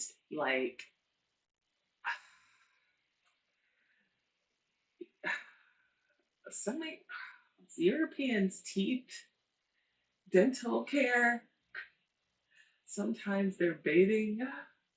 It just really depends. What I really found interesting was the part of Belgium. I was in the French part of Belgium, and that whole saying, as an American, you hear it sometimes where people say, "Oh, it's the French," like it's like a jab, right? I didn't really understand that jab until I went, and now I understand when people say, "Oh, it's the French." It's like, whew. I will say the Flanders part, the Belgium part, the Flanders part, or the Dutch part of Belgium, I liked way better than the French part of Belgium. Let's just, I'm gonna leave it at that. That's me being as nice as I can. Um, but Flanders is very beautiful.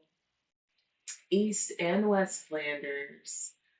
Um, I was amazed by the architecture there, especially in Brussels.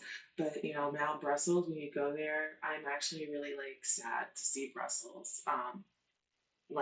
Imagine being an American, and you know that Europe is well, our cousins. Even though I'm Black, yes, I do have some European ancestry in me for other reasons. and we learn about European history, and it's you just dream about it. So you can't wait to go, because I can't tell you how many movies we grew up with, glamorizing how backpacking in Europe was amazing, right? Meet friends, so like that's like a coming of passage, like a coming of age, like passage type thing that Americans love to do. Go over to Europe, right? You know, hostels, you know, cheap living, put your backpack on, you know, and travel to Europe, smoke pot, go to Amsterdam.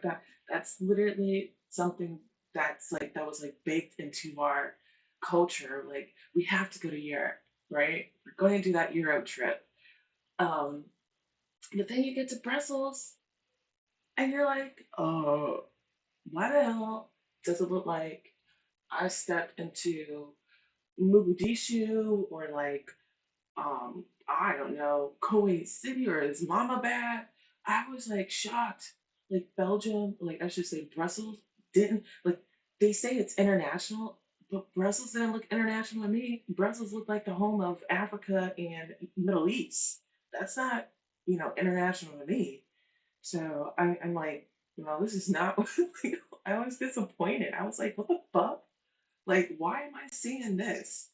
You know, this is supposed to be Europe. So, you know, I'm not gonna lie. Um, I feel like the same things that are happening here, it happens in Europe, in the big cities. The big cities no longer, like the capitals, no longer look like they belong to Europeans. Um, it's I was just shocked. You're better off going to like the littler towns or the the towns that are like outside of the big cities, like even like here, you just like you're better off living out in the countryside. It just looks better, less crime, less trash, less, you know, people, you know, doing crazy shit. Everyone at least tries to have some sort of common values when even when it just comes to like, you know, the neighborhoods and stuff and how they treat each other, how they treat their neighborhoods, you know, but Europe doesn't look Europe anymore. That's all I gotta say. Europe should probably try to get that back, you know. And with me going around the world, and I'm not saying like people say, oh, you could be saying this because you're xenophobic. No, I have been all around the world. I've worked all around the world, and when I go to places that, you know, I've been to Singapore. I want to fucking see Singaporeans. I don't want to fucking see like the whole entire fucking world there. You know, when I go to Germany, I want to see Germans. When I go to Japan, I want to see Japanese. When I go to Kuwait, when I lived in Kuwait, I want to see Kuwaitis. Like, I want to see like the dominant culture, especially in their capitals, be of that, you know, the culture of that country, you know, the natives, the indigenous people there, you know, and that's just how I feel when it comes to that. I love cultures. I want to like I want to be able to enjoy every culture as it is. I want to be able to talk to them in their language, but you know, just because I want to be able to come, you know, get to know their culture. I don't want to have this clashing, you know, and it's just really sad to see it. Um, it's just really sad to see that in Europe. But when I go to all the other countries, like I am amazed. I take in their culture all the way, and I like how they, you know, they try to preserve it. And I don't think if there's anything wrong. I absolutely don't think there's anything wrong if you are in your country and you want to preserve your culture as the dominant culture. I think that's the way it should be. But you know, so many people get butthurt and say tell others that you need to like the incoming no the indigenous people there uh need to adapt to the incoming no to the incoming group no the incoming group needs to adapt to the indigenous people who are already there, and if those people coming in can't appreciate it or they feel like they should change it in any sort of way to resemble the shithole that they left, then I think those people should actually be kicked out. I think they should be expelled and go back to their lands. They're obviously not there to stay long term, and they obviously aren't there to embrace a different culture. They obviously aren't. They're there to literally change it. Only people I know go to another country who want to change it are conquerors. It's just that simple. Like, have you not heard of history? Like, that's literally what in history, those who want to go and, conquer the world is literally to change other countries to what they see, like their vision. So I'm like, I'm not going to want to go into another country to try to change their views and change their ways. And I think that, it should be reciprocated vice versa to the person who wants to come to my country. In the German town of Trier, which only had a population of 11,000 at the time. Isa, I've never been to Brussels, but all the large cities near me are international, but you can tell it is majority local.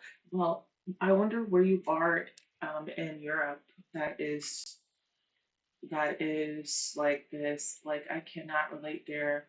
Maybe I just have a bad sample size, but I'm not saying it.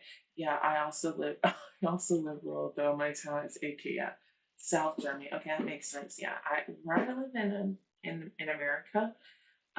Well, I have a home in Arizona. Yeah, it's out in the middle. It's out in the middle of the desert. I don't like to live close. Like, it takes me 20 minutes to just get into city, just to even go grocery shopping if I wanted to. And actually, I think the nearest thing to me is the grocery store, which is 20 minutes away. But yeah, I was really surprised about. Brussels. Yeah, it shouldn't be like that. Only Karl and 3 sisters survived and lived out most of their lives, with 5. I did go to Heidelberg, not this year, but last year for Oktoberfest. It was like a little bit right after. It was in October. It was during Oktoberfest, but there wasn't really anything too crazy there. It seemed to be somewhat fine, like it didn't seem like it was overwhelming. It it still seemed like the majority were Germans. Like I said, I don't have a problem with even seeing new people there, but like assimilate, That's the thing. I don't mind people just assimilate. That's it. Wear their, dress and act the way that they act. Others dying before the age of 24, mostly from consumption. Karl Marx himself also suffered throughout his life from a weak chest, something that will end up being important later on.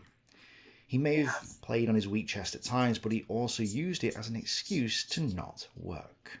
Although we cannot work for long and seldom happily with a physical constitution which is not suited to our profession, the thought nevertheless continually arises of sacrificing our well-being to duty, of acting vigorously although we are weak.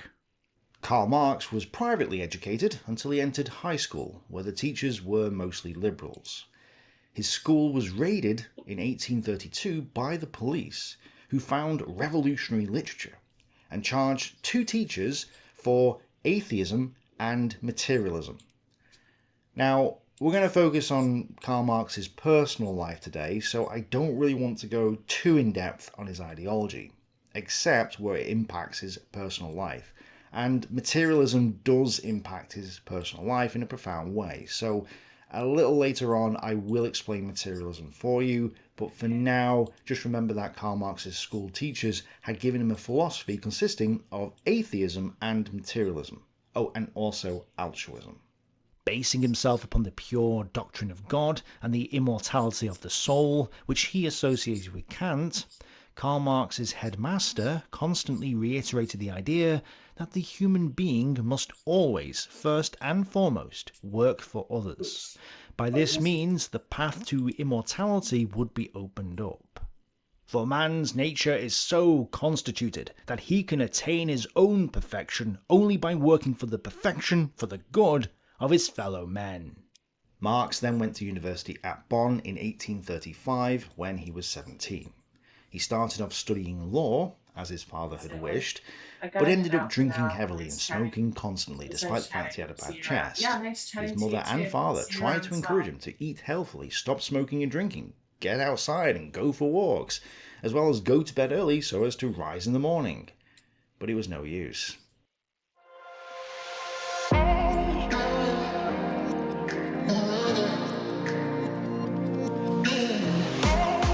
There is evidence that his father especially berated him for his poor behaviour, and he was placed in detention for disturbing the peace after getting drunk and also carrying prohibited weapons in Cologne. He ended up in prison for 24 hours after one particular binge, and also got into a pistol duel with a trained soldier that, unfortunately for the rest of humanity, only ended up wounding the flesh above his left eye. Heinrich was also worried about his son's attitude towards money. In January 1936, he complained that his son's accounts were disconnected and inconclusive. One expects order, even from a scholar, and especially from a practical lawyer. Heinrich was convinced that it was possible to manage with less.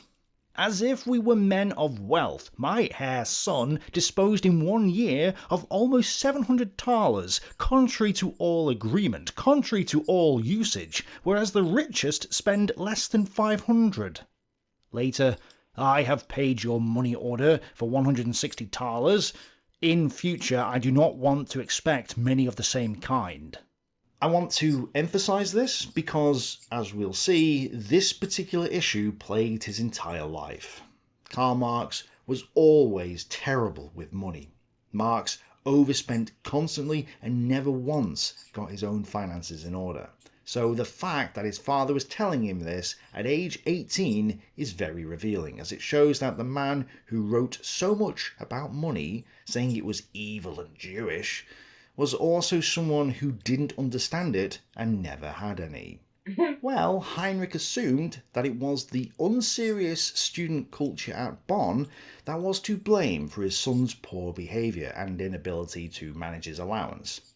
So Karl Marx's father forced him to transfer to the far more serious University of Berlin, a city whose population was now at 397,000. 2/3 of the estimated 10,000 new workers who poured into the city each year were effectively homeless and forced nightly to hire a sleeping space, Schlafstelle. Most of the city's burgeoning workforce of tailors and shoemakers remained beneath the tax threshold, and according to the socialist journalist Ernst Drunker, which is a very appropriate name for a socialist journalist, 1 in 17 of the city's female population, many of them country migrants and would-be domestic servants, turned to being pros. Good old YouTube censorship there. And I'm afraid we do have to take the words of a socialist with a grain of salt. So we do have to ask ourselves, why were people flooding into Berlin if conditions were this bad? Why not just stay in the countryside or go to a different town or village? Why was the population growing if conditions were so poor? None of these people can ever explain this, and the reason why is because their ideology and ignorance of history blind them to what was actually happening. There's an article I'll link to in the description which will explain this in full, but here's part of the article here coming from a book called Human Action. The truth is that economic conditions were highly unsatisfactory on the eve of the Industrial Revolution. The traditional social system was not elastic enough to provide for the needs of a rapidly increasing population. Neither farming nor the guilds had any use for the additional hands.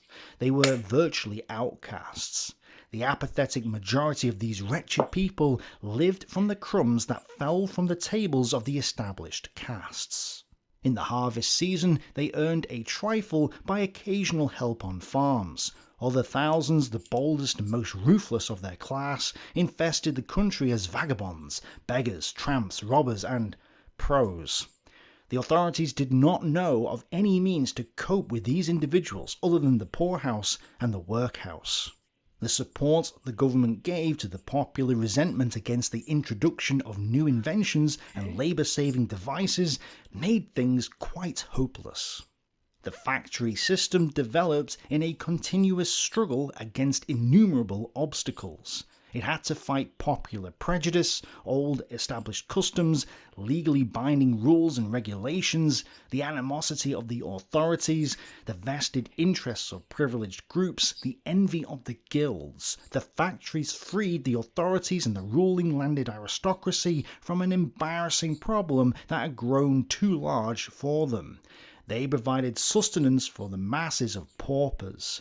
They emptied the poorhouses, the workhouses, and the prisons. They converted starving beggars into self-supporting breadwinners. The factory owners did not have the power to compel anybody to take a factory job. They could only hire people who were ready to work for the wages offered to them. Low as these wage rates were, they were nonetheless much more than these paupers could earn in any other field open to them.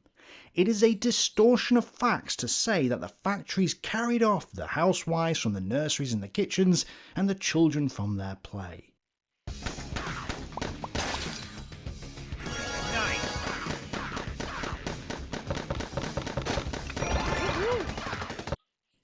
These women had nothing to cook with, and to feed their children.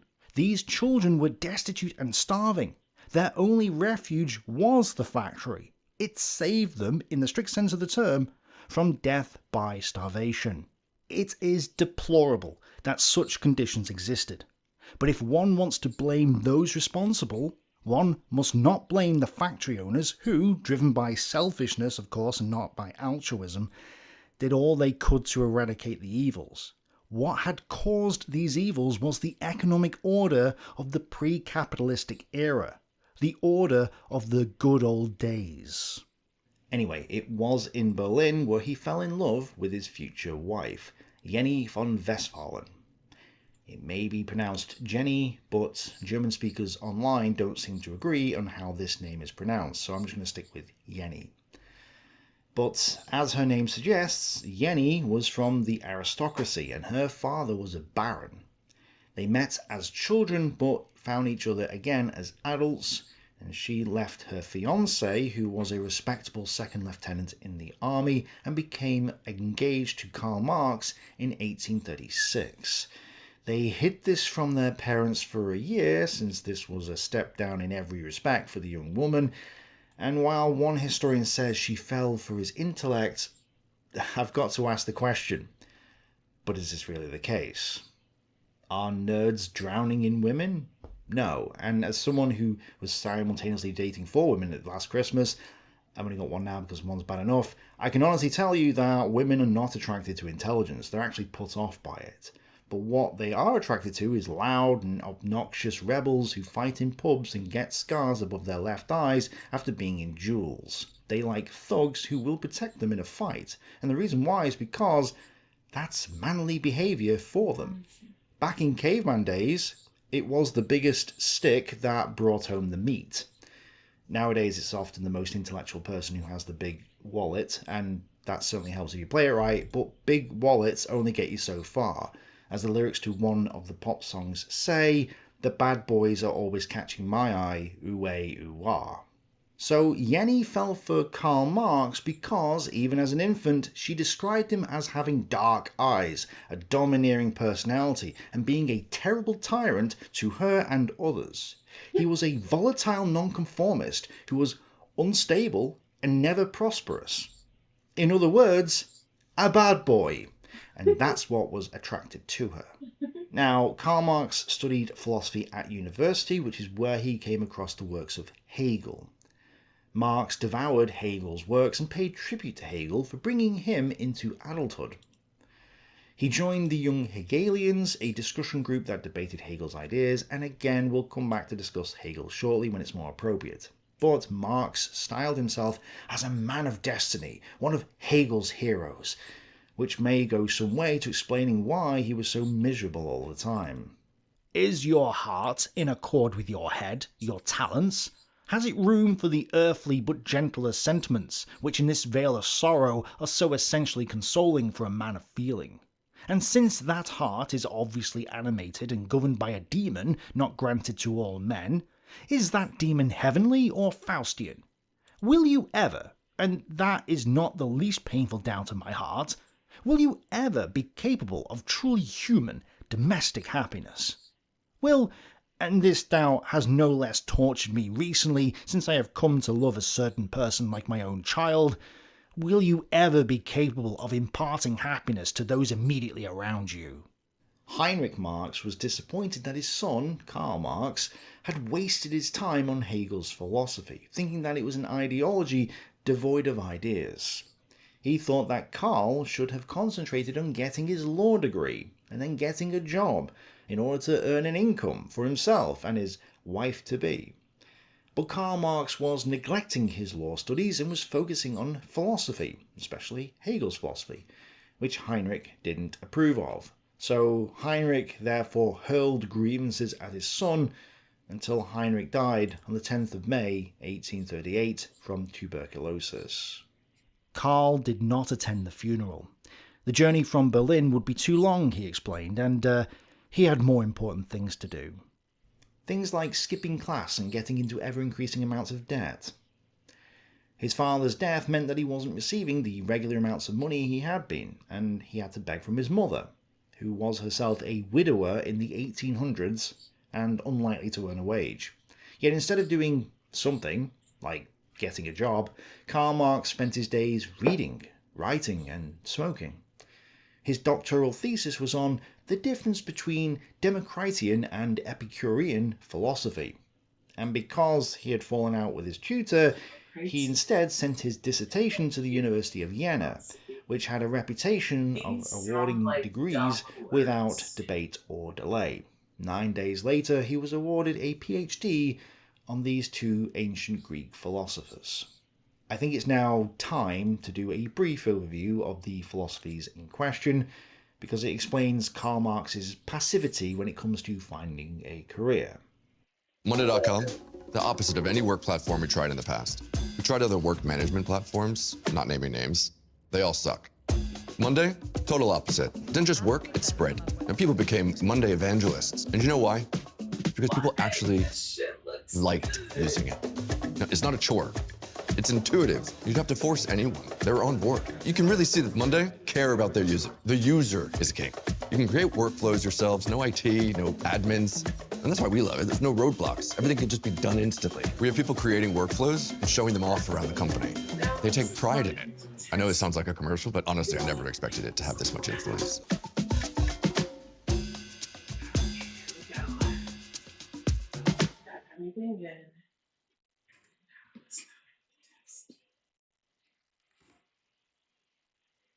I cannot believe it's already been over 3 years with my BetterHelp therapist. After 3 years of therapy, Democritus was an ancient Greek philosopher who theorized that the world was made up of tiny particles that were uncuttable.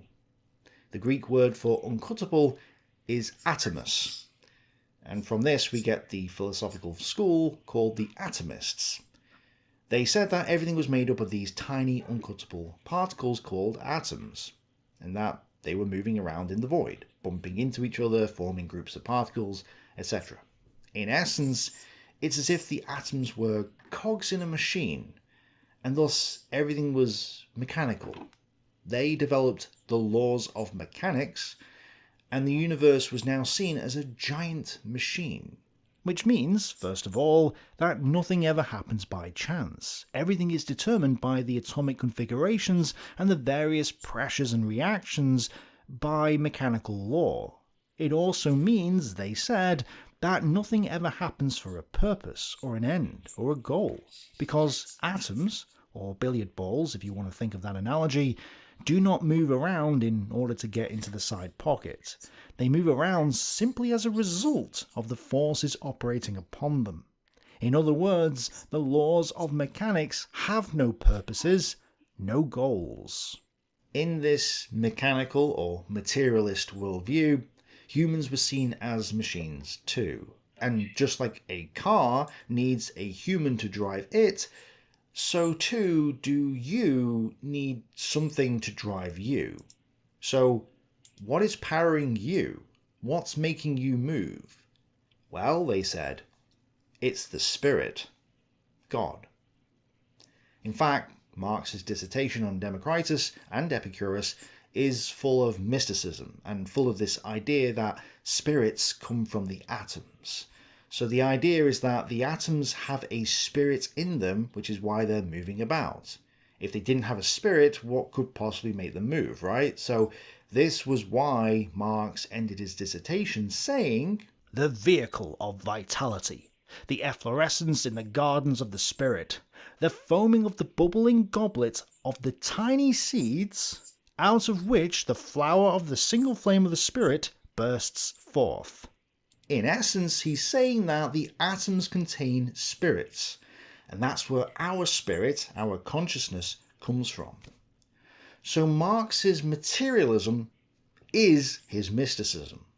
Those claiming that he was an atheist because he was a materialist have failed to recognize that materialism is, by itself, mysticism.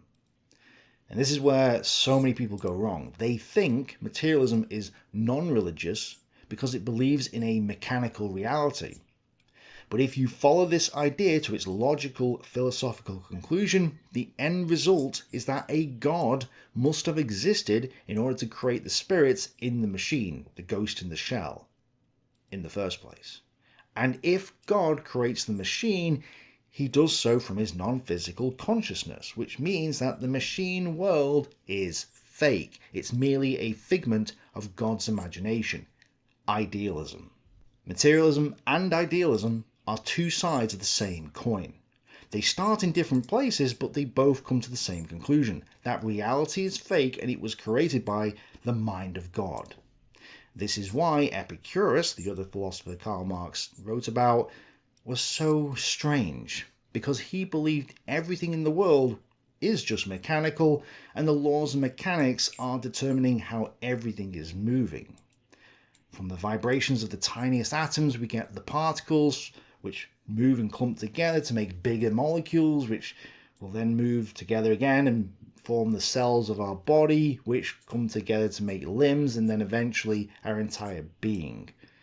And we ourselves are just part of this giant universal machine. We're not acting from our own free will, just like the atoms have no free will. We're merely acting as the machine has already determined we should act. So, because this is a mechanical, materialistic world, man has no choice in his actions. It's all predetermined beforehand by the machine. And if we have no free will, what's the point of doing anything, since we can't affect the future? Epicurus therefore concluded that we should withdraw from the world. Atoms have no emotion, and neither should we, he said.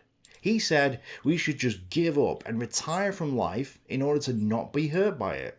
And thus, he sought pleasure by avoiding the pain of trying. If you want an aphorism that captures the essence of Epicurus's philosophy on this point, it's "nothing ventured, nothing lost," or "better safe than sorry." Wall yourself off from reality, and then it can't hurt you. We got here first. We did it. No, she's right there. Good morning, guys. You wake up, good morning, it's a brand new day. Blue skies above, it's a perfect day. Epicurus therefore built himself a sheltered garden in which he retired. He then ate a simple diet, spoke with a few chosen friends, and let the world outside the garden go to ruin. In essence, he built a Garden of Eden. He thought that the greatest happiness is the absence of strong emotions and not taking action, meaning that happiness was a negative emotion for Epicurus. It is the state of not being hurt, which sounds like safety, but is actually misery. Hence, the greatest happiness is absence of strong emotions, and therefore cessation of action. And now it makes sense why Karl Marx did the exact same thing. Marx avoided work, avoided life, he was inimical to it, because he was mimicking Epicurus. There's also a clear rejection of his father and parental issues, but all this combined into the philosophy he had, which turned him into the lazy and miserable communist that he was. Now, in his dissertation, Marx says that the immediate realization of philosophy is, in its deepest essence, afflicted with contradictions. He hadn't yet discovered Hegel, but it's obvious why he soon fell for him, since Hegel was the master of contradictions. I have an entire video on Hegel and his idiobabble, but in short, Hegel was an idealist. Idealism is the idea that everything is created by the mind of God, the ideal. But Hegel was what's known as a dialectical idealist. The dialectic is best understood as a transcendence. It's based on the Christian Trinity of the Father, the Son, and the Holy Spirit, but it's all about combining opposites. So we have 3 points on a triangle. The first point, the opposing second point, and the higher third point. Hegel didn't use this terminology, but it's commonly referred to as the triad of thesis, antithesis, and synthesis. When you bash the first two together, you get something else. So let's give an example. Man and woman equals child. Or another, yellow and blue equals green. Hegel said that this change, or Aufheben, results in a synthesis of the opposites. The two opposites become reconciled. And thus contradictions, he said, are good. But what are we doing when we do the dialectic? We are reconciling the two opposites into a new third position. Then we have a new third position, which will also have an opposite. And this then gets reconciled again into a new third position. And so on until we, up and up until we get to God. Therefore, using the dialectic, we can transcend this fake material reality that we're all trapped in. So in the most basic language that I can come up with, so that everyone can understand, the idea of dialectical idealism is defined as the transcendence of a fake reality to get to God. Marx took Hegel, but replaced the Hegelian idealism Oopsie, my bad. With materialism. Okay, so Marx's philosophy is known as dialectical materialism, which people have said is completely different to Hegel. And while Marx did say in Das Kapital that his philosophy was opposite to Hegel's idea, in practical terms, it wasn't. What did we say before? Material reality is created by the mind of God. It's powered by God, and therefore is also idealism. So materialism and idealism are two sides of the same coin. Marx comes at it from a different angle, but ultimately gets to the same conclusion, that we must transcend this fake reality in order to get to God. And that's what Marx's dialectical materialism actually means, the transcendence of the fake material reality. My dialectic method is not only different from the Hegelian, but is its direct opposite. To Hegel, the life process of the human brain, i.e. the process of thinking, which under the name of the idea he even transforms into an independent subject, is the demiurgus of the real world, and the real world is only the external, phenomenal form of the idea. With me, on the contrary, the ideal is nothing else than the material world reflected by the human mind and translated into forms of thought. Ah yes, because everybody listening to this knows exactly what you just said. It was perfectly clear, and I won't have to explain this at all. When Two Plays went dark, this Adam was on WhatsApp. This Adam was not, so his photo came out blurry and no one could help. This Adam sent an HD photo on WhatsApp, then saved the play. It's time for WhatsApp. Finding new adventures, and extra confidence, and extra miles. What's that? 99% of the population did not understand this at all because Karl Marx is deliberately distorting the language in order to hide the religion he's in? Oh, okay, well, I better explain it then. So, first off, we have the Christian God. According to the Hermeticists, God created the material world as a prison for the soul of man. We are trapped here, imprisoned by a false materialistic God. And according to the Hermeticists, the true God is immaterial, and they call him the Demiurgos. We need to overcome the material God in order to get to the true God that lies in the immaterial plane. So let's go through that again a bit slower. The ideal, which is the Christian God, is nothing else than the material world. So God is the world, reflected by the human mind. So the world, which is also God, is merely a reflection on the human mind. If there is no human mind, there is no reflection. There is no world. There is no God. Because the world is merely a reflection on the human mind. The world and God, therefore, aren't real. They're just what the mind make them out to be. So this is evidence of this material world being the fake prison for the soul of man. But Karl Marx's dialectical materialism says we can overcome and transcend the fake material world, which is also God, and get to the true God above and beyond the fake God, which is the Demiurgos. This is the exact same conclusion Hegel had. It's just that he's going about it in a different way. This is why, despite calling himself a materialist, Marx hated reality. Marx despised the free market, money and physical possessions, classifying these as little more than materialistic things. But material is fake, right? It's merely a reflection of the human mind.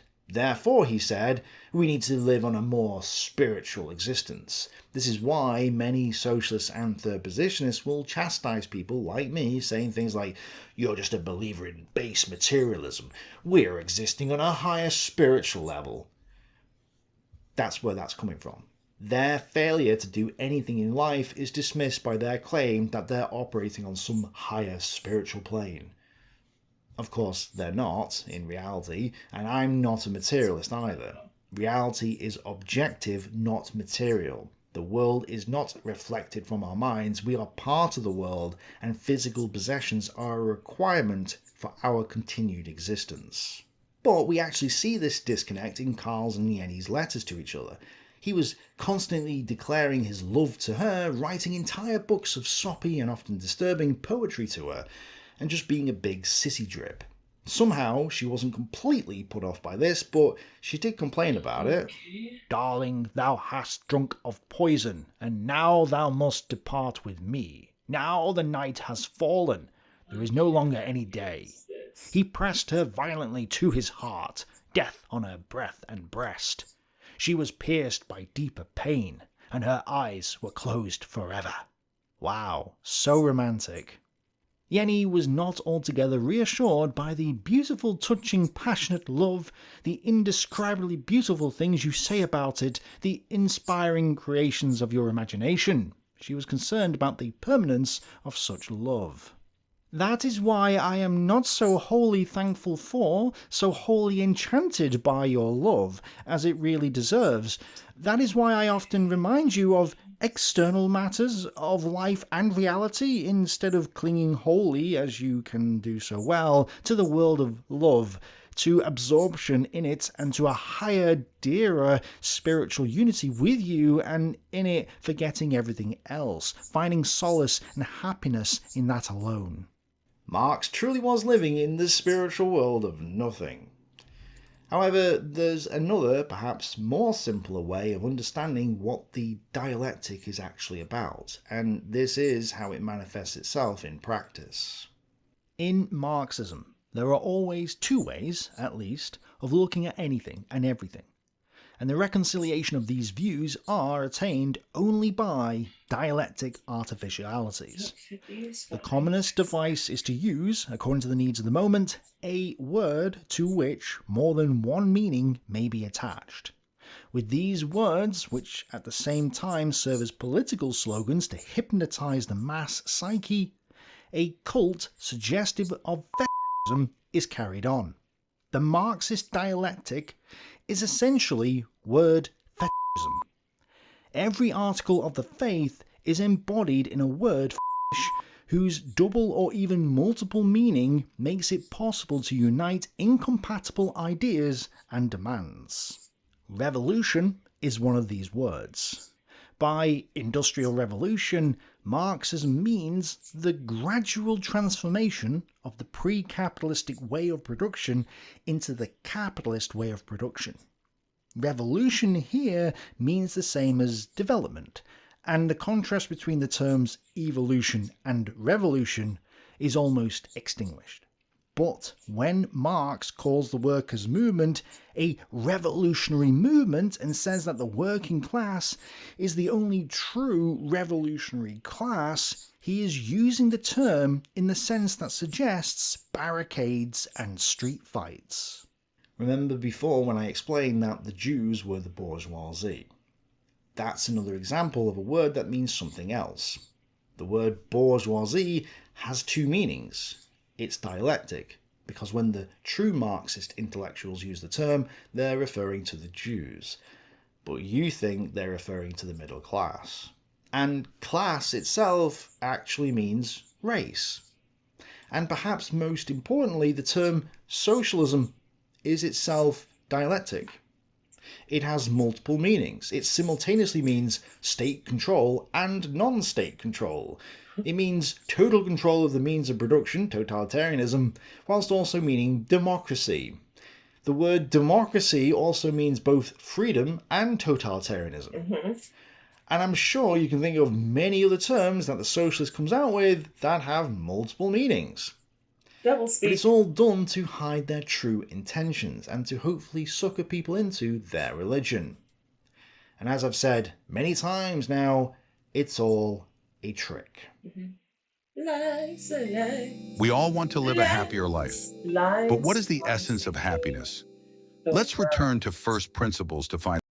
Considering Marx's narcissistic personality, uncompassionate behaviour, character assassination against his own devotees, ideological dishonesty, and obsession with twisting his words around to suit his own agendas, Marxism agitated for a fallacious metaphysical vision of the world. In essence, Marxism became a paradox masquerading as a revolved contradiction. Marx's dedicated sidekick, Engels, turned his contemptuous scorn towards the proletariat. And I'll just interject to say that the word proletariat is dialectic. It has multiple meanings too, but doesn't truly mean the working people. In private, he had nothing but contempt and ridicule for workers. He referred to the proletariat as those censorship donkeys, or those stupid workers who believed everything. In another letter to Marx, he questioned the workers' intelligence, accusing them of bad character and finding their drowsiness and petty jealousy disgusting. The point is to say that you cannot take the rhetoric at face value. You have to understand that the words they're using are not the same as those in the dictionary. We have to question what they're saying and peer behind the curtain to figure out exactly what their true meanings are. And we'll see some more of this as we go forward.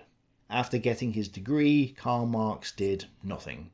Rather than get a job, he wandered around aimlessly between Bonn, Trier and Cologne, wondering what to do next. His father had wanted him to become a lawyer, but he had chosen to become a philosopher, and that meant doing nothing. There's no career path for a philosopher.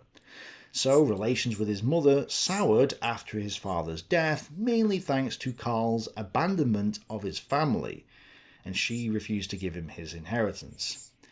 And I want to make one thing clear. Karl Marx didn't get a degree in economics. He was a philosopher, not an economist. George Young viewed Marx not as a political revolutionary, but a theological, philosophical revolutionary who was attempting to overthrow the entire social system, not just an economic system. And I absolutely agree, it's a religious philosophical system that ultimately has its origins right back in the ancient Greek Orthics, if not beyond. But that's a topic I've talked about previously, so I won't go there today.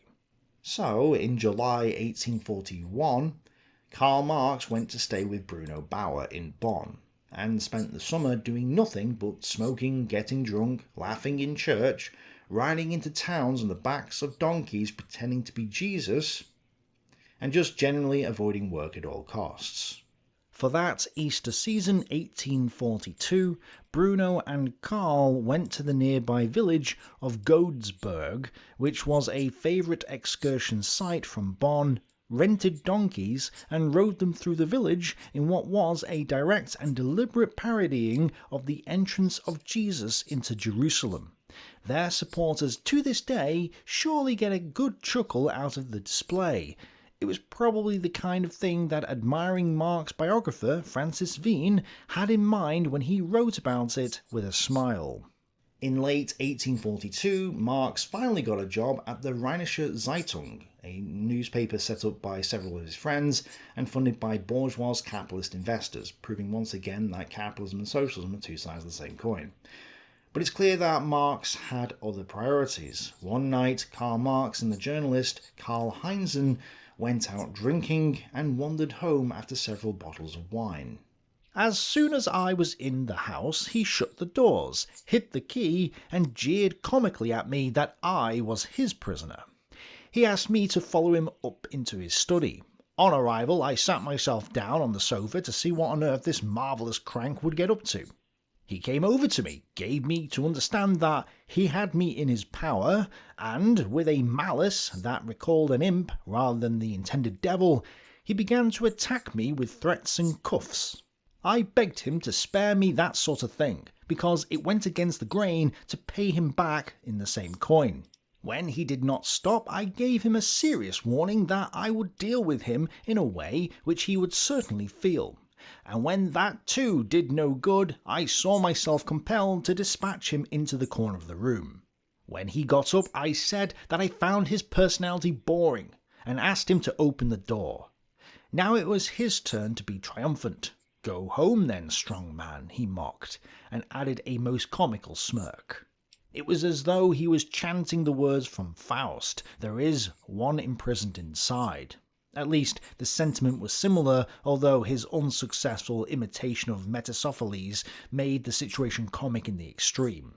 In the end, I warned him that if he would not open the door for me, then I would get it open myself, and he would have to pay for the damage. Since he only answered with mocking sneers, I went down, tore the front door off its lock, and called out to him from the street that he should shut the house up to prevent the entry of thieves.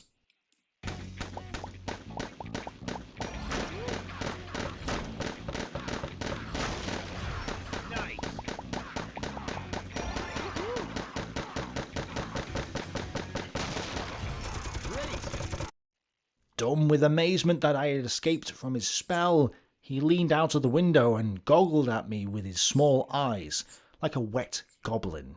It's no wonder, a few years later, that Karl Marx would denounce Karl Heinzen as a Philistine and condemn him as an egoist, with one of his tirades against him going on for nearly 30 pages.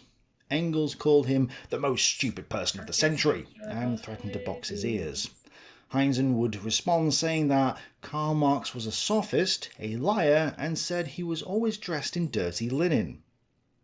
Which is interesting, we'll certainly hear more about that later. But it's clear from all this that Marx was a bully and a very deranged person. The doting Francis Wien scoffs at the idea of Marx being anything other than a saint, echoing the thoughts of socialists around the world. But from this point onwards, Karl Marx's life goes downhill very rapidly. Marx was appointed as the editor of the newspaper, which he then became a tyrant over. But this is what one biographer says about it. To describe these writings as journalism is somewhat misleading. Nearly all the articles were long, some exceedingly so. Both accounts of the proceedings of the estates were between 40 and 50 pages long. They were not forms of investigative reporting aimed at uncovering the existence of concealed facts, and were almost exclusively concerned with the principle of press freedom, an embodiment of the idea, in contrast to censorship, the world outlook of semblance. Well, the obsession with press freedom was due to the fact that they were becoming more and more radicalised as they battled the government with words. That was until the Prussian government stepped in and censored the newspaper in 1843 on the request of Tsar Nicholas I of Russia. The reason why was because the newspaper had become anti-Russian. It was German after all. So, at age 24, having only worked a few months so far in his life, assuming journalism counts as work, which is questionable, Karl Marx was once again unemployed, and worse, it had been several years since he had pledged himself to Jenny, and even he was beginning to feel guilty for not having married her yet. Heated arguments then ensued between them, and she had to point out that, unlike men, she couldn't get a job, which is not true, but she's an aristocrat, so of course she would say that. It was, as she tried to explain, different for girls. Condemned to passivity by Eve's original sin, they could only wait, hope, suffer, and endure. Nope, you could in fact get a job as a woman in the 1800s. Most chose not to get one because they decided to be housewives instead, which made sense back then as there was no washing machines or vacuum cleaners, and usually the children needed their mothers with them during these times, but technically she could have got a job prior to becoming a mother, and the reason why she didn't was because, as a toff, work was beneath her. But Marx's pledge to Jenny didn't stop him from falling for Bettina von Arnim, a famous romantic poet who was old enough to be his mother. He even took her back to Trier to meet Jenny, who was obviously not impressed, even though she stuck with him. And historian Francis Wien claims this was because Jenny was intimidated by Marx's intellect, an intellect attracted to other thinkers, not dumb ladies like Jenny. But that's clearly not the case. The fact is that a man who's wanted by other women is seen as attractive by women. This is the concept of pre-selection. To marry a Jew was shocking enough, but to marry a jobless, penniless Jew who had already achieved national notoriety was quite intolerable.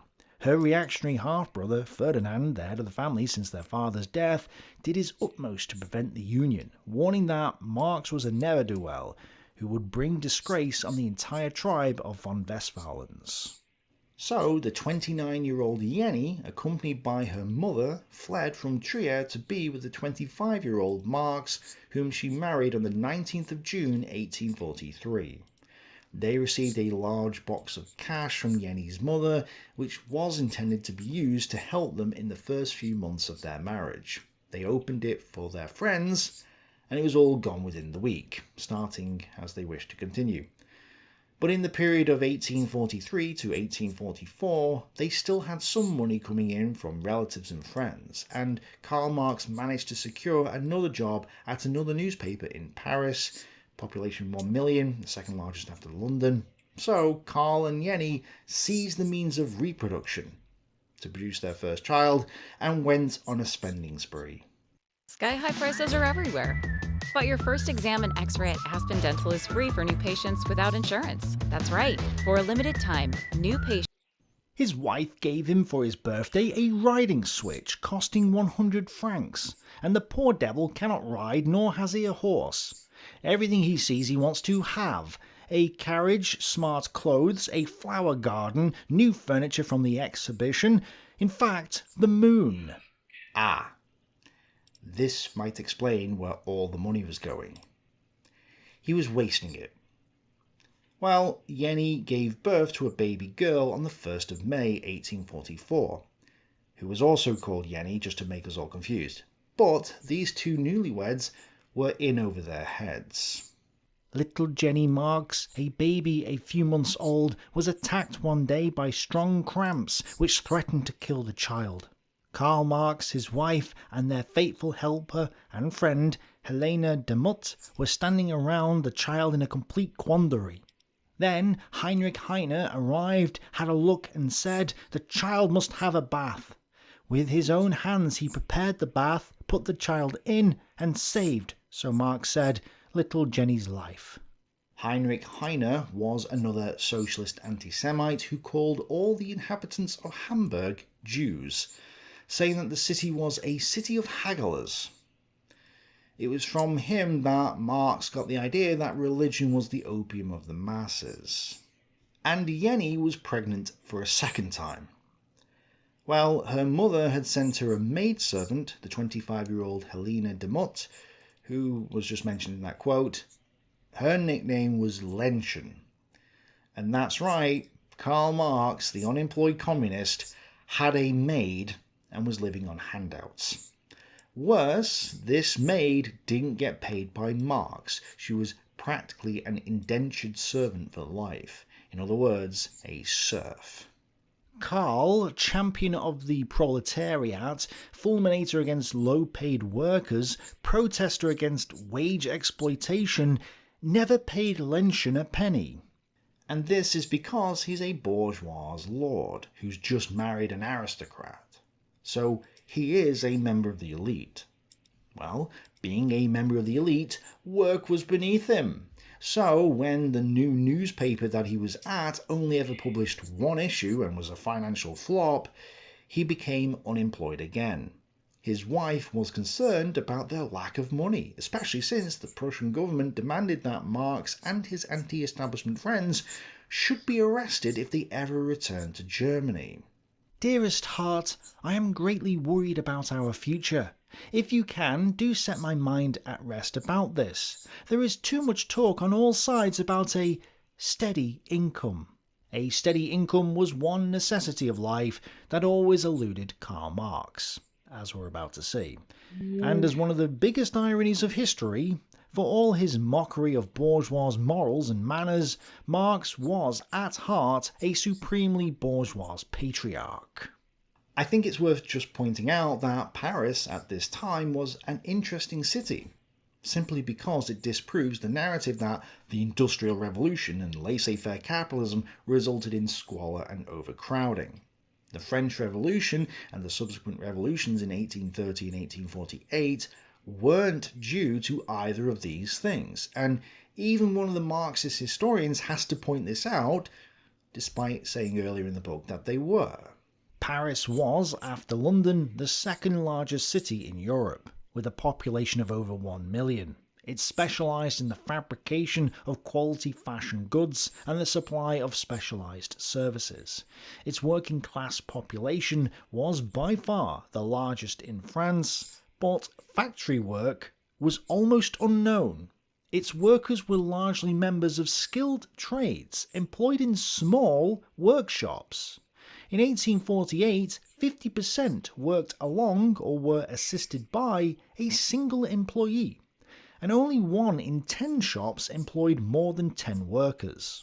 In the first half of the century, the city's population doubled. Immigrants were drawn to the city by the prospect of higher wages. The migration of artisans had begun in the years after 1815 as a result of the increase of population, the relaxation of guild restrictions, and the consequent overcrowding of German trades. So, with this in mind, it's a little odd that Marx came to the conclusions he did. He was starting to publish some of his more well-known works, like the manuscripts of 1844, where he declared that the workers became estranged from their work. According to him, wages are determined by a struggle between the capitalist and the worker, and that the worker always loses. The worker is condemned to overwork, early death, and enslavement to capital. And he's writing this in Paris, a city which disproves his own narrative. In reality, when we peer behind the curtain, what he's actually doing here is making excuses for why he himself is not making any money. I don't want to be overworked, have an early death, or be enslaved to capital. His entire philosophy, because it isn't economics, is just an excuse for Karl Marx himself to not take ownership of his own life. It's nothing to do with external factors, it's purely about himself. And these excuses he was coming up with, blaming the system for his own shortcomings, helps him explain to others why he was terrible with his own money. It's not my fault. Why he's massively in debt. It's the greedy capitalists. Why he's lazy. There's no point in working for the man. Why he's rebelling against his father who wanted him to get a career. The division of labour is bad, dude. Shirking his responsibilities with Yenny and the children. Don't you understand that you're oppressed by the system? And declaring that everybody should help society. Give me money and free stuff so I don't have to work. Again, Karl Marx was a new Epicurus, which is why he was so against work. Marx also wrote his essay on the Jewish question, where he rallied against the Jews.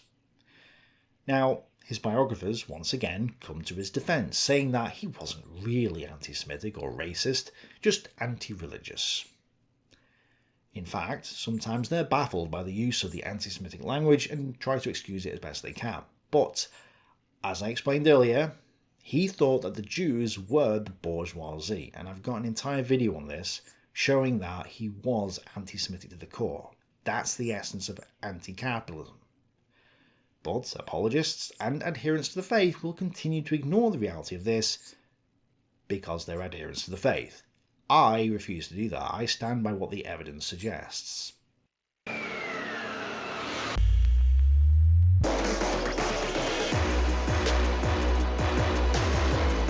Get 0% APR on 2025 GMC Hummer EV models.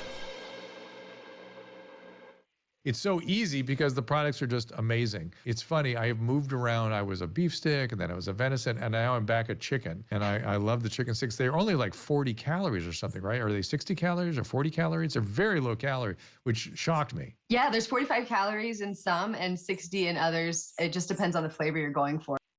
The chimerical nationality of the Jew is the nationality of the merchant, of the man of money in general. Just to point out, the italics are from Marx himself. But again, the merchant, the capitalist, is the Jew. That's what he's saying here. And I know I'll get people trying to come up with excuses, but there's no way around this. Once society has succeeded in abolishing the empirical essence of Judaism, huckstering and its preconditions, the Jew will have become impossible, because his consciousness no longer has an object, because the subjective basis of Judaism, practical need, has been humanized, and because the conflict between man's individual sensuous existence and his species existence has been abolished. The social emancipation of the Jew is the emancipation of society from Judaism. Don't you notice that he was replying to Bauer? Yes, but not at that point. That's Karl Marx's conclusion to his reply to Bauer. He's not quoting him. Anyway, Marx met Engels during his newspaper editing days, and the two became close friends after this. However, the Prussian king, Friedrich Wilhelm IV, sent a letter to the French king, Louis Philippe, in January 1845, complaining that the newspaper Marx was working for was publishing insults and libels against them. Both agreed that there were too many German philosophers in Paris, so Marx was ordered to leave France. Yenny sold her furniture and linen, and Marx sent a letter to the King of Belgium, the last place on continental Europe that would have him, promising that he wouldn't publish anything in Belgium on current politics. By the time Marx's wife and daughter joined him, he was already back in the old routine, reading, writing, boozing, scheming. There were long mornings in cafes and even longer nights of card playing and tipsy conversation. For once, even the family finances were in credit. 2 days before leaving Paris, Marx was paid a 1,500 franc advance by a publisher in Darmstadt for his embryonic work on political economy, and a whip around by Engels provided another 1,000 francs to the kitty, mostly from supporters in Germany. Marx and Engels started writing pieces together, such as The German Ideology, which took them an entire winter to write. In this, and the subsequent Poverty of Philosophy, they outlined historical materialism, which I'm not going to get into here, but it's more mystical nonsense. However, what they also did in this, plus in Anti-Düring, was give a hint at what communism would be. They said that productivity comes from labour, and labour is currently enslaved. So once we've reached communism, labour becomes free. Men wouldn't be tied to a particular job. There would be no specialists because they would be freed from the means of production. So, as Marx and Engels write, as long, therefore, as activity is not voluntary, but naturally divided, man's own deed becomes an alien power opposed to him, which enslaves him instead of being controlled by him. For as soon as the division of labour comes into being, each man has a particular, exclusive sphere of activity, which is forced upon him, and from which he cannot escape. He is a hunter, a fisherman, a shepherd, or a critical critic, and must remain so if he does not want to lose his means of livelihood. Whereas in communist society, where nobody has one exclusive sphere of activity, but each can become accomplished in any branch he wishes, society regulates the general production, and thus makes it possible for me to do one thing today and another tomorrow, to hunt in the morning, fish in the afternoon, rear cattle in the evening, criticise after dinner, just as I have in mind, without ever becoming hunter, fisherman, shepherd, or critic. And this is literally the only time Marx and Engels suggest what living in a communist society would be like. And it is truly pathetic. As I explained in my video on Lenin, apparently we're all meant to just wander around aimlessly, but somehow things get done.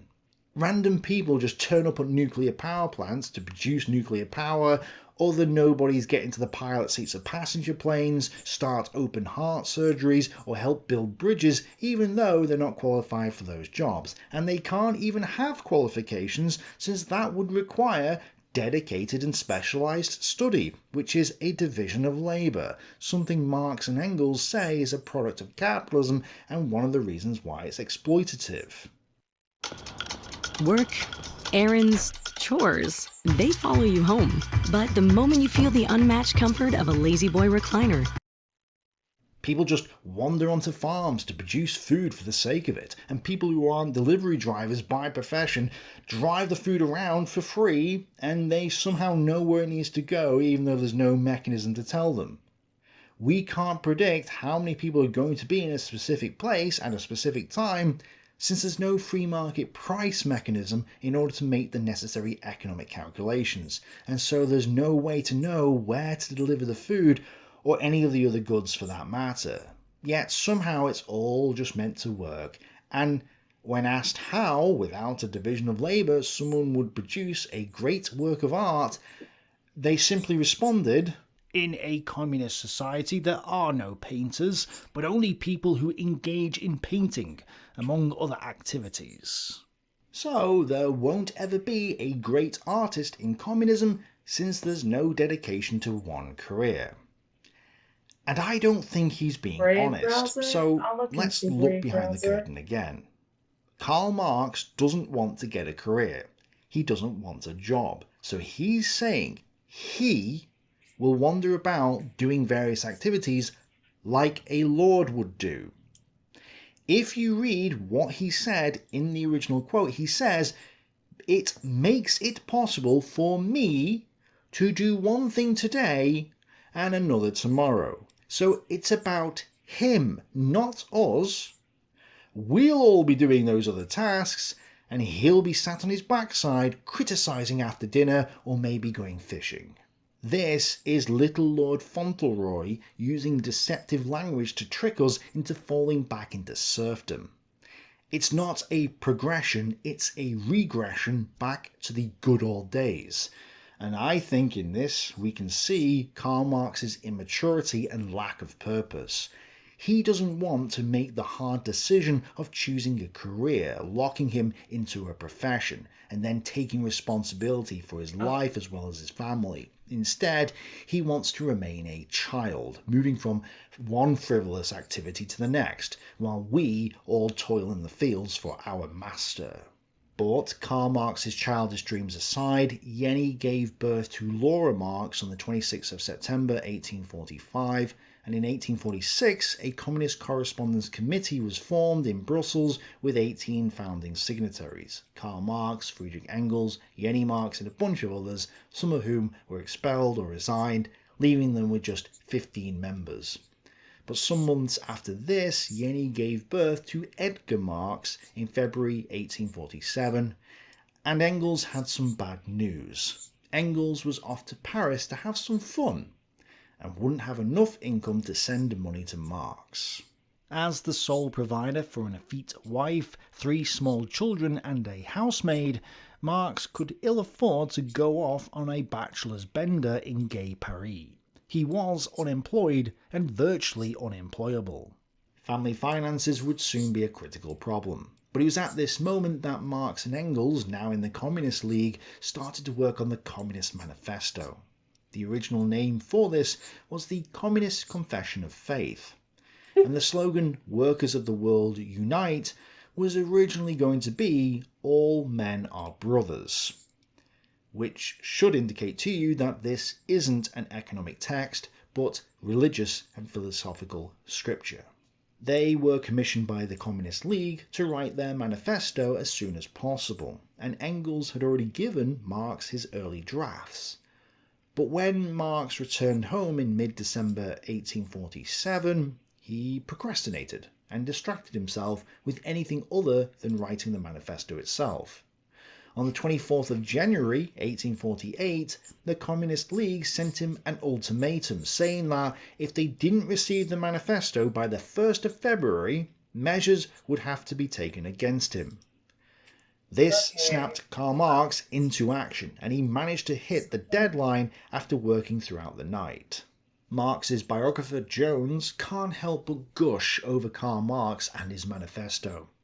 He apparently predicted the future perfectly, saying that this was the first time anyone truly grasped how restless capitalism would destabilize all societies and turn all things, including men, women and children, into objects to be sold. Unlike the slavery of the good old days, eh? Because let's not forget that Karl Marx himself was pro-slavery.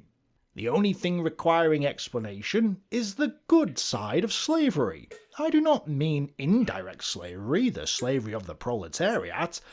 I mean direct slavery, the slavery of the blacks in Suriname, in Brazil, in the southern regions of North America.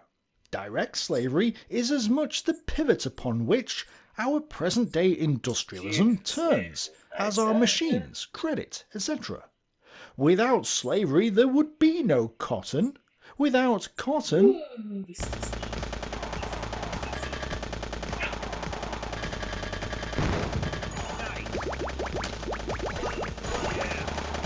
there would be no modern industry. It is slavery which has given value to the colonies. Slavery is, therefore, an economic category of the paramount importance. Without slavery, North America, the most progressive nation, would be transformed into a patriarchal country. You know, I'm just going to read that sentence again. Without slavery, North America, the most progressive nation, what, back then, with all the slaves, would be transformed into a patriarchal country. Yeah, here's a Just let that sink in for a moment. This sentence suggests that the words progressive and patriarchy do not mean what the rest of us think they mean. Again, they are dialectical. And unfortunately, slavery, at this present moment, I'm not entirely certain what the true Marxist meaning of these words truly are. If anyone thinks they do know or has potential suggestions or clues to their real Marxist meaning, please comment below. But obviously this should be a big warning signal to any socialist listening to this. You guys have been tricked. Please understand that. Slavery. Anyway, let's continue. Only wipe America off the map and you will get anarchy, the complete decay of trade and modern civilization. I think what a lot of progressives don't tend to understand is this. They may want to figure out a solution, but they don't know whether that solution will end up triggering something that will triggering something in another area that will, now be messed up, or they didn't think that what they did would affect this area over here. And now you have chaos, or maybe, yeah, no, yeah, they, like, if they have a problem, they don't think of the whole, like, the situation entirety, like the entire situation of it. Like, if I make a change here, how will it affect over here? They're only worried about the outcome of basically getting whatever it is that they want. And when that happens, like, I mean, well, I do all the time with, computing. I might change something and thinking I did the logic right, and then bam, like right now, I'm going through that. Everything else works and then insert into my database correctly, except for one freaking variable, or just for one a variable of my model, and I don't know why. It looks the same like it's everything else, but apparently this was coded by someone else, and I don't know how. I mean, I was following the template, the standard here, but apparently I missed the logic of how this particular variable in the model is set. So I'm going to have to now dig into that and see where it went wrong, and now why it's not being inserted into the database. But that's the thing I noticed with a lot of those when I look at just the mentality, how they think as a communist, they don't look at the whole entire picture. They only look at like something, like they look at things modular, but only modular. No, they don't, but yet they don't understand that all of the world is not separated by modules like that. A lot of times things can be interconnected. I guess that's where people call this whole intersectionality. I don't fucking care. But I just know with life, sometimes you make a change here and it can fuck up something else in the system. And you just don't know. But that's why I like communism. I think it's just bad. Even just trying to explain it, my mind is already thinking like, okay, well, let's say I made a budget for some new program, but there's not enough money for all the other programs. But this program is needed. But if I tell someone who wants this program to be up and running that, hey, if I put money in here, it might take away from the other programs, and that person's like, who cares? We'll deal with that later. Well, that's going to cause problems, because 9 times out of 10, they're not going to go back to it later. So then you'll have problems on top of problems on top of problems on top of problems, building and building until the whole entire system collapses, or it becomes so warped and so convoluted and so confusing that it's just like, it looks like spaghetti code at that point. Do away with slavery would be to wipe America off the map. Right. Well, I think that's pretty clear. Marx was pro-slavery. A lot of Jews are Francis Veen points out that, although people sneer at Marx for having predicted a revolution that never came, in fact, Veen says, revolution did break out within days of the manifesto's publication. This is somehow meant to be proof that Marx was right, even though capitalism hadn't yet developed. Everybody loves slaves. Right? There was no proletariat in 1848. And it's nonsense anyway, because it's been 176 years now since its publication, and despite the fact we've implemented all 10 points of the Communist Manifesto, we apparently still live in a capitalist system. Actually, yeah, maybe Marx is right. Maybe we're living in communism, and that's why we've implemented all 10 points of the Communist Manifesto. Okay, we'll just do that. My favorite part about being in a learning environment like this is that I'm able to be around so many people with the same mindset as me, as well as the professor, who's also very passionate about the field. I'm able to talk to people and I feel like they get me. It's just an exciting environment. It makes me so grateful to be able to be here. What got me interested in Harvard was the fact that you're Don't care. That would explain all the YouTube censorship, since it's the communists who control the media. Interestingly, despite advocating that very same month in the Communist Manifesto that inheritance should be abolished, Marx had no problem accepting an inheritance of 6,000 francs from his mother for his father's death in mid-February 1848. According to his wife, Jenny, he immediately started using it to finance the revolutionary movement, arming workers with guns and daggers. But Jones says this is wrong, and others say he just wasted it all on random stuff, but it's irrelevant. We don't need to get into that debate. Either way, the authorities weren't happy with him, as Marx had broken the promise he'd made to King Leopold I of Belgium because he had been publishing political material. He was, therefore, given 24 hours to leave the country, and then the police intervened. At 1 AM, however, 10 police officers burst into the house and dragged him off to a prison cell at the town hall, where he was locked up with a raving madman who spent much of the night trying to punch him on the nose. Jenny was also arrested and thrown into a cell with 3 pros who like to accept money from men. Again, can't say that word on YouTube. They were released at 3 PM the next day, which gave them just 2 hours to sell all their possessions and catch a train. Her family's silver and linen were placed in the care of a friend, and under police escort, they were kicked out of the country. They went to Paris, which was currently in the middle of the 1848 revolution, so not the perfect place to raise a family. They therefore went back to Cologne, Germany, where Marx founded the now Rheinische Zeitung, the new newspaper named after the original that he had worked for.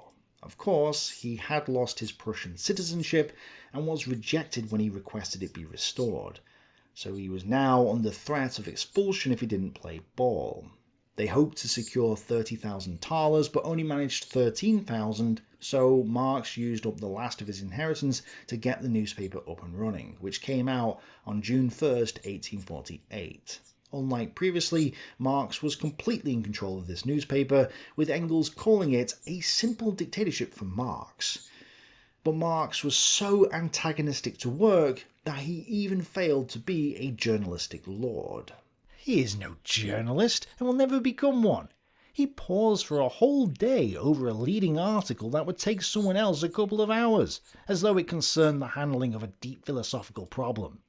He changes and polishes, and changes the change, and owing to his unremitting thoroughness, can never be ready on time.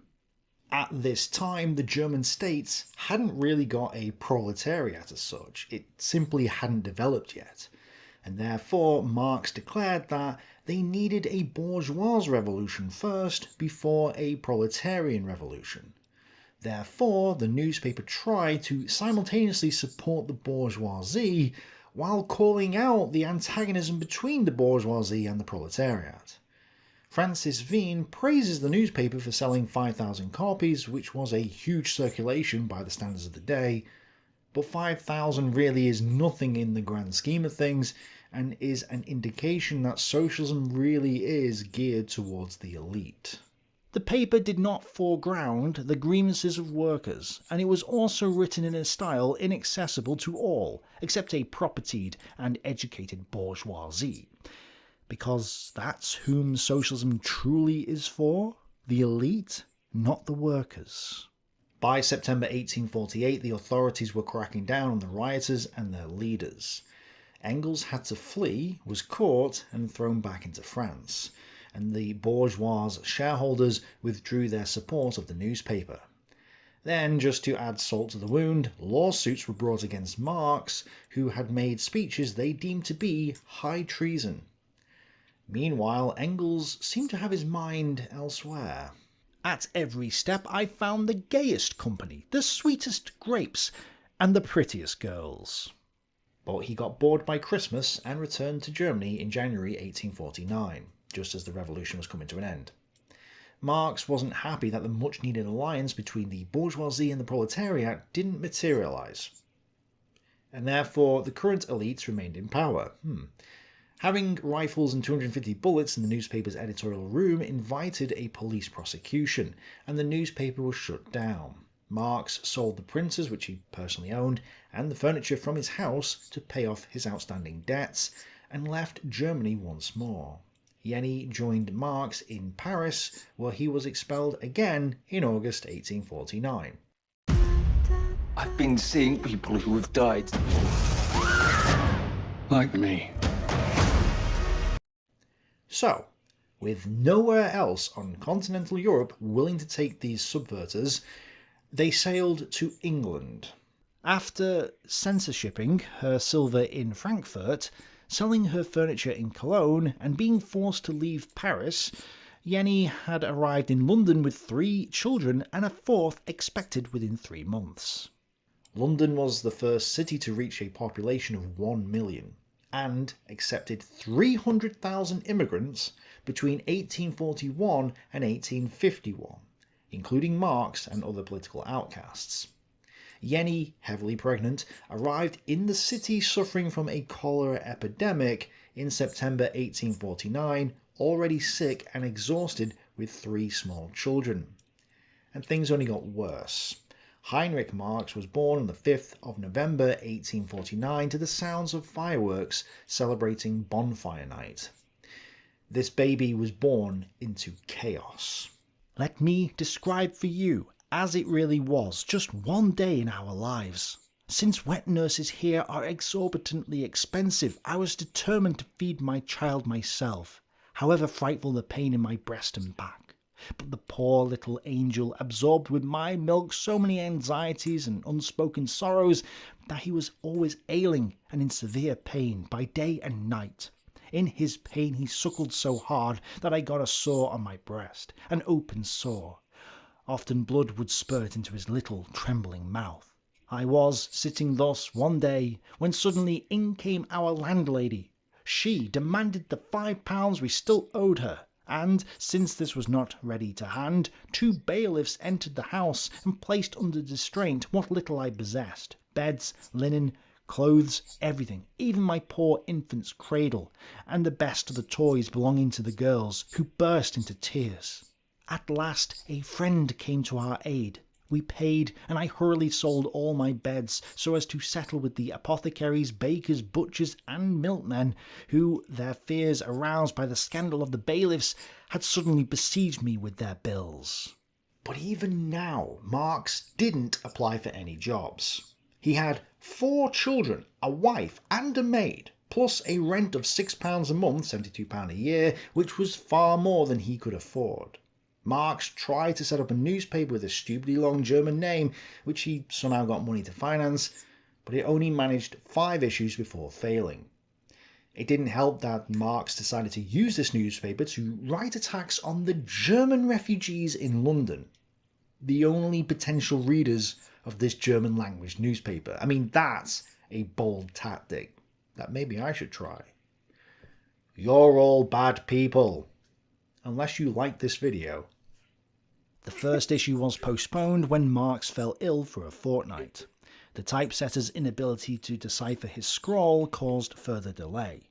He argued continually with the publisher and distributor, suspecting them of being in league with the censors. The miracle is that it ever appeared at all. I beg you to send, as soon as possible, any money that has come in or comes in from the review. We are in dire need of it. Despite his family's sufferings, Marx was procrastinating and not really doing much at this time, which resulted in him being called a reactionary by another socialist, August Willich. Arguments ensued, with Willich challenging Marx to a duel. Willich was a good shot and Marx was a chicken, so another socialist decided to fight on Marx's behalf. The 2 duelists went to Antwerp, where duels were legal, and fired at each other. Willich won, the other guy survived but was wounded, and it was this affair that ended the Communist League in September 1850. Shortly after, in mid-November 1850, Heinrich Marx died suddenly in a fit of convulsions just after his 1st birthday. Damn. Jenny was obviously distraught. She's in a really dangerous state of excitation and exhaustion. And in an ironic twist, The new Prussian Minister of the Interior was Jenny's half-brother, Ferdinand von Westphalen, who had tried to prevent Jenny from marrying Marx 7 years I don't earlier. know how anyone could He was like, now take out work for seriously. revenge, and in the wake of an assassination attempt on the Prussian king, was sending... In my research that I have done with Karl Marx, I'm actually really surprised anyone listens to such a loser. He didn't look after his family. He didn't care for them. He let his children starve, let the mother of his children starve, begged people for money, didn't even have a job. And this is the philosophy parading or masquerading as a socio-economical, a viable a viable economic model to model after. Like, I could only imagine that society being broke as fuck. Like, moms, if you're a female, good luck with that. You're gonna wish you were in a patriarchy, at least a patriarchy with men who would take care of you and actually don't mind working. There'll probably be lots of trash, lots of crime. Yeah, complete opposite of utopia. I think it would be like a nightmare. agents across Europe to track down all the... Yeah, actually, I think it would be a nightmare. And a lot of people would probably want to steal because resources would be scarce. I'm just looking at this from Jenny's point. If no one works, they'll all be like Jenny. They'll all be like basically begging and destitute.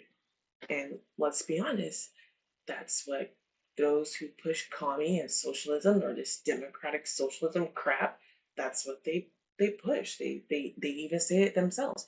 We shouldn't be working 40 hours. We're so far advanced. Like, why do we have to work so long? We have it now where everyone can just live off of each other. No one needs to work. Eventually that runs out. Okay? Political activists.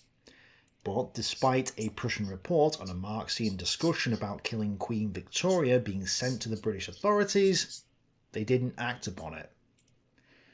The free market, however, had decided that enough was enough. One morning, our worthy host refused to serve us our breakfast, and we were forced to look for other lodgings.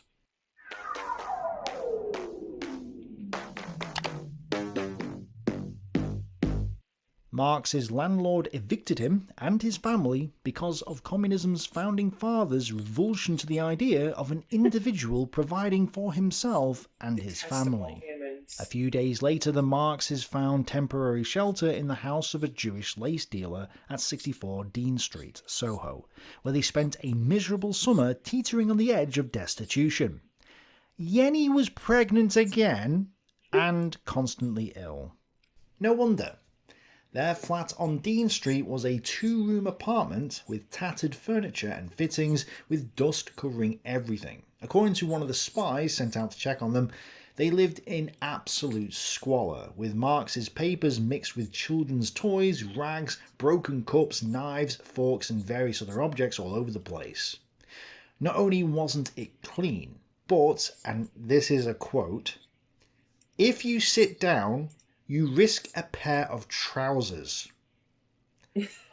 It was here, in these putrid conditions, that Marx set up yet another newspaper, while he, his pregnant wife, his children, and his maid all slept in the same bed,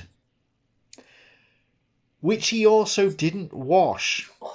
He leads the existence of a real bohemian intellectual, washing, grooming, and changing his linen. But to be honest, that kind of makes sense. Commies are nasty. They don't like to work, so why would they want to clean? Like cleaning to them would be considered work. Are things he does rarely, and he likes to get drunk. Though he is often idle for days on end, he will work day and night with tireless endurance when he has a great deal of work to do. He has no fixed times for going to sleep and waking up. He often stays up all night, and then lies down fully clothed on the sofa at midday and sleeps till evening, untroubled by the comings and goings of the whole world. A complete office has now been set up in our house. 2 or 3 people are writing, others running errands, others scraping pennies together so that the writers may continue to exist and prove the old world of officialdom guilty of the most outrageous scandal. And in between, whiles my 3 merry children sing and whistle, often to be harshly told off by their papa. What a bustle! By August, things were so bad that she had to go to Holland and throw herself at the mercy of Carl's maternal uncle, Lion Philips, a wealthy Dutch businessman, whose eponymous company flourishes to this day, selling all manner of electric products from television sets to pop-up toasters. No, according to online sources, it was actually Lion Phillips' grandchildren that founded the Philips Electrics Corporation. So Francis Veen was probably wrong here, but regardless, Lion Phillips was a wealthy businessman. Phillips gave her a small present for one of her sons, but no help or money, and Jenny returned empty-handed. Engels bailed them out a little, having been compelled to get a job at his family's firm, and when Engels received an allowance from his father, he then set up a salary for his friend. But no matter how much Engels gave Marx, it was never enough, as he kept on increasing his expenditure. The money just slipped through his hands like water flowing through a sieve. And even now, Karl Marx didn't even try to get a job, and was happy to allow his wife and family to suffer as he begged and borrowed to keep them. My landlady is very poor. This is the 2nd week she has not been paid, and she is dunning me with dreadful determination. Oh, don't you know, Karl Marx, that all landladies are extremely rich, which is why they rent out their rooms. Because, they've got so much money that they need more, apparently. Yeah, they're just so greedy. Obvious sarcasm is obvious, except for on the internet, apparently, because some people have never heard of it. And it was at this time that Marx's maid became pregnant. At the same time that his wife was pregnant. And they were both sharing the same bed. Now, the theory goes that the maid's child was somehow Engels' child, not Marx's. But Engels was nowhere near. And it's blatantly obvious from the sources that Marx lied to his wife and everybody else tried to play along to cover for him. Some historians have even speculated that the maid may not have been able to consent to the eloping, since she was essentially his slave. And yet, many apologists are still defending Karl Marx. They're defending a potential aorist, again avoiding the censors. You're telling me that Marx and his maid shared the same bed, rumours were abound, Jenny was pregnant and also really angry at Marx, they decided not to tell the world, and Jenny's friend wrote a letter saying that Freddy looked just like Karl Marx, while Marx was reluctant to tell Engels, who was living in a different city, and Marx's daughter later went through the sources to remove any damning evidence, yet this is somehow Engels' child. No. Absolutely not. Need to create more video content, but don't have enough hours in the day? With Animoto, you can create pro-quality videos yourself in just minutes. Simply pick a template. Engels supposedly took the heat at the time and later admitted who this child's real father was on his deathbed, but at that moment he couldn't speak and only wrote the truth on a tablet for a friend, and the tablet never survived, and we only have a typewritten copy, which were probably garbled memories of what Engels may or may not have actually written. Freddy was put out to nurse and subsequently brought up in East London by working-class foster parents. Okay, so if it truly was Engels' child, why not send Freddy to stay with him? Why did Engels not care at all about his own child? And the answer is because it's nonsense. The child was clearly Karl Marx's. Whatever the tensions within the household, surviving accounts also suggest a strong and happy family life. Really? The 37-year-old Jenny delivered her child, a girl called Franziska, while she was noticeably depressed. Jenny was living in squalor, sharing a bed with a maid that her husband had impregnated and then lied about, and her new child was also ill from the start. They were that poor that they couldn't afford a cradle for the newborn.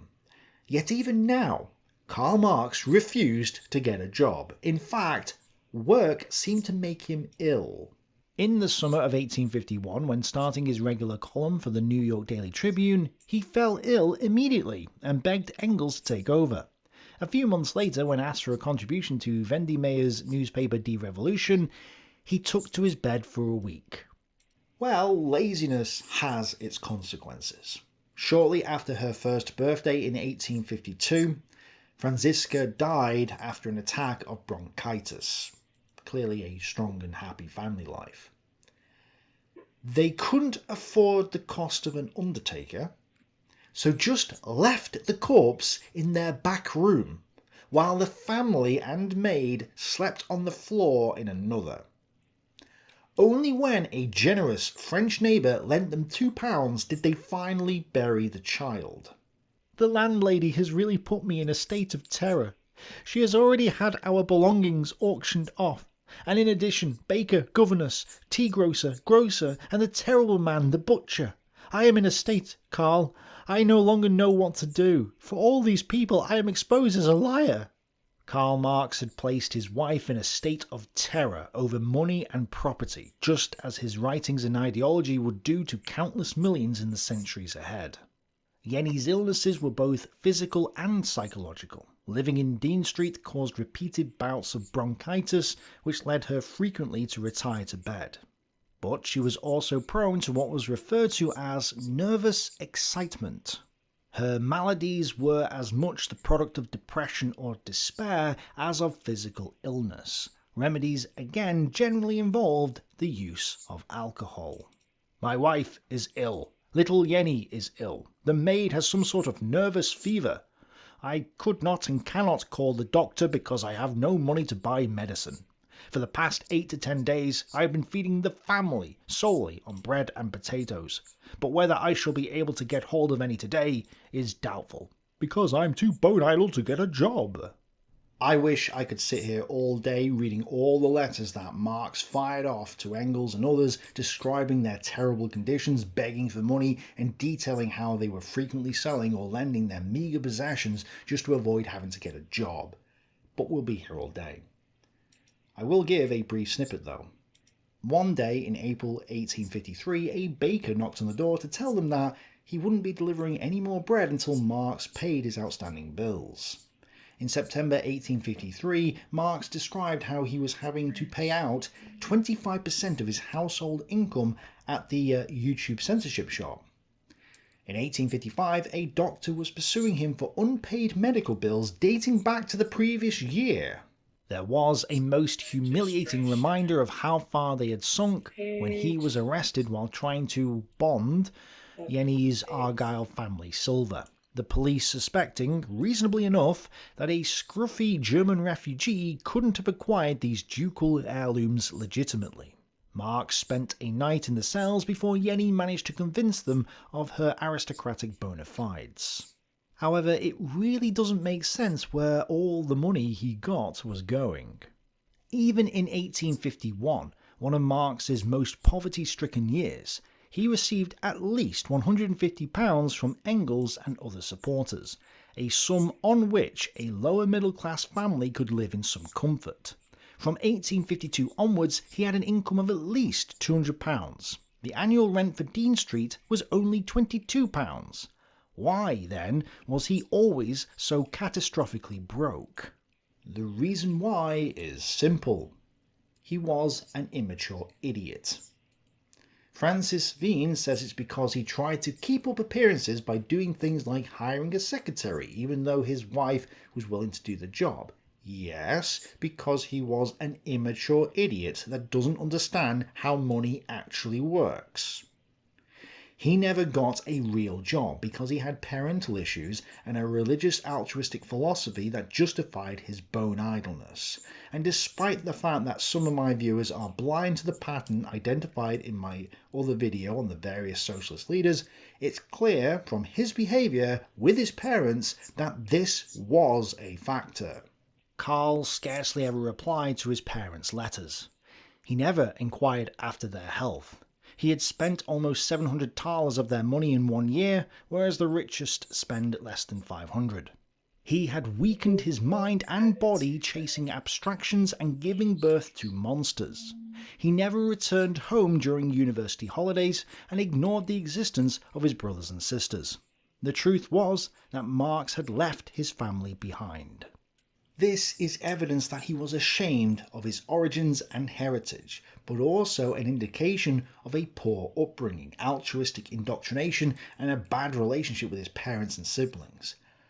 We don't have a lot of evidence about his early upbringing, but from the evidence we do have, it's clear that this must have been the case. Otherwise, why would he abandon his family like that? Marx's determined efforts to cut loose from the influence of his family, religion, class, and nationality were never wholly successful. As a venerable greybeard, he remained forever the prodigal son, firing off begging letters to rich uncles or ingratiating himself with distant cousins who might soon be drawing up their wills. He kept a maid even though he barely had enough money to keep her or his wife. And he had massive arguments with his wife over their financial situation, but even she couldn't shake Marx from his idleness. And without a hint of irony, he complained that his fellow socialists weren't working. I wish some of our lads in London would really settle down to a more or less steady job, for they're becoming inveterate loafers. Now, we've got to ask ourselves how he could possibly write this. What's so funny? I mean, besides everything. Let's get started! It makes you laugh because it's like crazy. It's so awesome! This AI tool will create a stunning ebook direct from your content, whether it's a Microsoft Word document or a Google document, or even if you just have an idea. It will create the whole ebook for you, complete with the graphics, with the images, the fonts, layouts.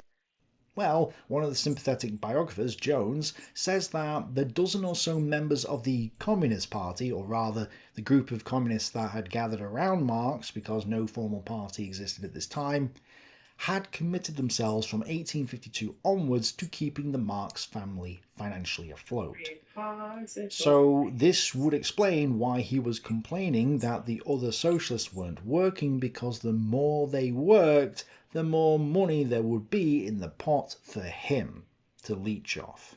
But unfortunately, Jones doesn't explain the motivation behind this. Why would these people work hard and then give their hard-earned money to people too lazy to get a job and support themselves, but who also increasingly have more children and live beyond their means?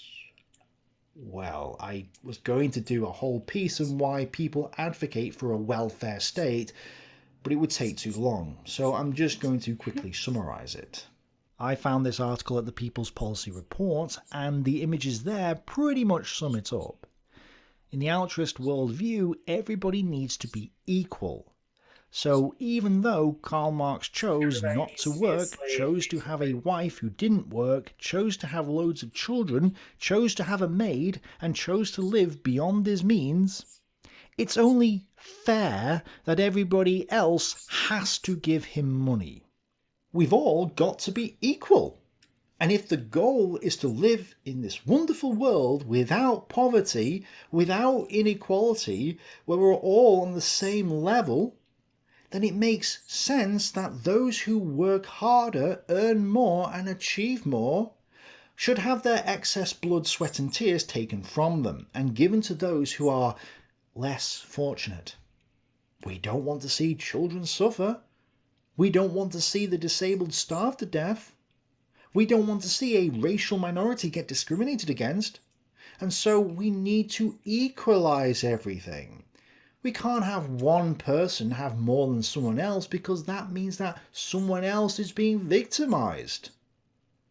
Well, there's many arguments against this, many of which I can't get into here, but even on a micro level, we can see this doctrine doesn't work. Karl Marx is too lazy to get a job, doesn't have a steady income, yet continues to get his wife and his maid pregnant, lives beyond his means, and takes zero responsibility for the life he's chosen for himself.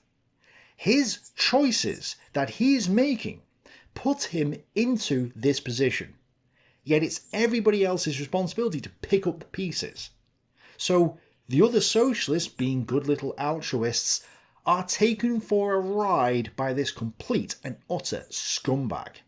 And his entire ideology is geared towards shaming everybody else and playing upon their altruistic hearts so that he can reap the benefits.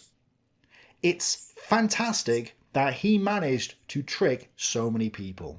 But he only had a dozen or so rich followers, and that wasn't enough to sustain his lavish lifestyle. So, being so poverty-stricken and in debt, Karl and Jenny Marx resorted to desperate measures, which is a new euphemism for conceiving a new child, Eleanor Marx, born in January 1855. Marx was disappointed that she was a girl, since women couldn't expect to earn a living and his finances weren't in great shape. Yep, that's right. Marx was hoping for a male child so that he could send him to work for him. I prefer the male sex among children who will be born at this turning point in history. These Marx opinions ought to receive full-throated condemnation by feminist Marxists and leftists of all stripes, who would not tolerate them if espoused by a prominent conservative thinker. The entire family became ill in March 1855, and I'm not a doctor, but I think I know why they were constantly ill. A Prussian spy described what he saw. When you enter Marx's room, smoke from the coal and fumes from the tobacco make your eyes water, so much that for a moment you seem to be groping about in a cavern. But gradually, as you grow accustomed to the fog, you can make out certain objects which distinguish themselves from the surrounding haze. Everything is dirty and covered with dust, so that to sit down becomes a thoroughly dangerous business. Bearing in mind that Marx himself had always had a bad chest, and his parents and siblings all had bad chests as well as other ailments, so it should have been obvious to him that his children might also suffer from a similar condition, especially when they showed him the symptoms. But no, he continued to smoke inside the flat. Well, your actions have consequences. Marx's only surviving son, Edgar, died of tuberculosis aged 8 in his father's arms as the church bells were ringing for Good Friday.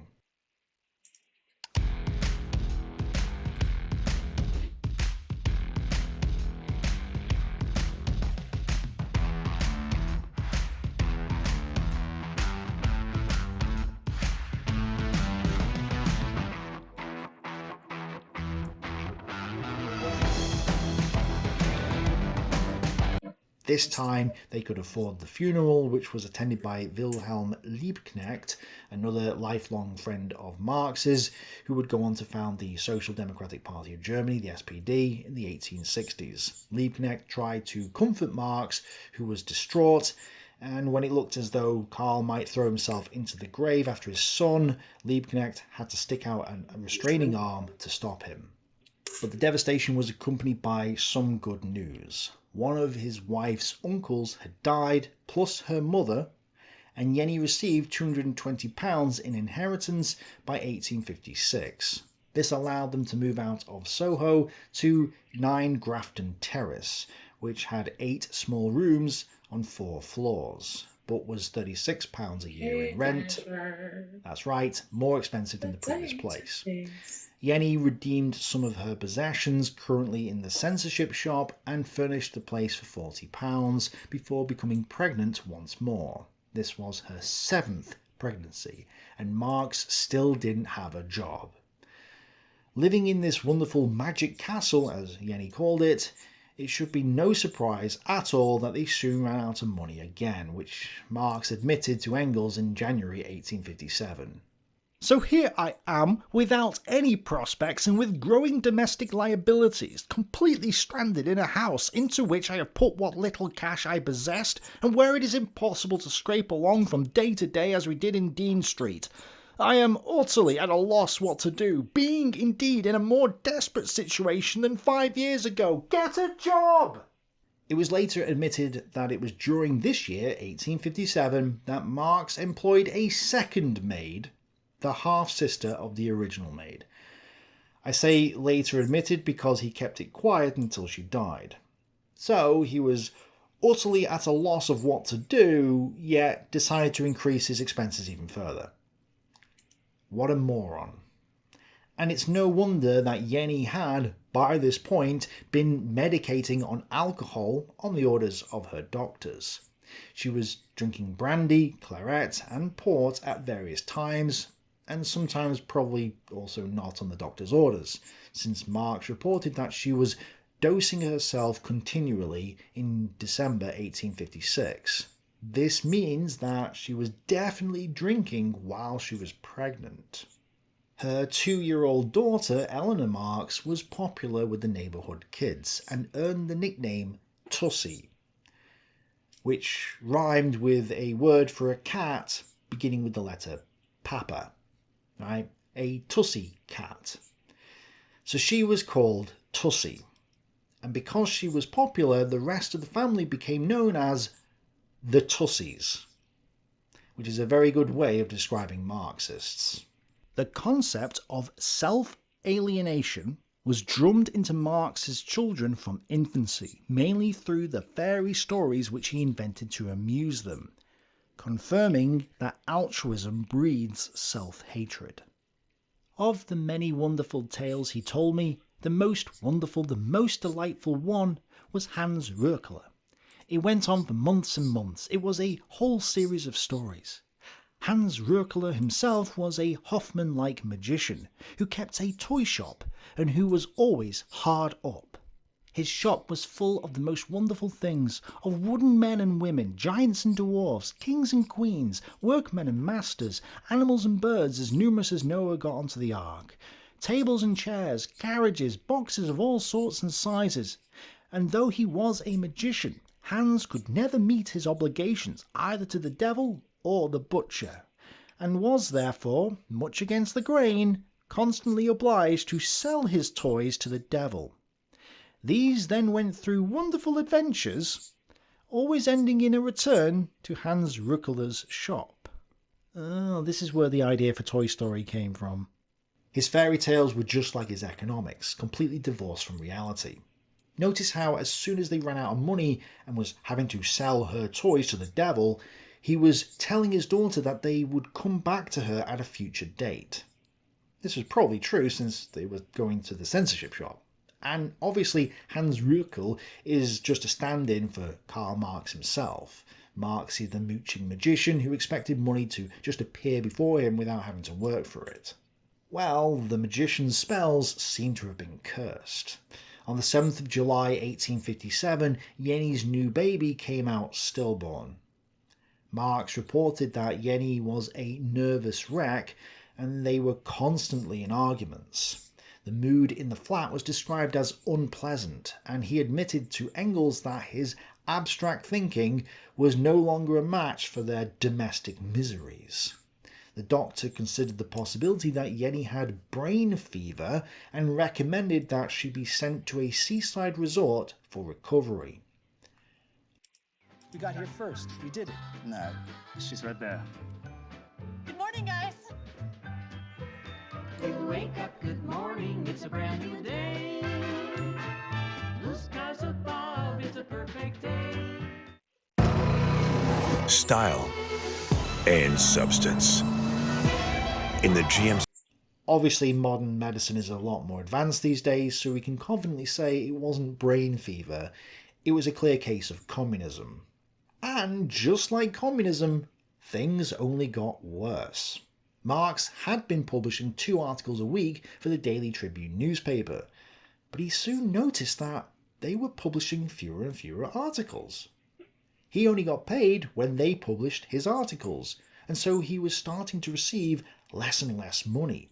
Well, to combat this, he did what any good socialist would do. He went on strike. That's right, he went on strike.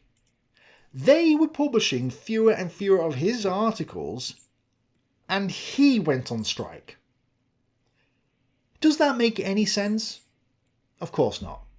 Clearly, they didn't want to publish what he had to write, and going on strike wasn't going to work. So, the compromise they reached put him in an even worse position. They would pay Marx for only 1 column a week, whether or not it was published. So his income, as puny as it was therefore halved. To me, this just shows how completely clueless Karl Marx was when it came to basic economics. But he did manage to make up the difference by publishing in a cyclopedia, so he was back to where he was income-wise, which, as we said, wasn't enough. The exact amount may not have been this, but he had roughly £208 coming in per year from his articles, plus whatever his friends and family gave him, plus Engels' salary. Yet he couldn't afford to pay the £36 a year rent, and was slipping back into poverty. Again, it just makes no sense. Marx was essentially a freelance journalist. It could be argued that this meant that he did have a job. But hold your horses. It turns out that any amount of work seemed to make him ill. He was out for 3 weeks with liver trouble when he first signed onto the Cyclopedia, and in 1858, when another deadline loomed for his economic manuscript Das Kapital, he was so ill that he couldn't even write a letter to Engels. In fact, Jenny wrote it instead. The worsening of his condition is largely attributable to mental unrest and agitation, which now, of course, after the conclusion of the contract with the publisher, are greater than ever and increasing daily, since he finds it impossible to bring the thing to a close. Jones says that of the 67 articles published in the Cyclopedia, 51 of them were actually written by Engels. Francis Veen also says that maybe half of the articles submitted to the Tribune newspaper by Marx were also written by Engels. So, to say that his job was freelance journalism isn't entirely true, since he didn't really work it. Plus, his income wasn't enough to sustain his lifestyle, so the argument is that getting a regular job would have been the better option.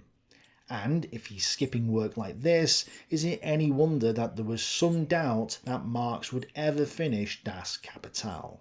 Okay. In 1845, Marx claimed that he had nearly finished his treatise on political economy, Das Kapital Volume 1, and in 1846 he said it was about 4 months away from being completed. In 1852 he told Engels that this book would be completed in about 5 weeks, and now in 1858 he was still making excuses. He kept pushing back the release date, and his friends became more and more eager to see it, since if it took this long for Marx to write it, it must be good. Well, it took him another 15 years to write Das Kapital Volume 1, a book that is long, inaccessible, confusing, anti-Semitic, and totally wrong about economics, since it's based on the Labour theory of value, which was rendered obsolete a few years later by the subjective theory of value. All the while, Marx's family... You know what's just really interesting, too, about Karl Marx?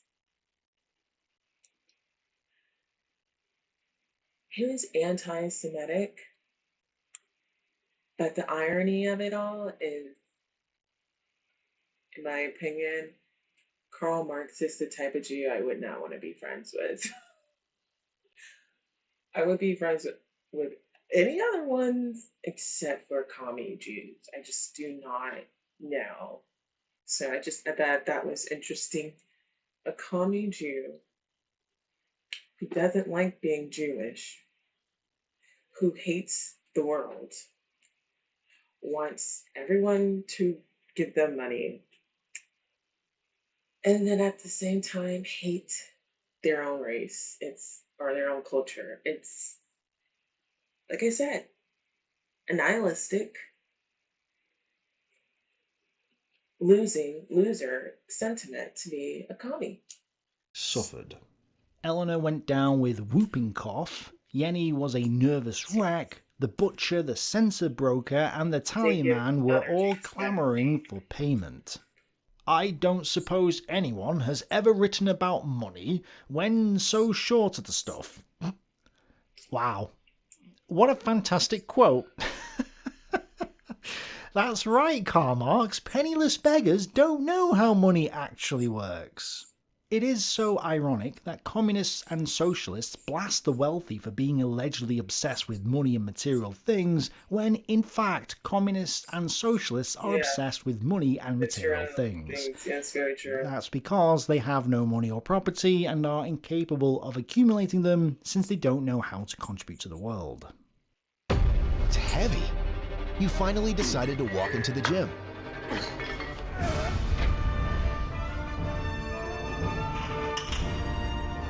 Just a superhero showing up right on cue. Nah, that's for a kid's cartoon.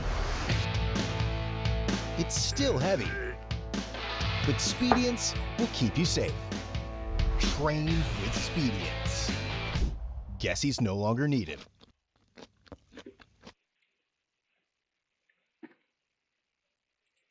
When it got to the Christmas of 1858, the publishers were demanding the finished book immediately. Well, rather than deliver Das Kapital, Karl Marx submitted a contribution to the Critique of Political Economy, which is basically the first chapter of Das Kapital, and it was largely seen as a flop, although it is still considered to be the true beginning of Das Kapital, as Marx himself said in the preface to Das Kapital. The work, the first volume of which I now submit to the public, forms the continuation of my A Contribution to the Criticism of Political Economy, published in 1859. The long pause between the first part and the continuation is due to an illness of many years' duration that again and again interrupted my work. The substance of that earlier work is summarised in the first 3 chapters of this volume. But he lied. He lied in the first few sentences of his magnum opus. It wasn't because he had been ill or interrupted. It was because he was lazy, which is not an illness. Yes, he was distracted by feuds, like with Karl Vogt, but that was entirely due to his procrastination. The economic notebooks lay unopened on his desk for months and years. Today, the only thing remembered about the critique is the preface, 5 pages introducing a strange book lacking a last chapter and without a conclusion. Whether because of illness, penury, or the parlous state of family relations, Karl's judgment at this time was increasingly disordered, perhaps even touched by delusion, with mood changes ranging from unreal euphoria through uncontrolled paranoia to fantasies of revenge. This deluded mind was the same one that wrote Das Kapital. And yet, people continue to trust what this person said. It truly boggles the mind. Interesting. And why was Karl Marx so upset with Karl Vogt? Because Vogt denounced Marx as a charlatan who sponged off the workers while consorting with the aristocracy. And this was absolutely true. Karl Marx was a hypocrite. He hated the bourgeoisie and the aristocracy, yet was a member of the bourgeoisie and had married an aristocrat. He hardly did any work and relied on handouts from his harder working friends and family. This literally sounds like politicians and like a lot of people that I went to school with for grad school that were like the first time I ever heard anything related to like democratic socialism, I was actually in grad school. And it was brought up to me by computer science kids. But these computer science kids, like they retrained into computer science because they couldn't find a job. Their first majors were like French or social work. I shit you not. Like Like, this is the reason why I'm like, communism, it attracts a certain type of person. And in my experience in school, they all come from the same place. Liberal arts students who majored in liberal arts, who then realized that they couldn't make money in their sorry. They couldn't make money in their occupation. So they went back to school, put themselves in debt to to get a job in computer sciences.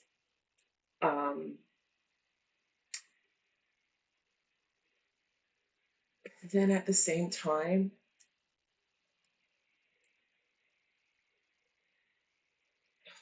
how can I say this? Some were really smart. Don't get me wrong. Some were really smart, but they had to put in a lot of work, and they were able to catch up with the rest of the other students who had already taken like either math or computer science for their undergrad. But I noticed some of the others didn't. But these were the ones who were still kind of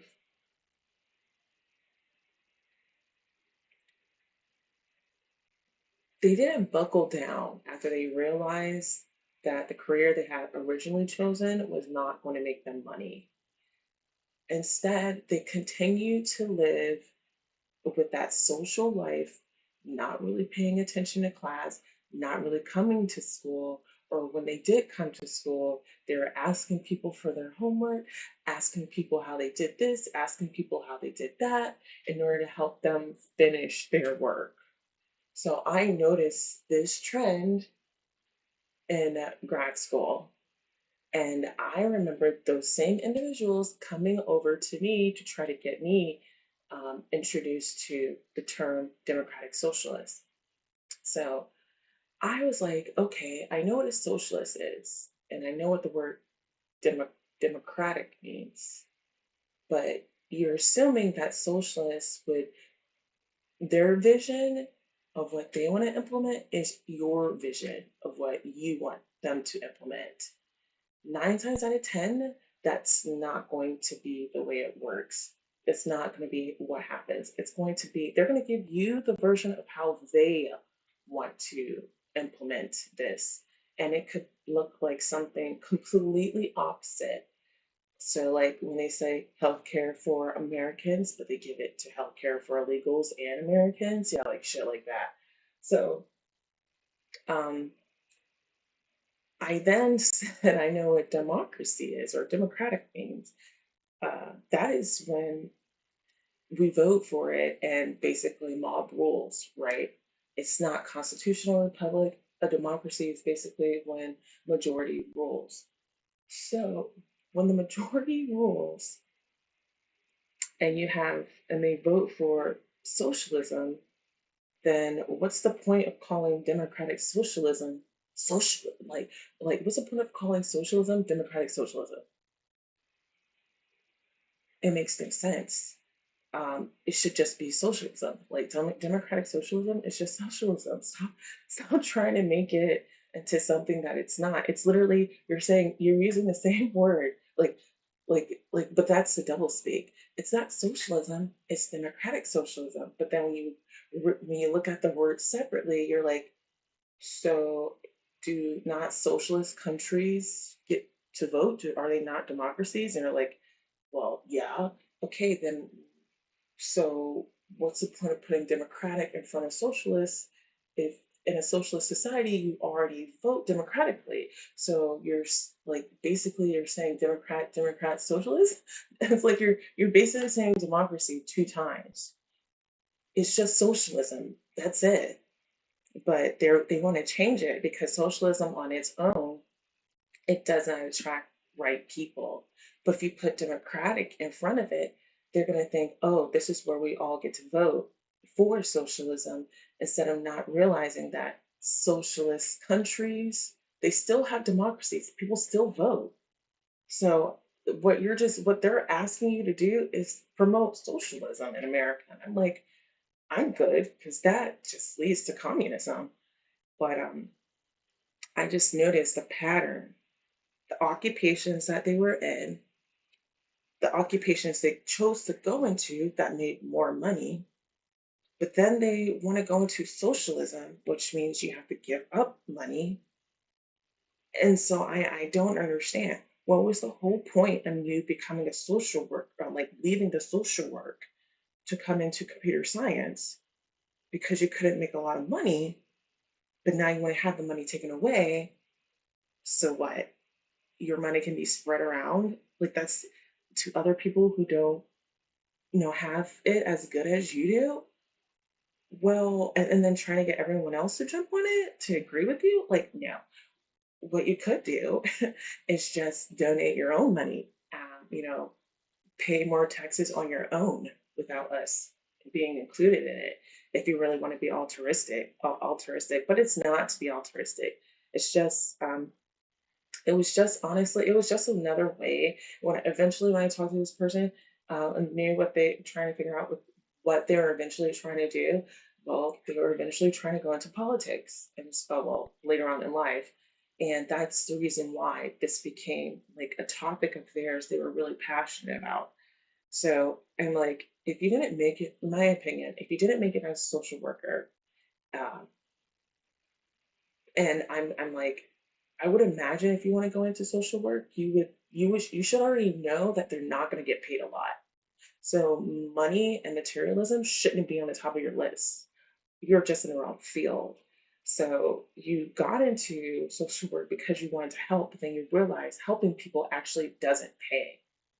So I'm like, I get really like, and then I was in foster care for 5 years. So I know depending on the state is like a no-no for me. Like anyone who wants to try to convince me that communism and socialism was good and that we should want it, well, had I not been in foster care for 5 years at my most vulnerable, and saw how the state treated me and saw how miserable everyone was, and this was back in the 90s in America, when they neglected me in that system, there was no way I was going to, as an adult, willingly sign up for that. The case of trying to convince me for that was when I was young and I needed help and I was a ward of the state.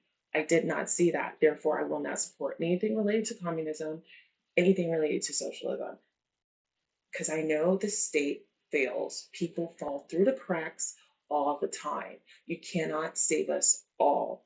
And by doing so, you might end up killing a whole bunch of people just to make this a reality when it's not reality.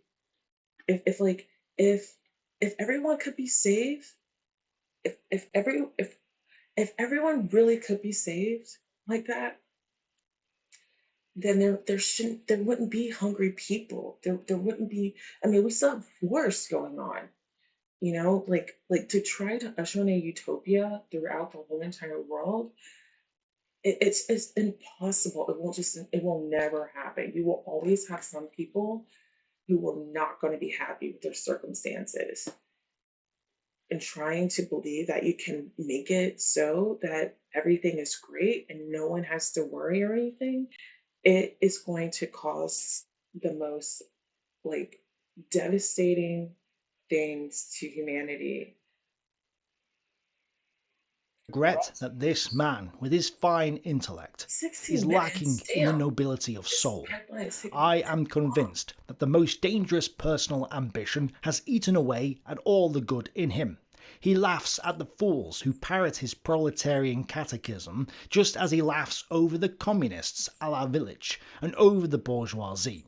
The only people he respects are the aristocrats, the genuine ones who are well aware of it. In order to drive them from the government, he needs a source of strength, which he can only find in the proletariat. Accordingly, he has tailored his system to them. In spite of all his assurances to the contrary, and perhaps because of them, I took away with me the impression that the acquisition of personal power was the aim of all his endeavours. And this man was right. Francis Veen comes to Karl Marx's defence, saying that the modern critics are wrong, it's just a blotchy caricature. He may have been married to an aristocrat, he may have been a member of the bourgeoisie, had friends in the bourgeoisie who he was constantly in league with and was sponging off, but, Veen says, he didn't like them. So Vogt was obviously wrong. But no, Karl Marx hated everyone, and the world as well.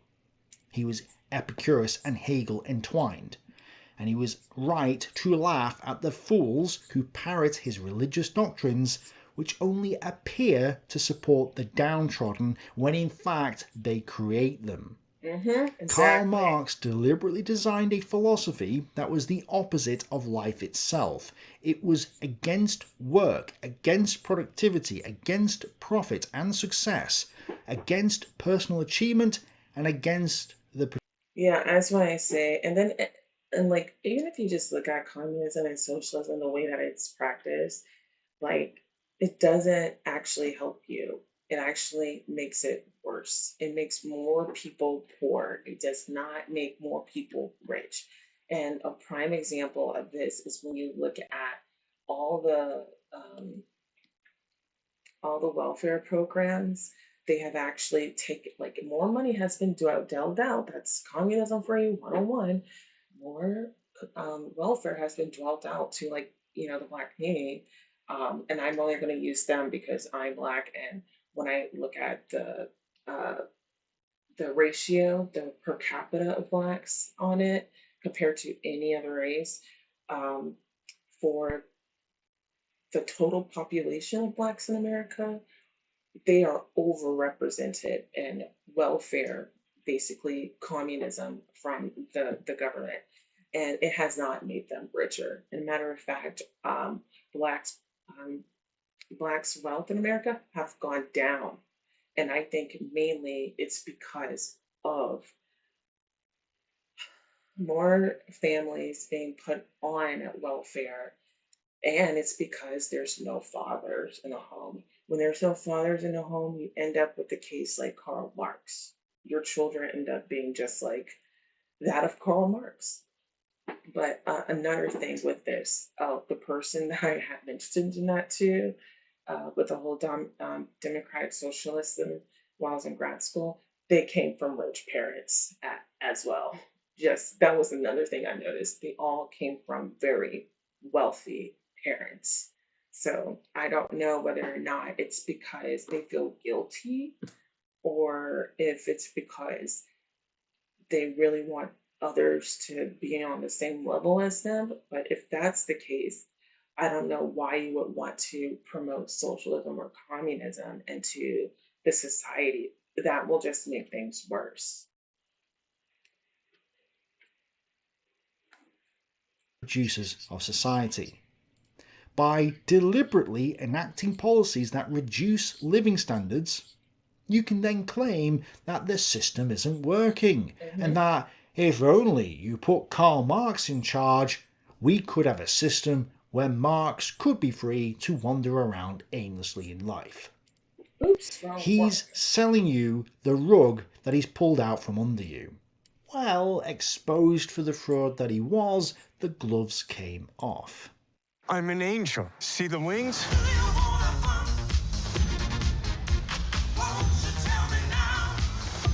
Could you fly? No, my wings are too small. About the size of the wing. Actually, it is. Good Fortune, rated R.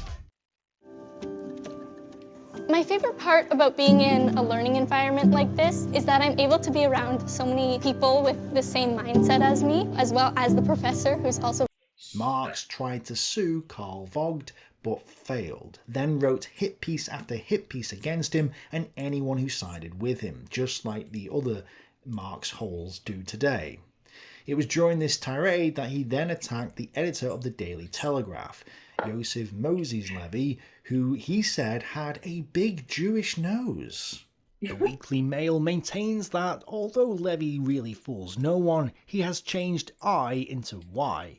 And it is true that among the 22,000 Levites whom Moses counted in the journey through the wilderness, there was not a single Levi who spelled his name with a Y. Just as Eddard Simon spares no one to be regarded as belonging to the Romance people, so Levi is determined to be an Anglo-Saxon. Therefore, at least once a month he attacks the un-English policies of Mr. Disraeli. For Disraeli, the Asiatic mystery, is unlike the Telegraph, not an Anglo-Saxon by descent.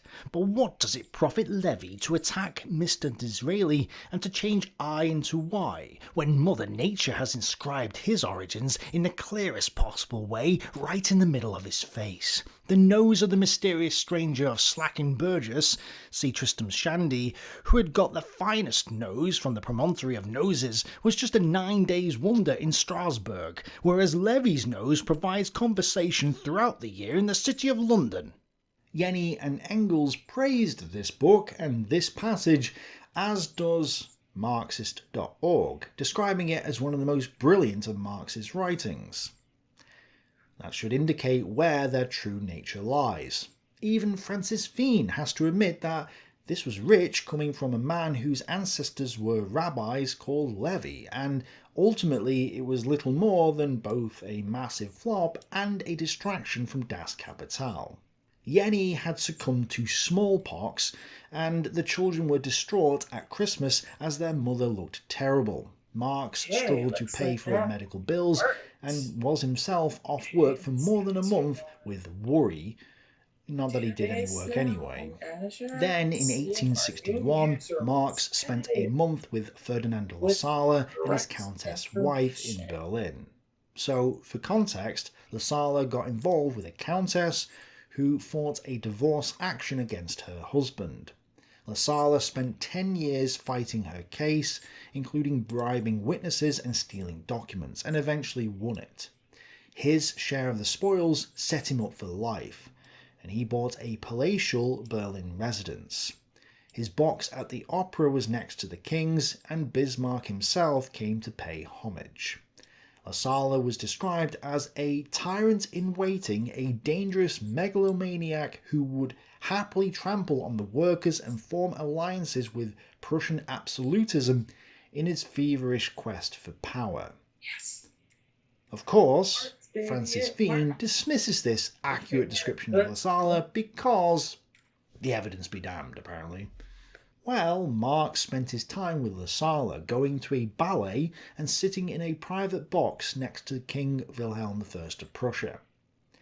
Now, Marx didn't enjoy this trip, which he only went on because he wanted to reapply for German citizenship. But the point is that it shows just how close Marx was to the establishment.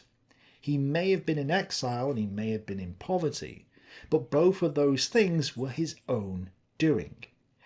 Had he been anything else other than a complete waste of space, he would have been in the highest rungs of society. So it's ironic that he was one of the biggest critics of high society, which is obviously coming from a place of envy, jealousy and self-hatred, perhaps even guilt, since he failed to maintain the life he was born into.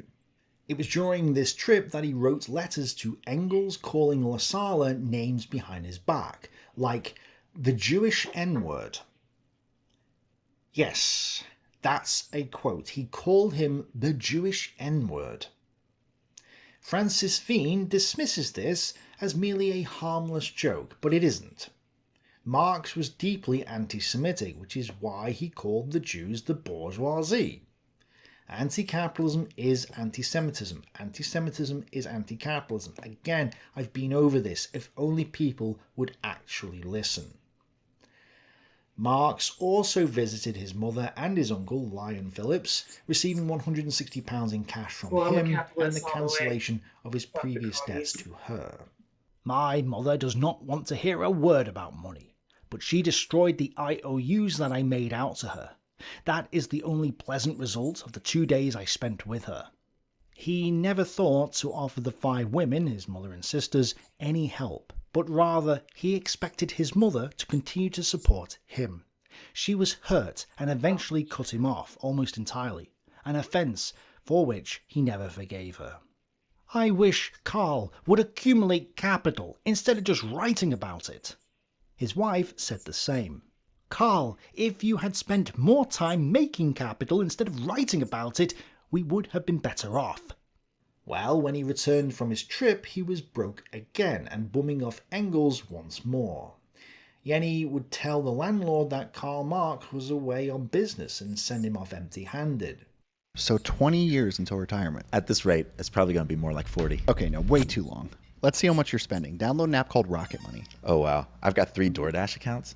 I totally forgot to cancel those. You know you can cancel those right in the app? Rocket Money has a clear dashboard that shows you all your income and expenses, helping you stay in control of your goals. It also shows you a list of all your subscriptions and how much you're paying, all in one place. Is this the best budgeting app? Yes, and it's called Rocket Money.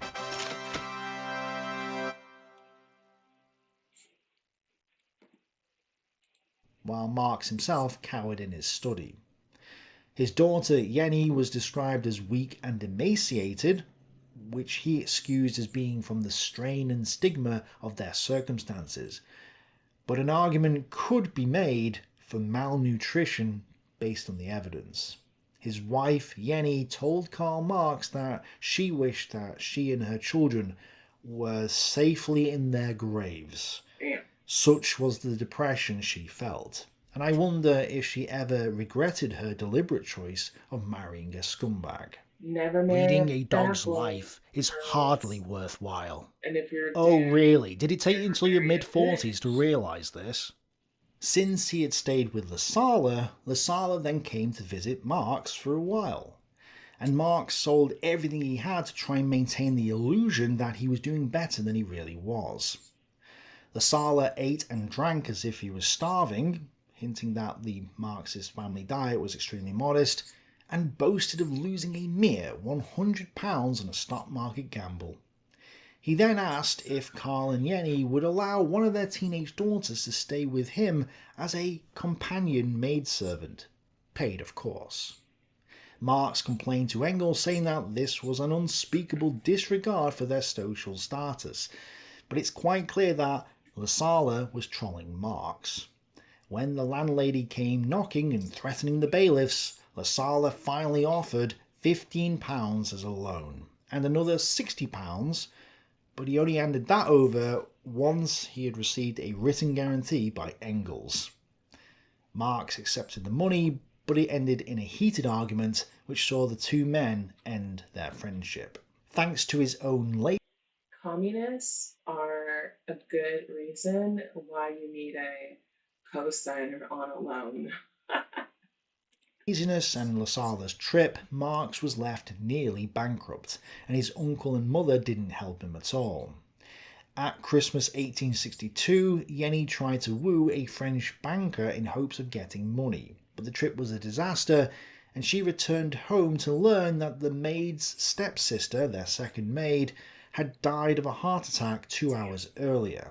The maid was distraught, and her husband was unable to pay the £7.10 funeral costs. It was at this point that he admitted that he had actually had a second maid for the past 5 years. Well, after all these problems, something very strange happened. Marx finally realised what had gone wrong. Like his father, his wife, and others, during his trip, Lasala had chastised Marx for only knowing theory and not knowing anything practical. And for the first time in his entire life, this made Karl Marx think. It took him almost all of his life before he realised that he actually had to produce something of worth in order to earn money. A shocking revelation which saw the Marx that she wished that she and her children were safely in their which saw the two men end their friendship. Thanks to his own laziness and Lasala's trip, Marx was left nearly bankrupt, and his uncle and mother didn't help him at all. At Christmas 1862, Jenny tried to woo a French banker in hopes of getting money, but the trip was a disaster, and she returned home to learn that the maid's stepsister, their second maid, had died of a heart attack 2 hours earlier. The maid was distraught, and her husband was unable to pay the £7.10 funeral costs. And it was at this point that he admitted that he had actually had a second maid for the past 5 years. Well, after all these problems... Little Bo Peep used the smart buying tools on Amazon Business. She's not so little anymore. Bye, Mommy. Bye, sweetheart. 99% of the time when a child goes missing, it's a misunderstanding between parents, grandparents, nannies. Hi, I'm Marissa. I'm here to pick up my son Milo. There's no Milo here. But Milo's been missing for nearly 5 hours now. It's not a misunderstanding.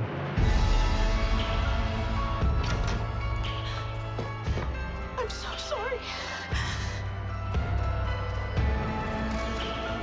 If anyone has any information, please, we beg you, come forward. Ms. Irvine, did you contact a publishing house? Couldn't your current debt be offset by what you might stand to gain? You my son! I have a picture here of... Something very strange happened. Marks finally realised what had gone wrong. Like his father, his wife, and others, during his trip, Lasala had chastised Marks for only knowing theory and not knowing anything practical. And for the first time in his entire life, this made Karl Marx think. It took him almost all of his life before he realised that he actually had to produce something of worth in order to earn money. A shocking revelation, I know. So, he actually did the unthinkable. He applied for a clerical job on the railways. He was 45 and applying for his first real job outside of journalism. Wow, stunning and brave. Of course, his handwriting was so bad that he was rejected, but at least he had tried. Now that he had tried once to get a job and had been rejected, that obviously meant that all doors were closed to him. Shit, I totally forgot. So he never tried to get another job again. I meant to listen He to didn't that. submit this trip that he wrote letters to German citizens and stealing documents with Ferdinand de Lasala and his countess.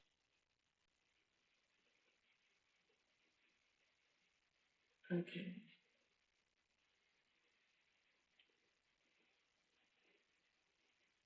Handed, while Marx himself cowered in his study. His marrying a scumbag. Leading a dog's life is hardly one moment which saw the two men end their friendship. Thanks to his own laziness and Lasala's trip, Marx was left nearly bankrupt, and his uncle and mother didn't help him at all. At Christmas 1862, Jenny tried to woo a French banker in hopes of getting money, but the trip was a disaster, and she returned home to learn that the maid's stepsister, their second maid, had died of a heart attack 2 hours earlier. The maid was distraught, and her husband was unable to pay the £7.10 funeral costs. And it was at this point that he admitted that he had actually had a second maid for the past 5 years. Well, after all these problems, something very strange happened. Marx finally realised what had gone wrong. Like his father, his wife, and others, during his trip, Lasala had chastised Marx for only knowing theory and not knowing anything practical. And for the first time in his entire life, this made Karl Marx think. It took him almost all of his life before he realised that he actually had to produce something of worth in order to earn money. A shocking revelation, I know. So, he actually did the unthinkable. He applied for a clerical job on the railways. He was 45 and applying for his first real job outside of journalism. Wow, stunning and brave. Of course, his handwriting was so bad that he was rejected, but at least he had tried. Now that he had tried once to get a job and had been rejected, that obviously meant that all doors were closed to him. So he never tried to get another job again. He didn't submit any more applications, he just tried the once, and that was it. Instead, he went on pub crawls and got into arguments with the local English proletariat, whom he despised, smashing street lanterns and running away from the police. Because what else is a benefit scrounger meant to do? Then one of the women that Engels was with, Mary Burns, died suddenly in January 1863, aged 41. Engels was heartbroken, especially since he was simultaneously sleeping with her sister. When he told Karl Marx, Marx wrote back giving 2 sentences of condolences, and then spent the rest of the letter complaining about his own troubles. His children hadn't been to school since Christmas because he couldn't pay the bill, and their shoes were falling apart. This was seemingly more important to him than Engels, but he parted by saying that he wished his mother had died rather than Mary. Engels was obviously angry and had to stop himself from writing back for an entire week before finally giving in and firing back. He said that everyone else, including his Philistine acquaintances, had given him more sympathy than Karl Marx had done. This isn't just another wallet ad, this is the wallet I carry every day. Okay, don't hit that skip button, let me just explain. So you see this wallet right here. It's Ridge's American traditional design. Same ultra slim form, now with bold tattoo inspired artwork. And finally, it's back in stock. Now don't let the artwork fool you, this thing literally performs. It's made from aluminum or titanium, holds up to 12 cards, blocks RFID, basically built to survive literally anything. And if you're like me and you've ever lost your wallet, this one's trackable with an AirTag attachment. Wallets aren't exciting until you stop carrying the same wallet that you've been carrying since college and change your life with something more like this. I don't even feel it in my pocket. Now here's the best part, you can try them risk-free for 99 days. And right now, pair it with a matching key case. So if you're gonna upgrade your wallet and your everyday carry, make it a wallet that actually works with kind of how you live. So that's it, you made it past the skip button, congratulations. Now do something with that attention span and go grab one at Ridge.com.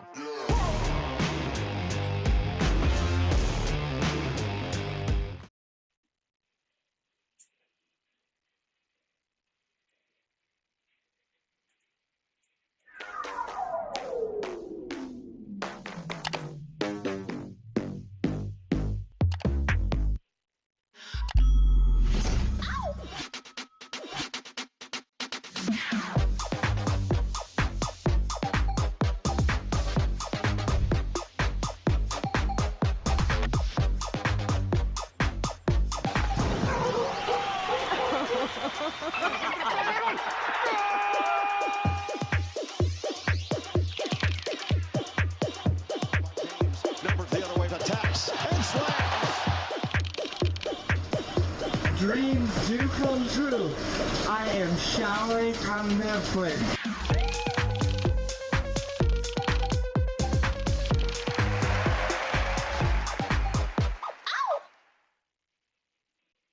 Oh, shit.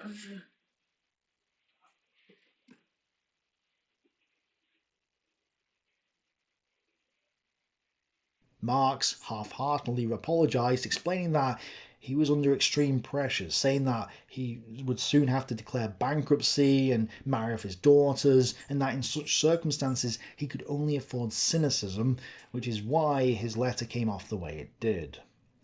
As Francis Wien says, this was the only sincere apology Karl Marx ever gave to anyone in his life. But Jones says it was written more to frighten Engels into coughing up more money for him, and I agree, since it seemed to have worked. This was the one instance in which Engels was so ticked at Marx that their relationship almost came to an end, but not quite. Friedrich would saunter back to continue fulfilling his role as Karl's top sap and sugar daddy.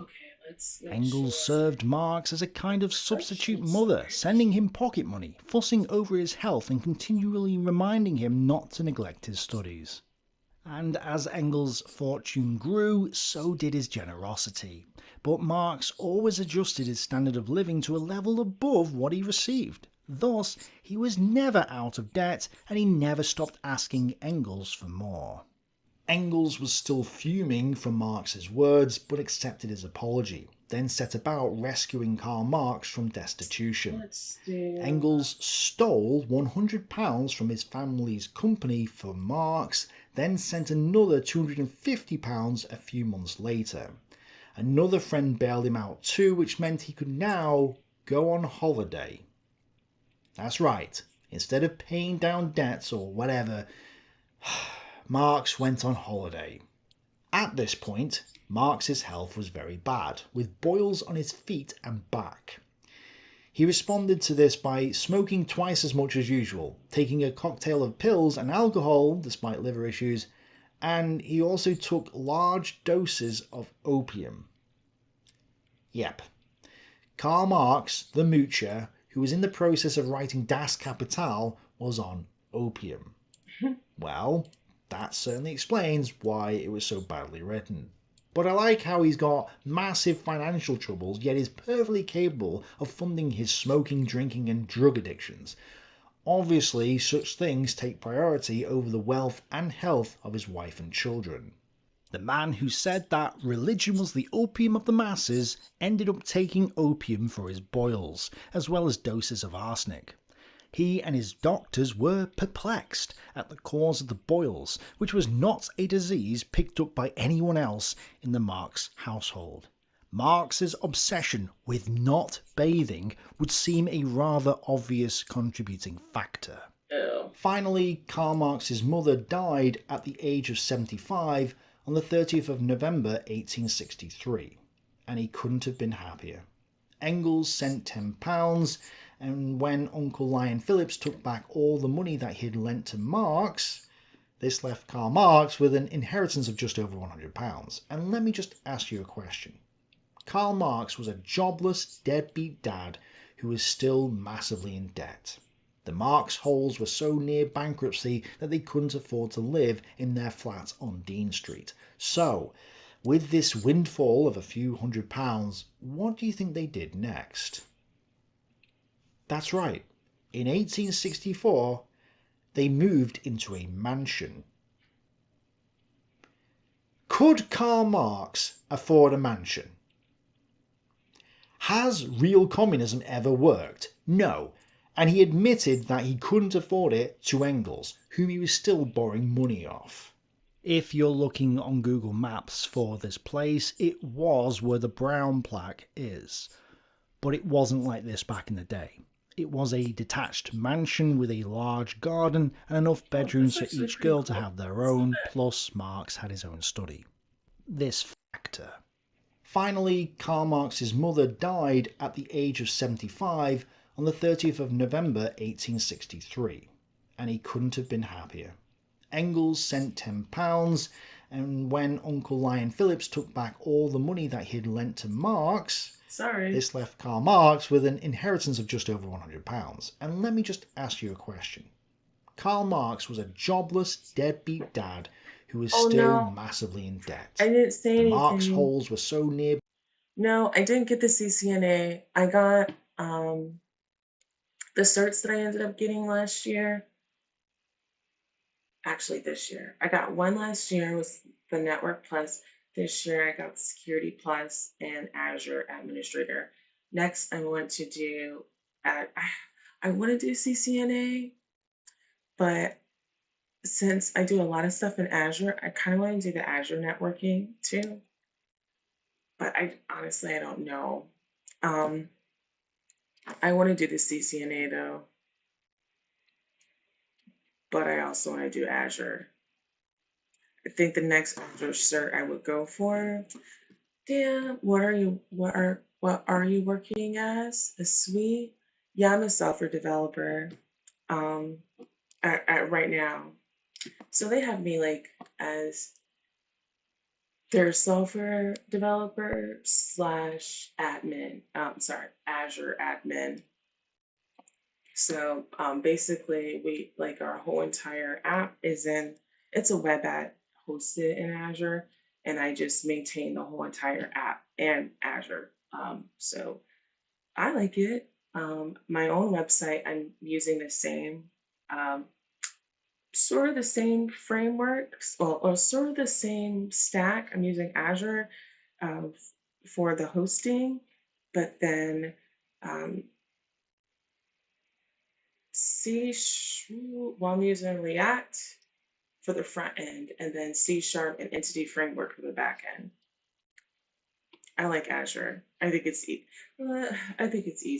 but I wanted to go with the AWS for a while, and I even started my website with AWS, like making the scripts for it in order to automate the process for tearing up or building up, when you tear down or build back up your environment.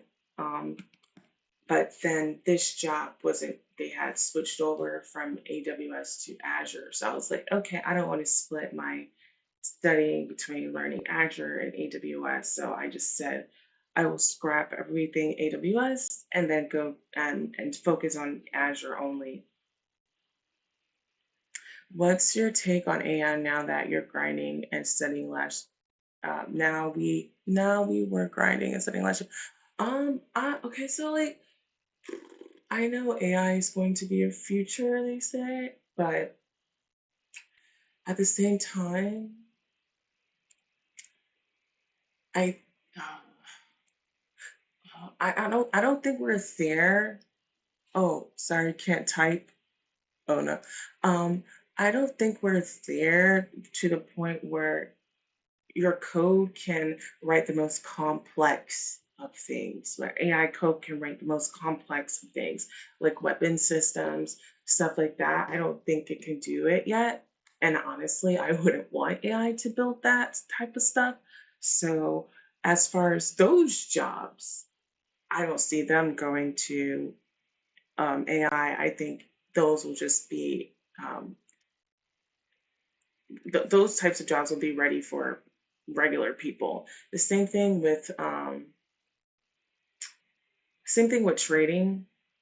I think trading firms will have AI. Don't get me wrong, but because of how complicated the system is with the multi-threads and how, I don't know. I think certain parts of programming you're going to want to have a person instead of AI do it.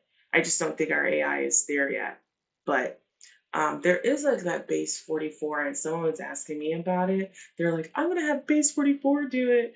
Because the one thing I hate when being a programmer is when someone knows you're a software developer, they want you to make an app for them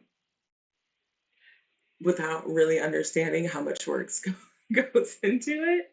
So, I told them to give it a shot, see what, base 44 can do. And I'm actually really interested in seeing how, like, how full-fledged of a software product can base 4 actually make.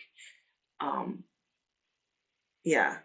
But as far as like AI, like, I remember when I was in grad school, one thing that was pretty popular back then was recommendation systems or recommender systems. A lot of analytics was done, like big data was a huge thing back then too. So I went into computer vision for my AI. That's actually what I had studied for grad school. But it is hard to get entry level jobs. I have been trying for a year. Might need to work on programming instead of trying to build infrastructure admin stuff. I think with infrastructure admin stuff, you probably would look more like a better candidate if you did have more programming on your programming experience there. Because I like infrastructure and admin stuff. Like I love doing anything infrastructure. Especially if I can get write a script to get them all to talk or get them to all come on at the same time, or everyone saying oh come on at the same. But like let's say if I have all these different systems connected, obviously you have to do your try your catches to make sure everything is great before it goes on to the next before it goes on to the next connection. But I think that stuff is pretty cool.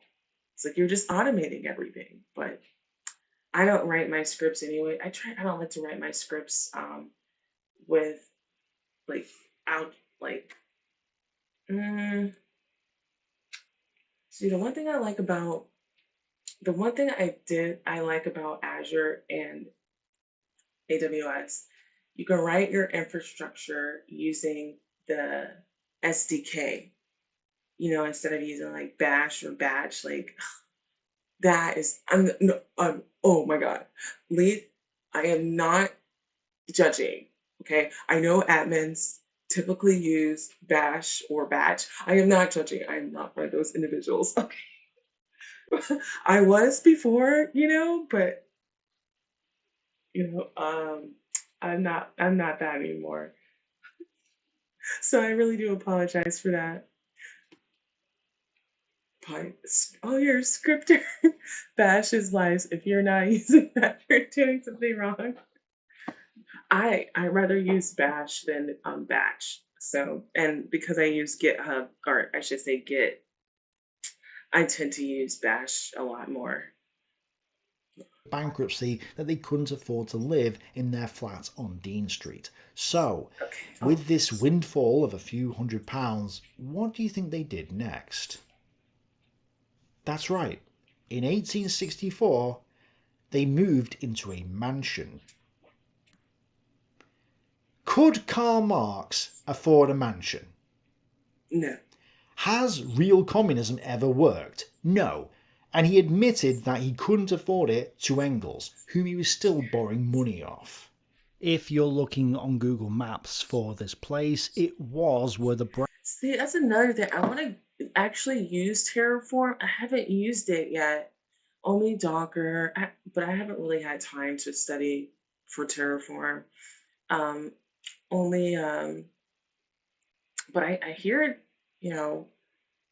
it looks pretty cool, but I wonder how I would be able to incorporate that with my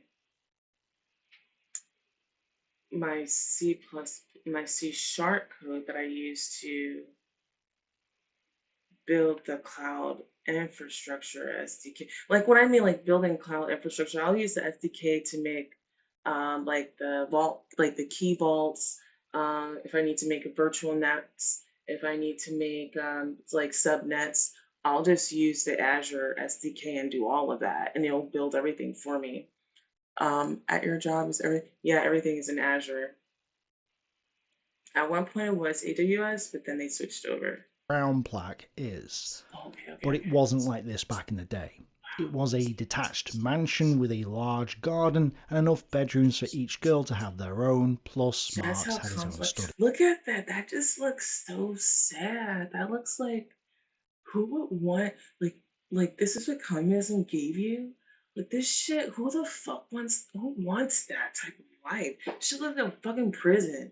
Like, oh, only losers want this type of life, man. It looks like poor, like, look, I don't say I hate poor people because that's just wrong, but I hate people who end up being poor because they want to practice communism. This flat looks like it was made in the 70s or something. The rent was £65 a year, not including increased rates, which was an astronomical sum, nearly twice the expense. Dude, so wait, so he got an inheritance of £100, and the rent was £65 a year.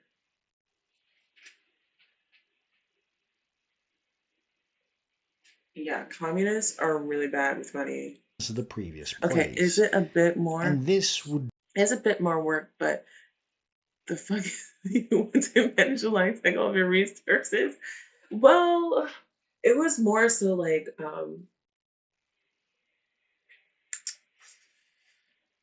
the reason why I did it was so that, but let's say if how can I say this? Let's say I end up I don't know why I would end up like I don't know. I guess the only reason why I would do it would be, let's say I wanted to make another setup in Azure from scratch instead of just having to do it all manually, like set up your Azure storage or your blobs, all that stuff. I don't want to have to do that manually. So I just wrote a script that so it'll, no matter what, I could just run it one time and it builds everything for me. That's the only reason why I wrote it. I guess it was a way to like learn about Azure too. Like actually a good way to learn Azure for me was using the SDK, because with the SDK, if you want to build certain things, you have to do it in order. So like you can't like if you wanted to encrypt something, you first have to have your keys made. You have to have them sitting already there. So I guess it helps with that, like trying to remember how to do things. But I don't know, that's the only reason why I did it. I wrote everything in the SDK because I wanted to learn how Azure worked. And if I had to, my whole entire account got deleted and I saved my repo on my own Git, I could just download it and run it and it'll build the whole entire Azure infrastructure for me. That was the reason why I did it. It's just day two problems. Yeah, it is. It totally is. It Definitely totally is. been a disaster had one of Marx's old devotees, Wilhelm Wolff, not died on the 9th of May 1864 and left Marx £820. This was far more than Marx had ever earned from his writing, and explains why the first volume of Capital, published 3 years later, carries the dedication to my unforgettable friend Wilhelm Wolff, rather than the more obvious and worthy candidate Friedrich Engels. We had one person significantly change their telomere length within 4 days. And that is a quantum phenomenon. People are having instantaneous change in their health during a meditation. And when they change their energy, they change their life. After doing meditation twice a day, take a look at that change. All that green represents they changed their brain by thought alone. You have the ability to change your gene expression. We're not hardwired to be a certain way for the rest of our lives, and we're not doomed by our genes.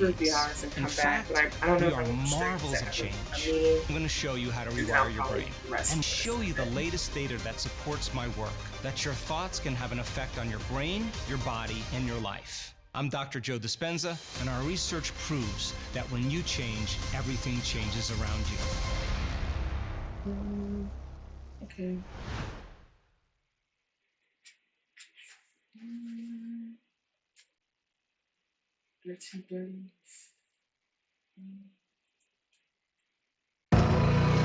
Style and substance. In the GMC Sierra, or current eligible GMC owners get 20% below MSRP on the Sierra 1500 model. They furnished the new mansion, bought 3 dogs, 2 cats and 2 birds, went on vacation, and Marx also returned to politics. Marx started to seriously work on Das Kapital, but it wasn't long before he fell back on hard times. For 2 months I have been living solely on the chess piece shop, which means that a queue of creditors has been hammering on my door, becoming more and more unendurable every day. This fact won't come as any surprise to you when you consider 1. That I have been unable to earn a farthing the whole time, and 2. That merely paying off the debts and furnishing the house cost me something like £500. I myself found it unbelievable how the money disappeared. World famous economist, ladies and gentlemen. Marx also started to seriously work on Das Kapital, but let's not forget, a lot of what Marx wrote over the years weren't Marx's words. Engels was not only working a job at the family firm, partying like it was 1848, and bedding 2 women in a classic love triangle until one of them died, but he wrote a lot of Marx's articles for him. So doubt was placed on whether Karl Idle Marx would even finish Das Kapital. Well, for altruistic reasons, Engels continued to fund this addle plate. That's an interesting word for you.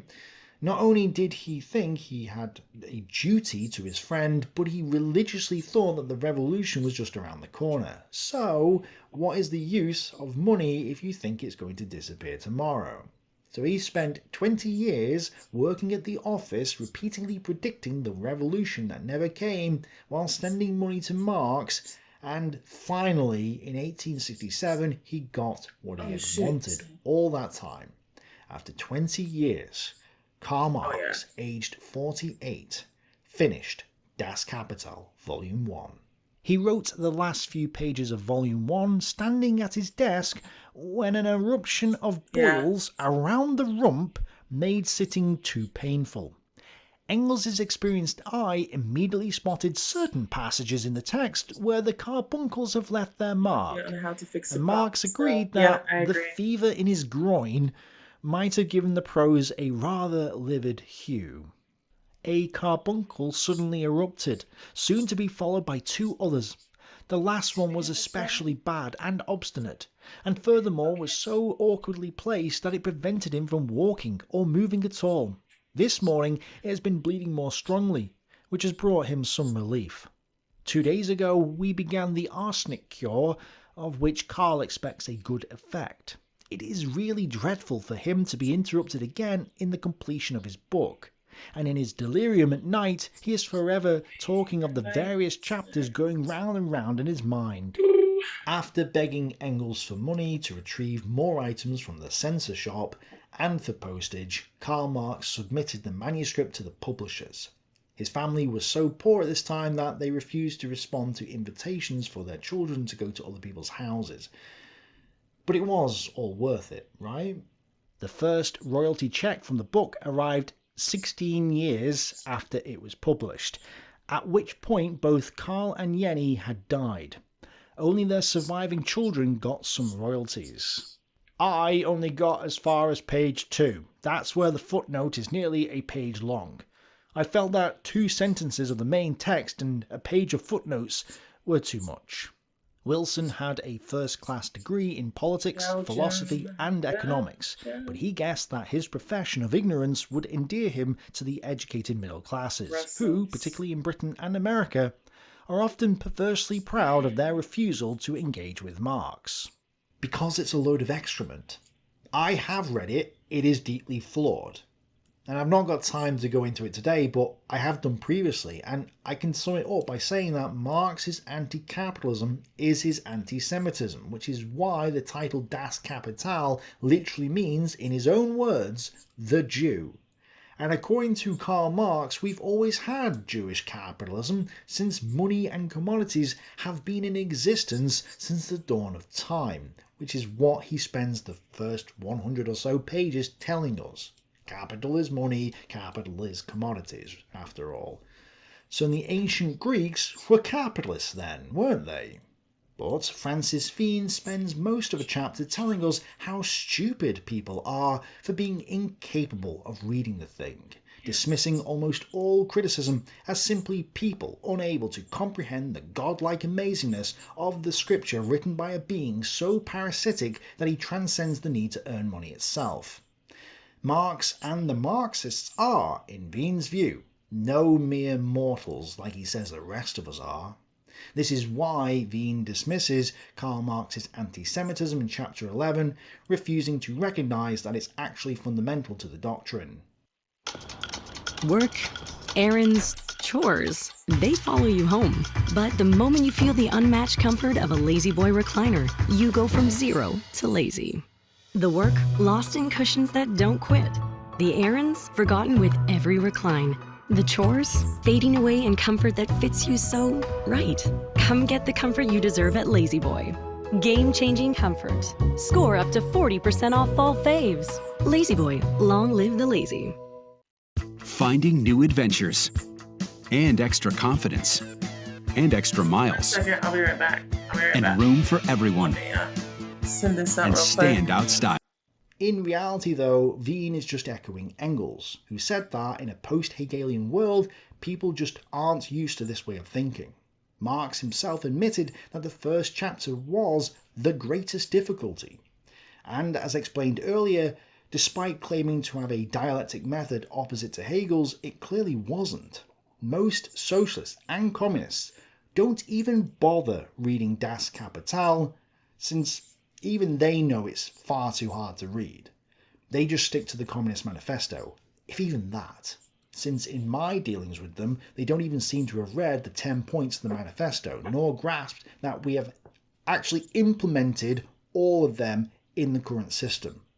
Even Marxist devotee Eric Hobsbawm admitted that Das Kapital's true purpose was to be so unreadable that people could claim to have read it and nobody else could call them out on it since they hadn't read it either.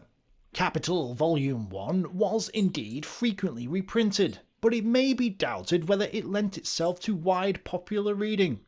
Many of those who bought it were probably content to have it on their shelf as a living proof that Marx proved the inevitability of socialism scientifically. Marx's boils might have been at their worst when he was writing Das Kapital, which might explain the sense of oozing pain. So, oh yeah, did you ever get rid of that roommate with the dogs? Yes, I did. I got rid of them before oh my god, I know that sounds bad, but they chose to leave. They chose to leave.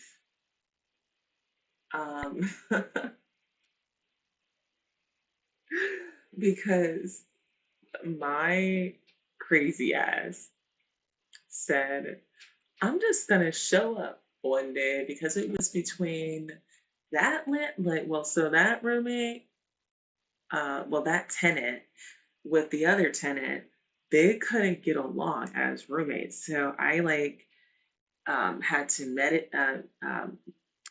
not meditate, but oh my god. How do I not know this word? When you sit down and you try to get two parties to talk to each other in a cordial way, a mediator, there you go. It was a mediator to try to see, to get them to get along with each other. And since that wasn't working, I thought it was gonna work, but then not even a week later, the other roommate called me and was like, it's not working.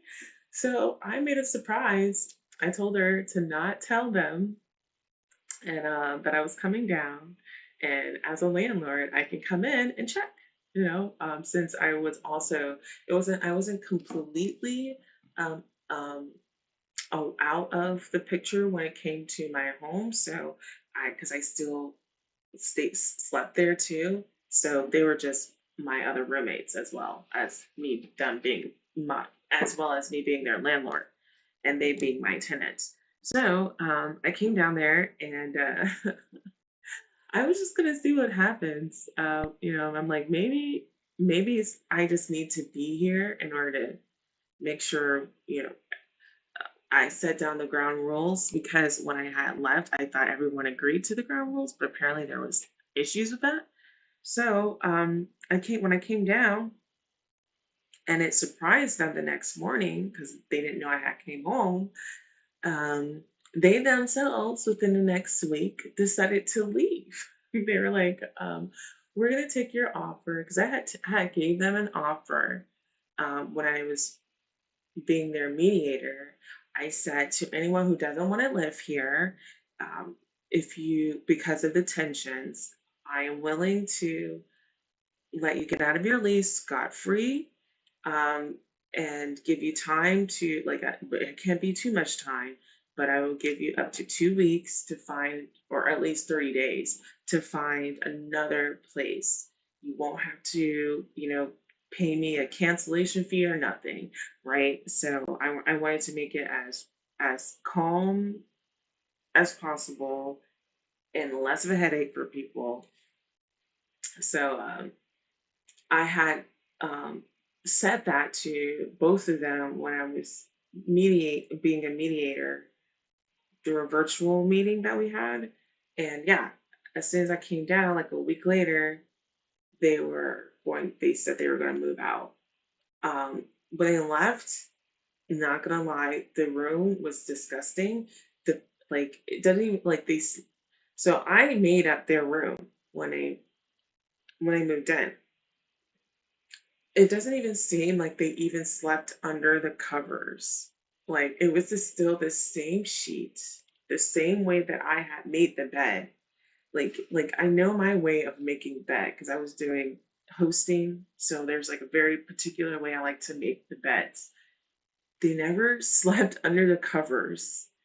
I don't even think they even washed the sheets. Like there was just no way because it no. When they had left, there was dog hair all in the carpet, like in that room. Um, like you even saw like where the dog like laid down, like the patch of dirt that was around him. It was like it was really bad, but that right there gave me a glimpse into what it's like to be a landlord, and to what it's like to uh, be a business person. And the one thing I can say with being a landlord is people lie. People lie a lot. People will use you if they can. If they can get one over on you, especially in housing, they will do it. Um, and it gave me a new understanding of being a landlord as well, and a new understand and an understanding of why when I was younger I could never understand why rents were so expensive, right? And I was like, what? I used to like I have told people this before, like I would have been a prime example if you wanted to radicalize me when I was in foster care.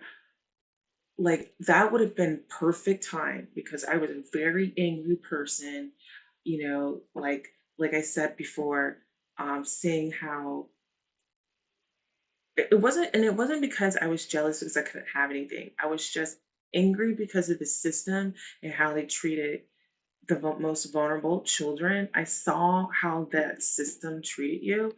I'm like, if y'all really want, that would have been a perfect time for me to get radicalized, but I was also just like, why was everything so expensive? Why can't rents be cheap? Why, like, just like, why on a lot of things? Like, having that altruistic, dumb naivety. Oh, well, if why can't more things be free, make things more easier for everyone, cheaper rents, all that other stuff. And then I realized when you keep rents low artificially, you can guarantee housing will never get updated. It will deteriorate actually. Um, and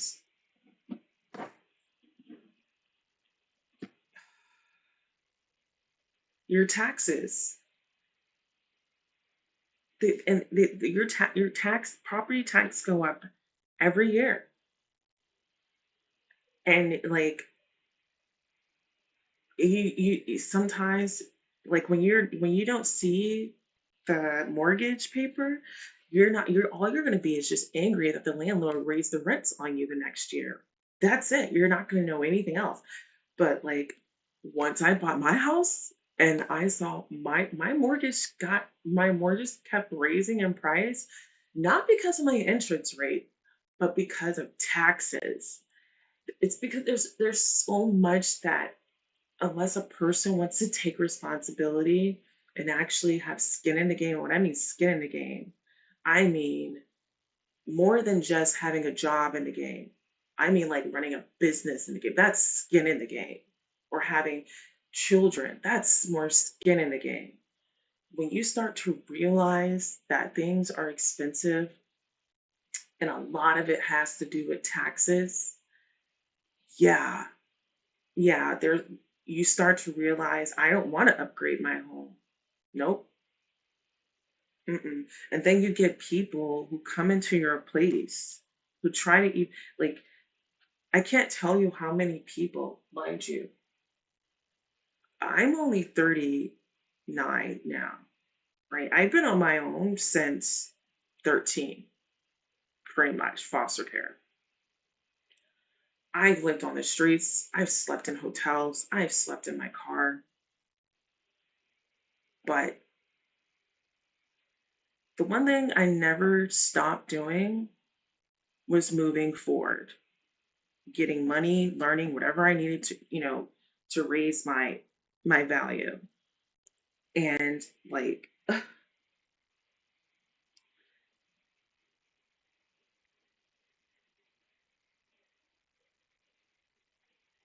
I myself have never gone to a school outside of my ability when it comes to like my GPA to get in, right? I've never applied for an apartment that was out of my means, meaning my paycheck. If I can't afford to stay there, I'm not going to even apply. I'm not going to even try to, have some hopes to live there. It's just why, right? And yet the one thing I've believing that people in this world think like you do is like is well, you shouldn't do that. When you're my age and you get people who want to live at your house or rent from your house and they can't even have a salary equivalent to something that can support renting and a room, you guys, with utilities included. If you cannot afford a room for even $600 a month, I don't know what to tell you. I thought that people, and then even if I look at just $600 a month, right? If you're a productive person, you definitely make over 600. Just having a full-time minimum wage job, you should be able to pull in over $600 a month. You should be at least be able to pull like $2,500 a month. And you have people who would literally try to look for accommodations that are outside of their budget. And then when they can't pay the rent, they want to come to you and ask for extensions and all this other stuff. Like, there are a lot of people in America who actually do not pull their weight. And they make it very hard for people who actually want to help them because they're showing signs and characteristics and behaviors that tell you that they will be ungrateful for that help, and that help that you would have given them would have just been squandered. You should have given that chance to someone else. That has been my experience being a landlord. And so what I say, I've learned my lesson. I will always keep it at market price. I will not subsidize anyone because my life have not been subsidized. No one besides foster care, no one has subsidized my life as far as my rent, as far as my food, as far as my car, as far as my insurance, as far as anything. And we have a lot of people in America who do not understand responsibility. They just don't. So, yeah, I didn't want to be one of those landlords who are just so like, nope, if you don't have the money, you can't stay here. Nope, I'm not going to be nice to you. I don't care. Like, I was not going to be that type of landlord. But in my experience as a landlord, I am like that. It only took 3. That's all it took. It took 3 tenants for me to be like, I want to care, but I don't. I want to care, But I don't have that luxury. I don't have the luxury to afford that. I just don't. And yeah, we used to be a society, because socialism and communism now is more popular. We used to be a society that was more responsible. We're not responsible anymore. I think we have a lot of adults who are children here. So I'm like, I don't care. Letting people come up in my place and try to fuck it up, tear it up, and then, in this world, sometimes in this life, you don't want to be mean, but people make you mean. One feels when Like you said, learn early. Don't help people who won't help themselves. Yeah, I ended up like I didn't really have the chance to try to learn this early on, because I was always, I was a poor kid. I had everything before my parents died. And then when I came into foster care, I became this poor kid. I mean, luckily I have my surrogate parents now, but I wasn't able to like really help anyone unless it was my sister. And then once I finally finished school, started working, saving up money, got a home, of course I went to start helping people. But yeah, nah. This blistering piece of work.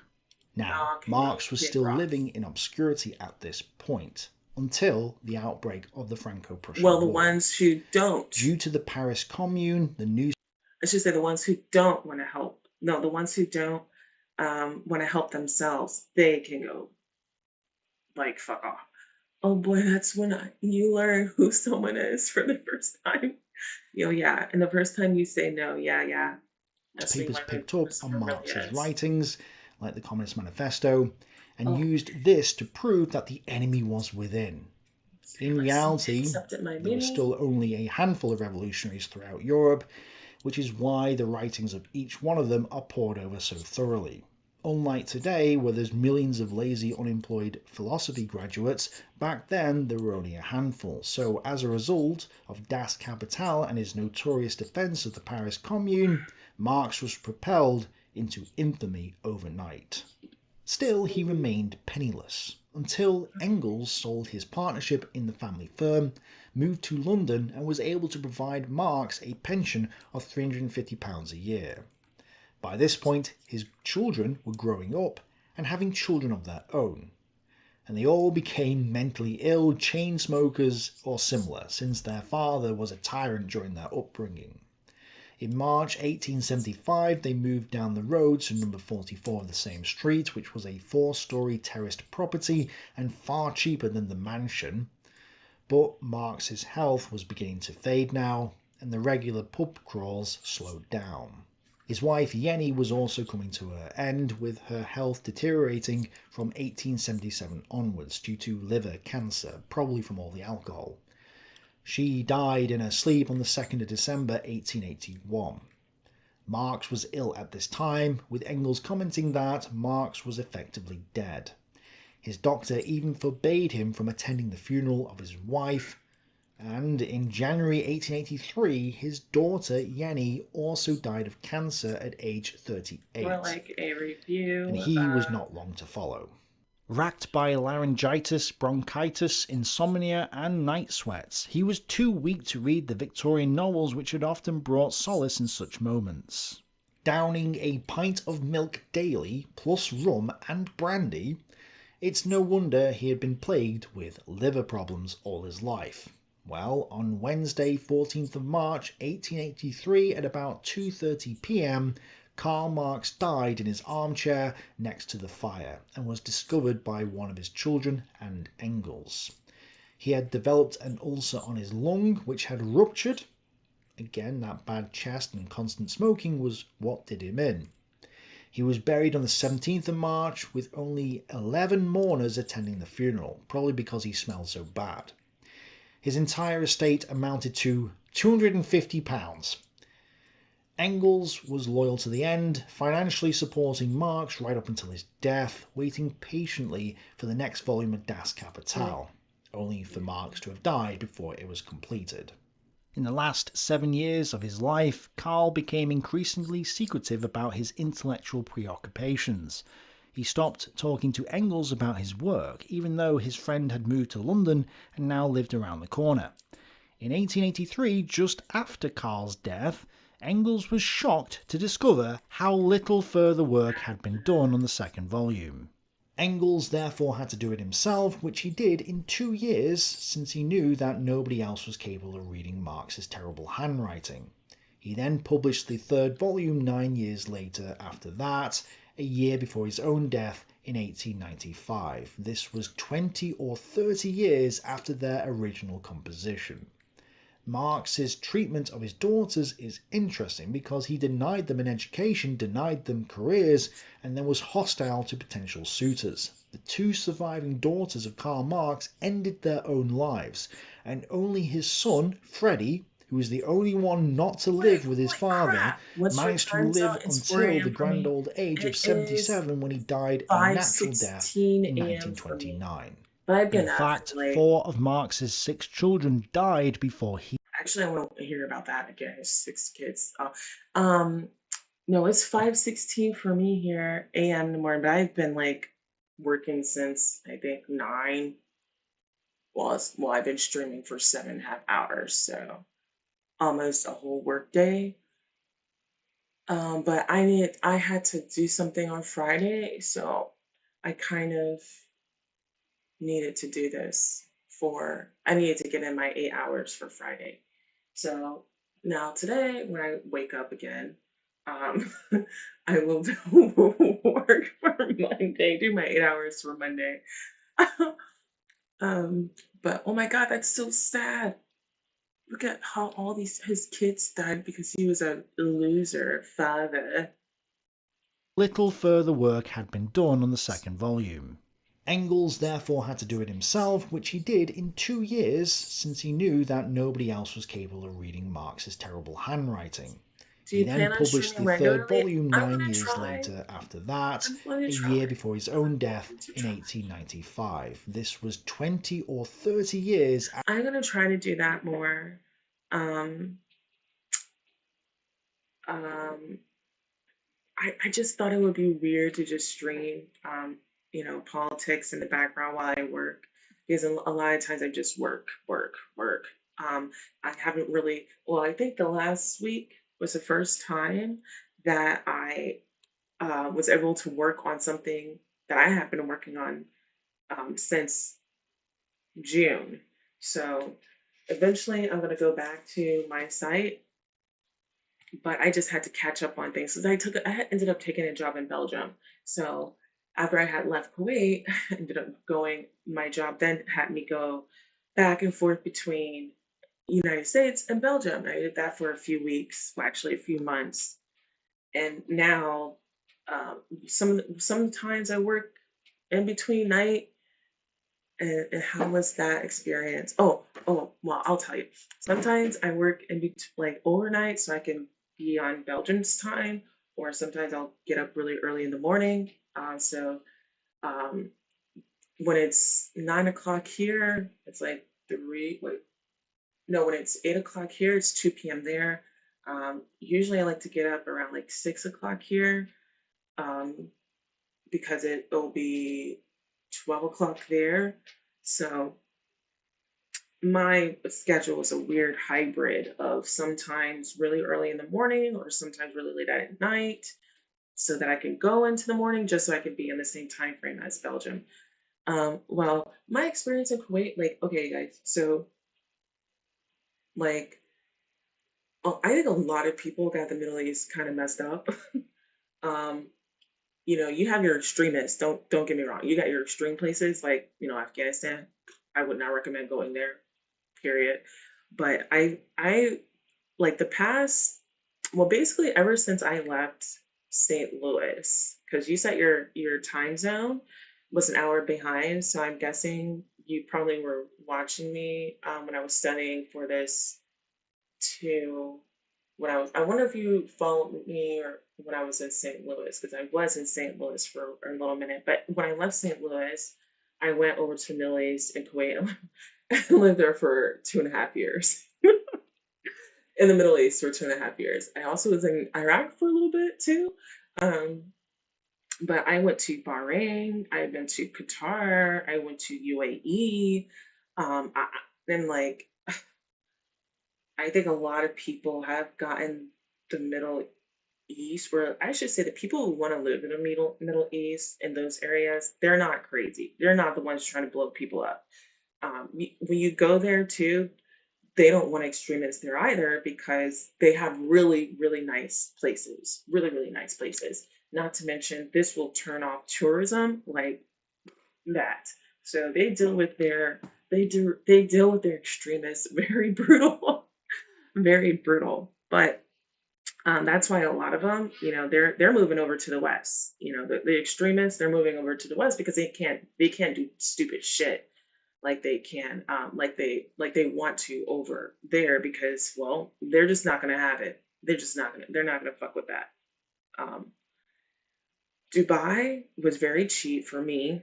Um, I had their Teslas, like their version of Uber in Dubai was all like nice cars, like Tesla. You didn't see not one.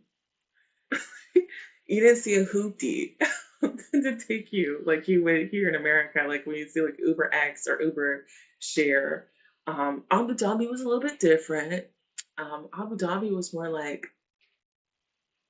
how can I say? Think of Dubai like a Santa Monica or a Santa Barbara, and Abu Dhabi like a really nice suburb, but for normal, like for regular people. Like it's not too expensive. Like you have more normal people there. And what I mean by more normal people, more people who just have regular money, middle class, not trying to be like extravagant. Even though they have really nice things in Abu Dhabi as well. Um, but it's beautiful there. So like even when it comes to like TV, like bundles, they have Disney, like their version of like TV, because it is a Muslim country. I actually like it more. They have more family oriented stuff. Like one thing that the West could pick up from those people over there, they really care about family and like family time, family days, like like they really stress that there. So if you like, I would recommend anyone if they have a family to move over to those areas because it's not bad. The education is way better. Um, it is cheaper. It's safer. I even left my wallet on a freaking Starbucks counter. Went to the bathroom, came back, my wallet was still there.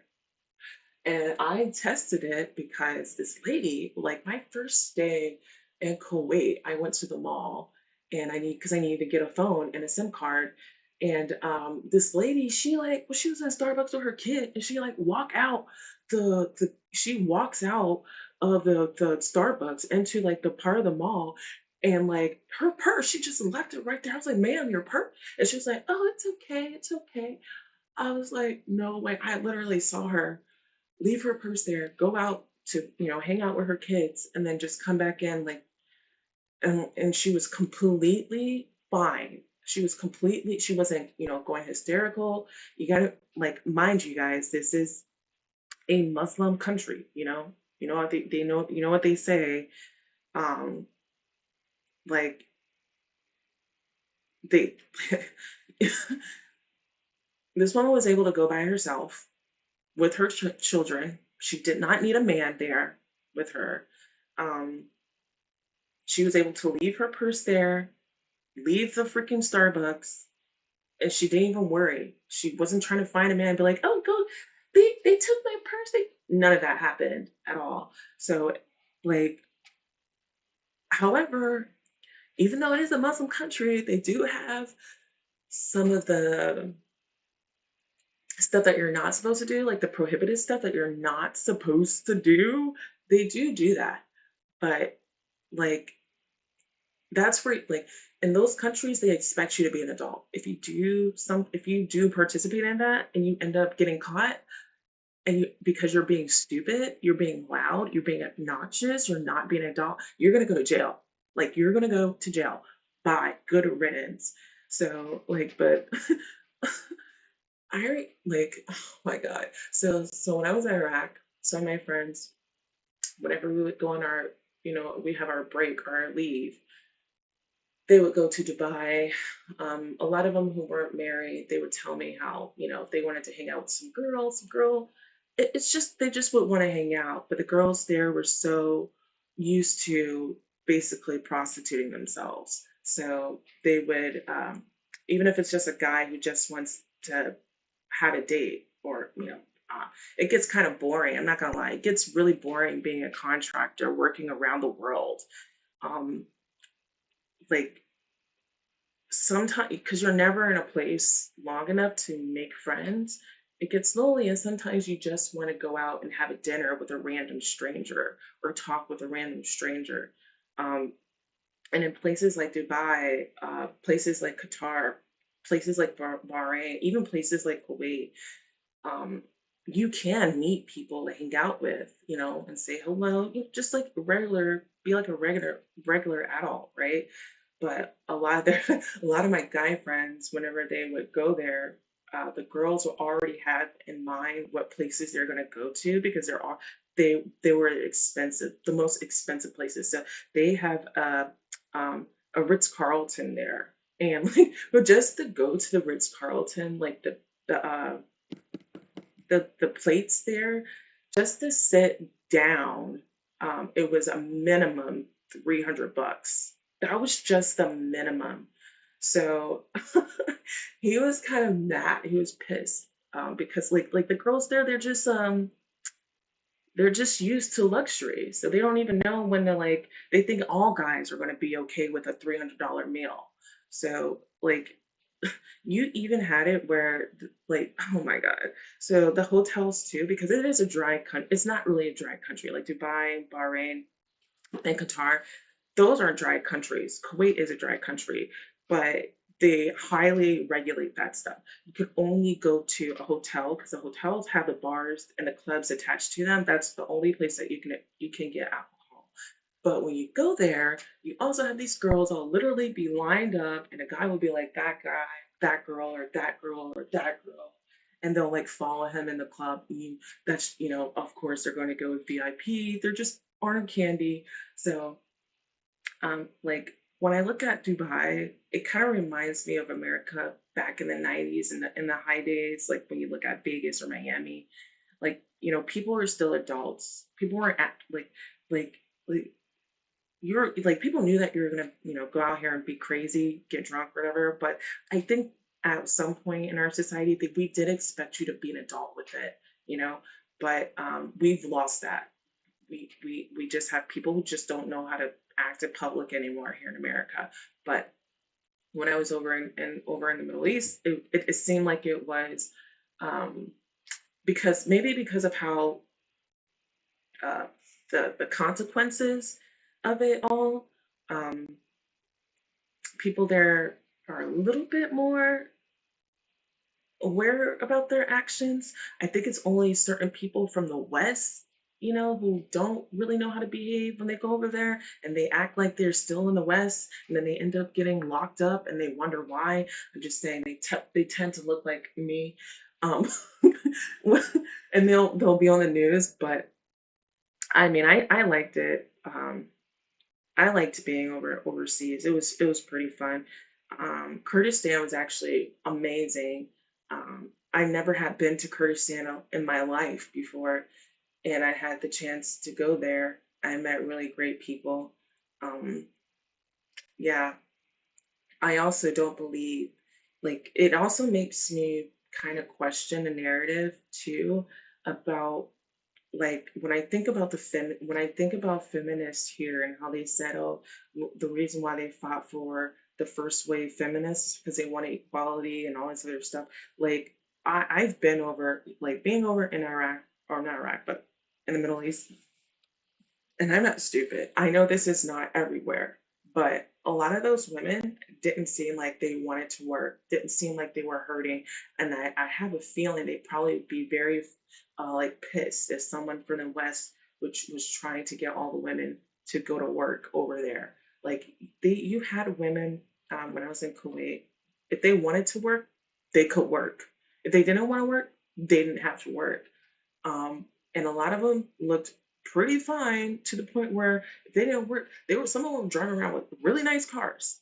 Didn't look like they had anything to worry their pretty little heads about. And they're like, no, I want to stay soft. So I'm like, now I'm gonna have to like question the narrative when I hear people talk about America and how bad it was for females and that we couldn't do this. You have females over there, they own cars, they own property, they own businesses too, and what's call it, and over here in the Middle East. So like having seen it for myself, I am just gonna have to question the narrative around why feminism was pushed so hard in America. I think it was because corporations wanted another group of people working. That's what I think. I don't think it had anything to do with wanting equality. Most women probably didn't even want to work. Most women probably didn't need to work, and they were, perfectly fine being at home. That's just what I've seen over in the Middle East. They don't like, um, yeah. So I'm like, I don't know. I don't like, yeah. A lot of the things I grew up learning about the Middle East, or I should say, since I was in the military, and then learning about why things in America happen, like the women's suffrage. Yeah, the narrative around all of that has me questioning it, especially having lived over in the Middle East and gone to multiple countries. It is not all bad. Um, it is not all bad. You just need to know where you should go and where you should avoid. Just don't go to places like Afghanistan or Pakistan or India, and you're good. Just stay around the Arabian Peninsula. Well, don't go to Yemen. Um, don't go to Yemen. And you'll be fine. I've never been to Saudi Arabia though, but you can drive. So I was in Kuwait and I had thought about driving to, I wanted to drive to Dubai, but you have to get, so when you drive to Dubai, you have to drive through Saudi Arabia from Kuwait. So um, Kuwait borders Saudi Arabia, so you have to go through Saudi Arabia and you pay for your visa when you cross through. It's like $5, something like that, and then you can continue driving down. I think it's like maybe an 8-hour drive from Kuwait to Dubai, but I liked it. I liked being over in the Middle East. Yeah, how is transportation there? So, well, when I was in, well, there wasn't any, well, I take that back. When I was in Dubai, you had they had transportation, I don't know if they were high speed rails. I never really got to go on their rails, but they looked really nice. And then even the stations, they look like like something super and so super futuristic. And then like Dubai, like Internet City, oh, like that Internet City is like their version of Silicon Valley. Oh, like it's gorgeous, fucking beautiful. Like you guys, it's beautiful. And then when I was in like Qatar's airport, it oh my God. Every time I would go to Qatar airport, I always ate at the Gordon Ramsay burger place. Hey, that's really good. But it's like a rainforest inside. Um, but the public transportation, for the most part, you just use Uber and then the trains. They're nice. They're not, you don't have to worry about someone stabbing you. I'll tell you that. You don't have to worry about someone yelling, being poor. I shouldn't say being poor, but just being what do you call the homeless when they're just um, um, uh, loitering around, not vagabonds, not vagabonds, but vagrants, maybe. I think it's vagrants. Um, like you won't have to worry about any of that. And then no, no, not vandalizing, but like vagrants. Think that's what you call homeless people too, that just wander. I think that's what you call them, vagrants.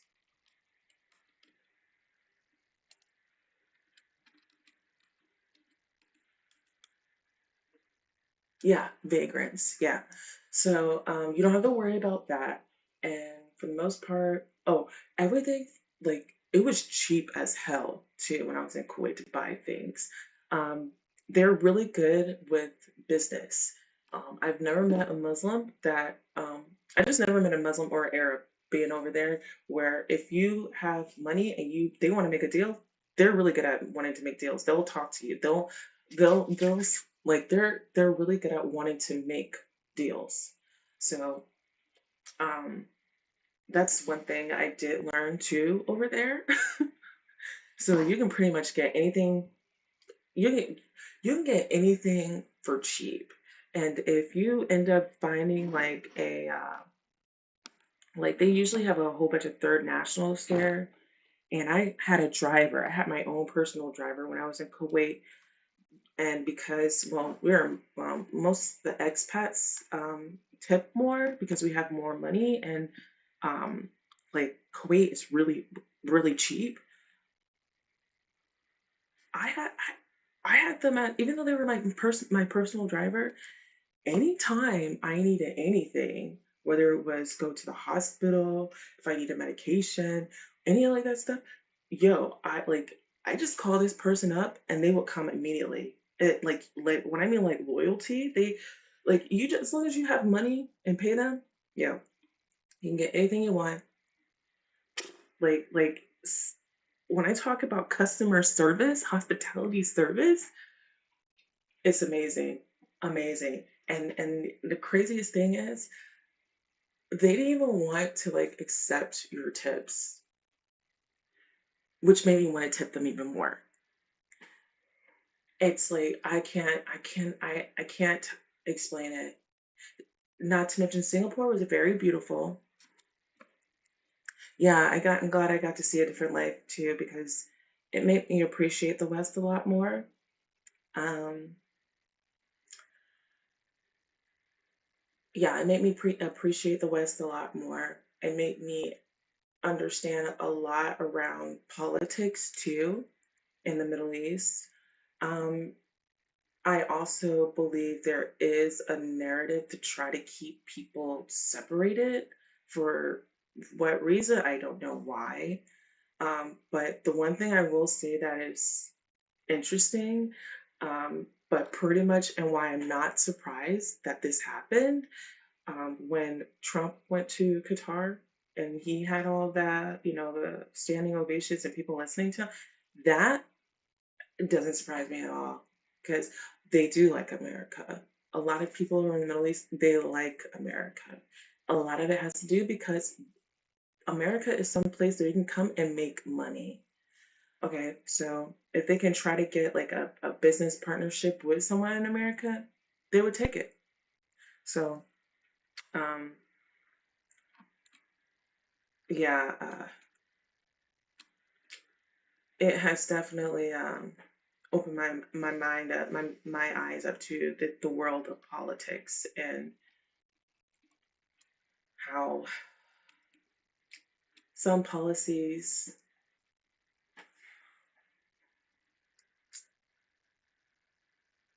you can never really truly be sure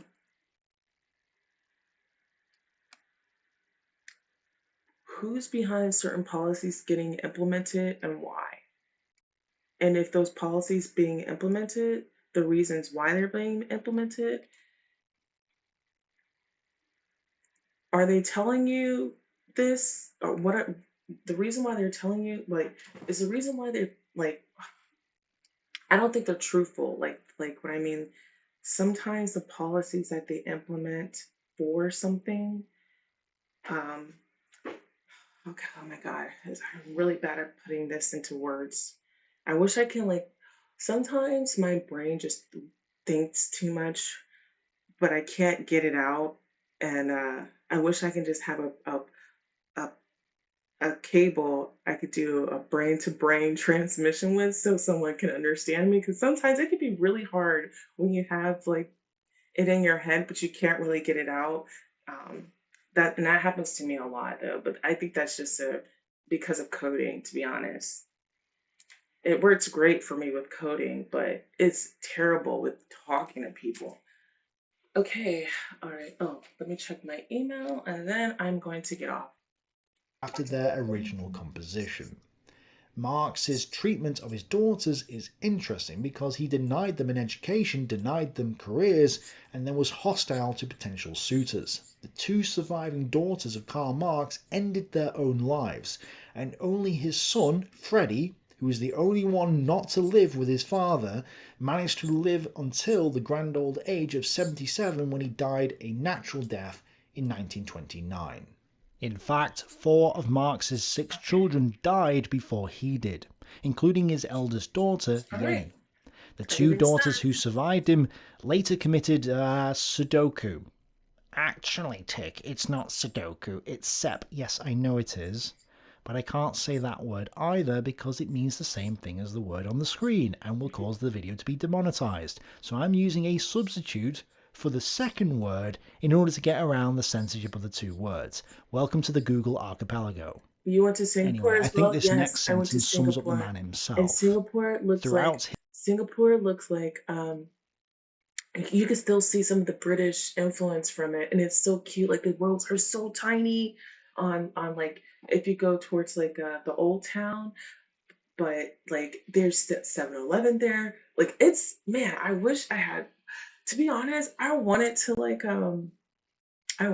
more videos of like I wanted to stream you guys, but I just couldn't because I couldn't give away my possession. There was just a lot of things I just couldn't do, so I had to leave. I had to like leave, streaming and social media for a while. I had to be very careful when I post. You did all this in 2 years? Yeah, it's like two. Well, since I left, it was like 2023. Yeah, it's like early 2023. Yeah, I did all of this. Yep, yep. But I've always been a really like um I've always been nomadic because of foster care and having to move all the time. Like, oh, I can't sleep in this place because I slept here last night. So, so I'm so used to I'm so used to being a nomad. That's number one. You can always talk about your experience. Yeah, it's fun. It's fun and it's lonely though. It's lonely. If I was younger doing this, I wouldn't care. But the older you get, it gets lonely doing that kind of work, traveling around. It really does. His life, Marx appealed over and again for handouts from every friend. Oh, but it's a lot of money. So when you're young, do it. When you're young, definitely do it. If I can stress to any young person to get in IT, make it a global thing. Don't stay in one place.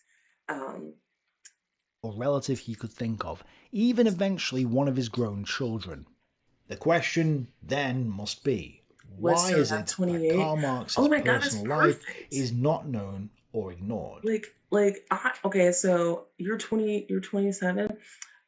Well, I would definitely say start, if you could, see if you could start as soon as possible. And another thing too, like you can take advantage of being an expat. You can get away with paying taxes. So that's one of the main reasons why I went over there. You can be exempt from taxes. So you just have to have a year outside of America. And yeah, you have to be a year outside of America. And it depends.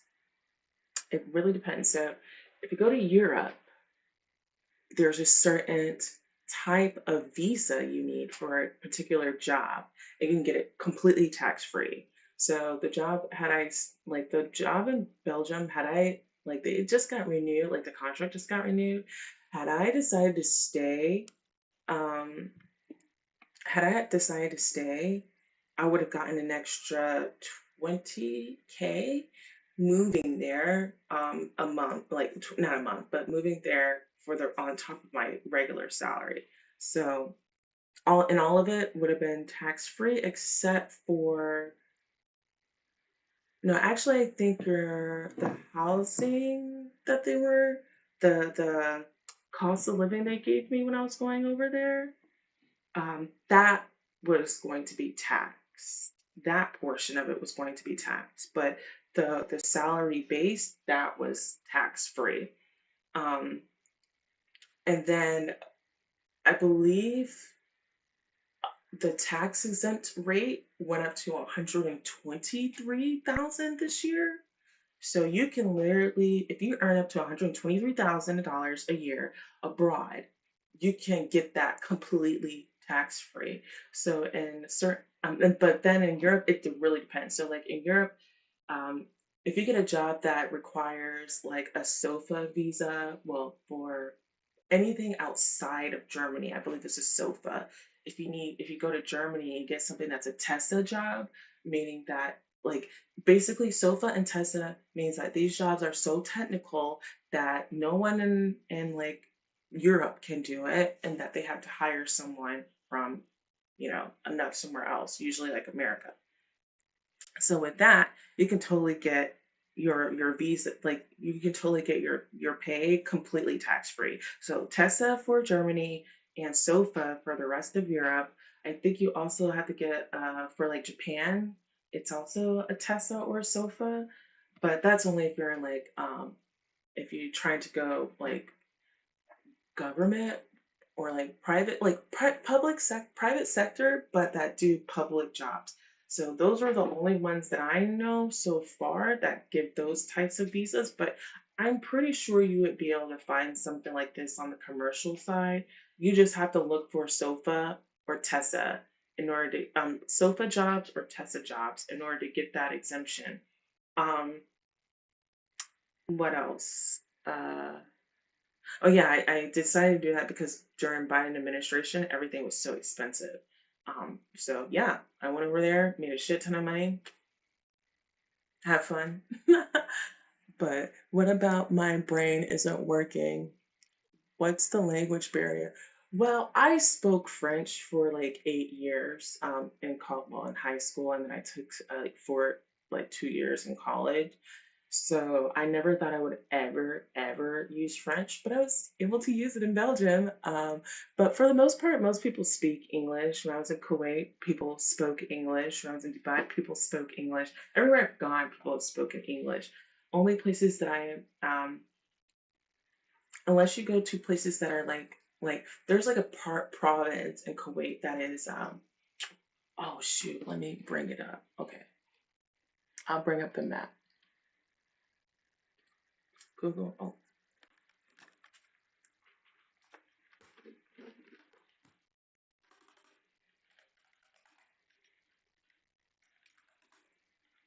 So Google Maps.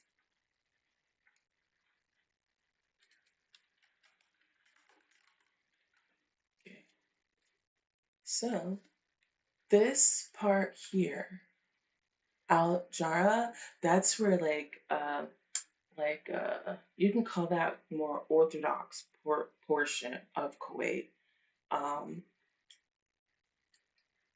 this province up here. I lived down in, so my first year I lived here. Wait, so my first year I lived in a gala, and that's the university. This is a university that was literally right across. That was the mall that I would go to. But then there was, where's the big mall? Sama Mall.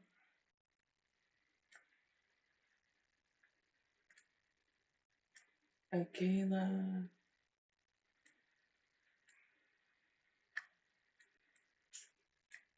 Gate Mall. So, and then this is the mall I went to a lot. It's a really nice mall. This is the Gate Mall I went to, but I literally would walk here. And then the really nice mall is called the Avenues, and that one is that one's out near here. Let's see, Avenues. And they have everything that, like, all the street signs are in English too. They have English and Arabic, so it was really easy to get around. They spoke English too. So this is the Avenues Mall. Now the Avenues Mall, you guys, it's huge. Like it's it's huge. So this is the whole entire mall. This whole entire thing here is the mall. Crap. What? No.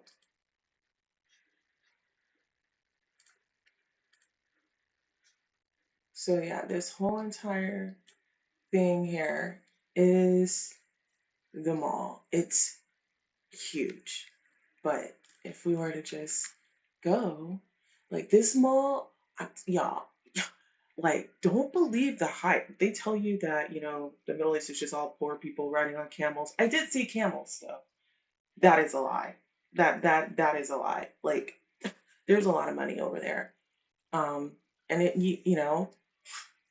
would you honestly think that you would feel like you're in a third world there? No, you wouldn't. But did I get to ride one?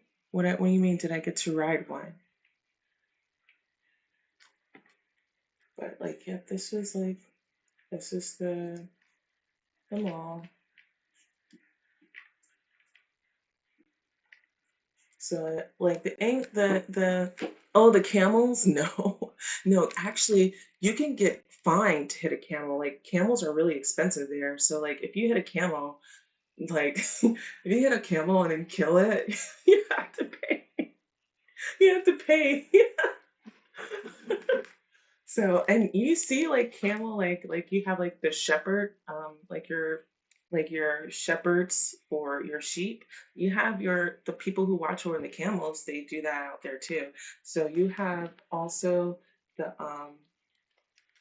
they call them I think they're called like boudins. The boudin.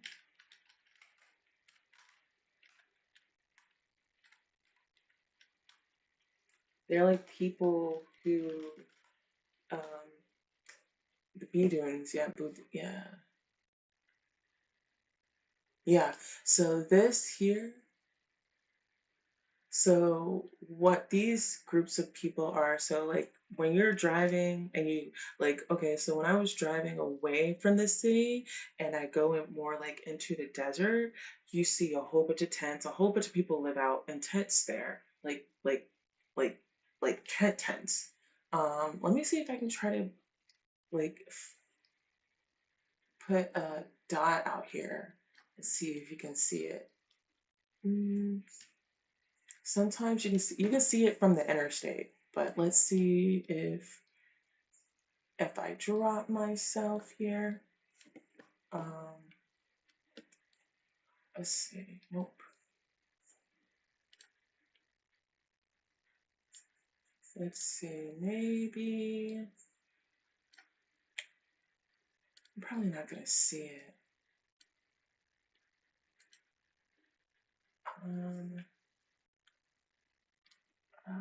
Let's try down here. This is where the oil is. That's okay.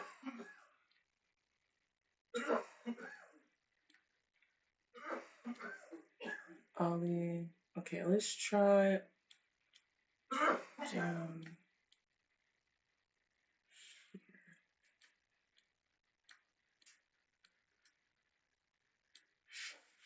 Um,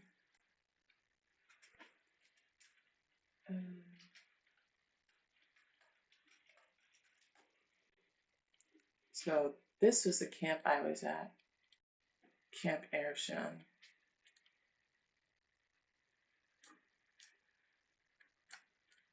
So I should be able to see here. Let's see if I can find the tents. Probably can't see the tents.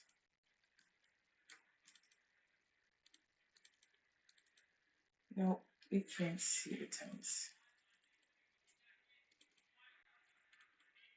Normally over here in the desert, you see like a whole bunch of tents, like big canvas tents.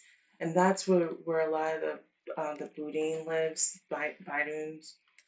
It means without nationality. Some of them, so you have some of them who are born there, who are, you know, Arabic, and Muslim, but like they don't get their citizenship or they don't get any papers. But you know, they tend to be usually nice when I'm there. But another thing, yeah, so this is true. A lot of them, they just never got their papers. Like some of them, they just like living like a life without having any government, so they just never bothered to go get papers. Um, yeah, they just never did. And then on top of that too, the status of like like your nationality of your child, it follows that of the father. So if your father is a Kuwaiti, then you would be a Kuwaiti. But if your father is not a Kuwaiti, then and even if you're born in Kuwait, you won't be Kuwaiti. So that's another interesting thing they told me there. But I thought it was a pretty cool experience living abroad. Um, yeah, so to go to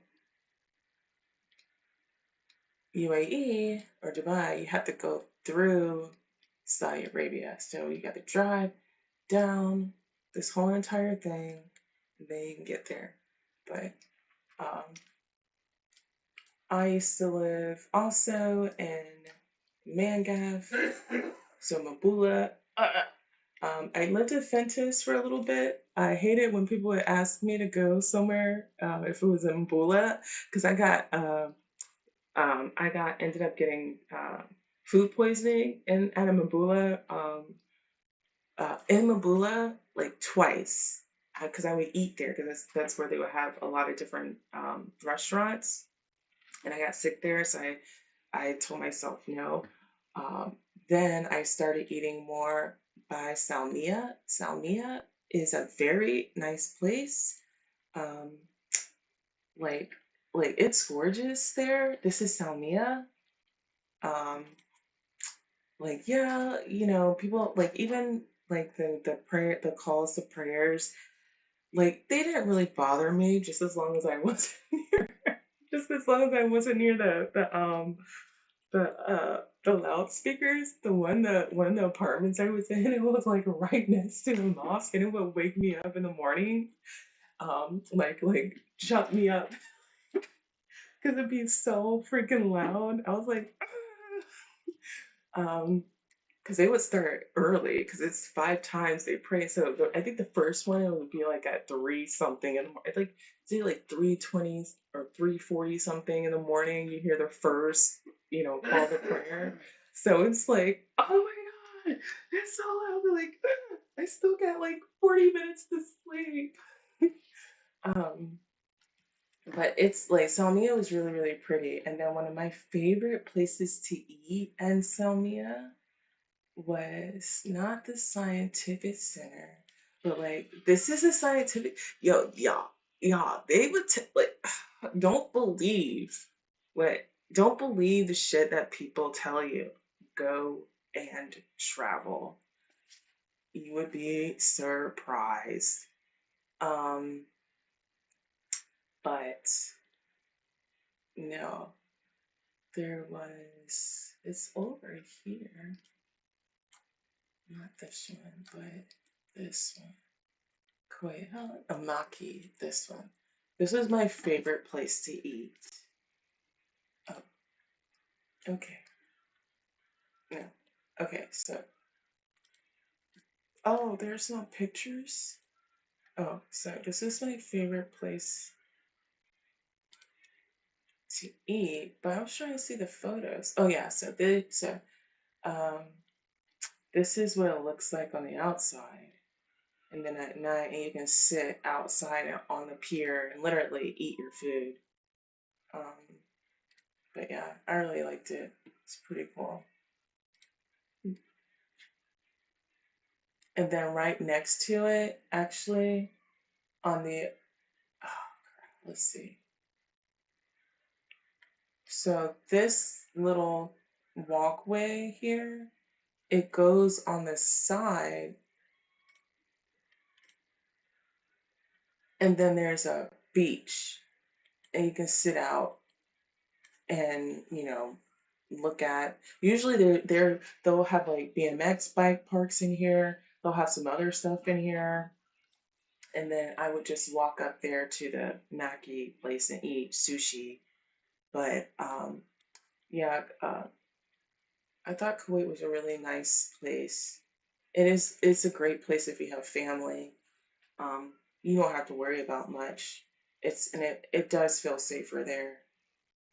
The only thing is though, they drive like crazy people. There's like, so when it comes to their roads, dude, roundabouts are like a huge thing.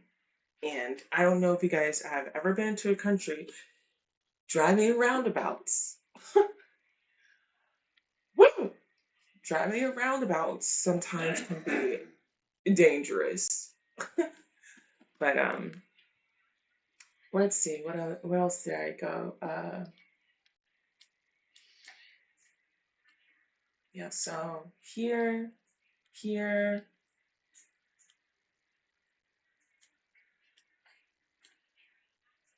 pretty much all around the UAE.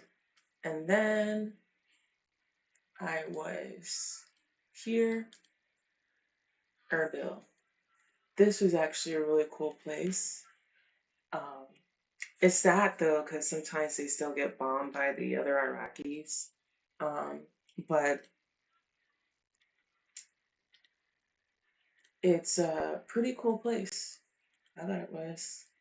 They were like this big, it's the only other place that I've seen a big cross, like a Christian church, and then a Muslim church. It's the only one that I've seen where, you know, like, so, and no one, and I wore my Christian cross while I was in Kuwait. No one cared. No one bothered me. No one, like, did anything to me. Like, nothing. Like, and yes, did they know I was Christian? I mean, I don't see how you cannot if I'm wearing a cross on my, you know, necklace. But no one messed with me. No one tried to do anything to me. I didn't fuck with them. They didn't fuck with me like that. Lights are a suggestion, but it's And then as far as like Singapore, so I'll show you the place I stayed in Singapore. Oh my goodness. So Singapore, I was actually gonna go to Vietnam, but it was like too much long of a flight, and I only had a 4-day weekend, so like, nah, I was just gonna fly to Singapore instead, but I really wanted to go to Vietnam, so I went to Singapore. I went here. Oh my god, I went here. Let's see what else. I went to this thing. And then I think there's like no, that's the plant zoo, this thing here. Like, it's like it's like a flower museum. It's like all different types of flowers, all different types of If you're into like herbs and flowers and stuff, that's what this place was. And I even went into like a Disney themed flower park there. And it was just all flowers, but all Disney characters. It was really cool. And then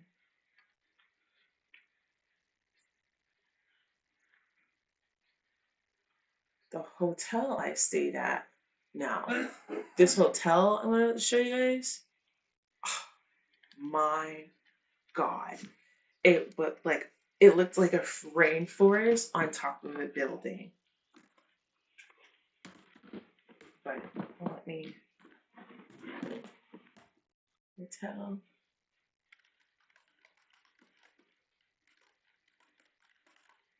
Singapore. Rainforest.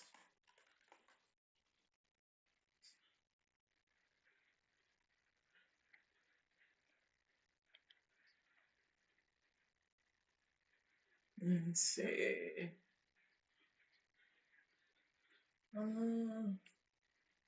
Let's see. Let's just look at hotels with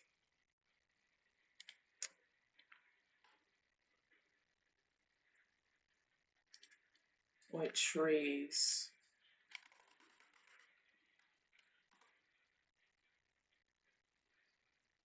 I know. I'm gonna see if I can just go on here and try to find it. Like you. Okay. Not this one. Not this one. This one. The Park Royal Collection. So I stayed at this hotel in Pickering.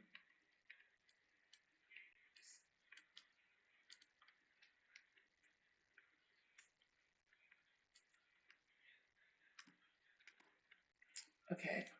And it looks just like this. Like just like this. Like it is very beautiful. Like this hotel is amazing. It's absolutely gorgeous. Like yeah, it was like it looks just like this. All the foresty, the green that you see, like it was exactly like it was something I have never seen in my life before. It was gorgeous. But yeah.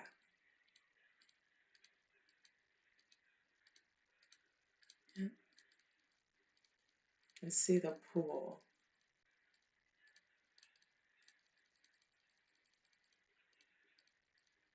Yeah, that's it. Okay. But yeah, this was a really nice hotel that I stayed in when I was there. All right. Okay. Well, I am done for today.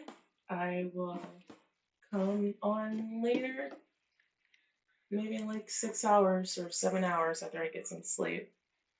Bye-bye. Bye-bye. Bye. I was told it's expensive. It is expensive to live in Singapore, though. You can't go spurging there.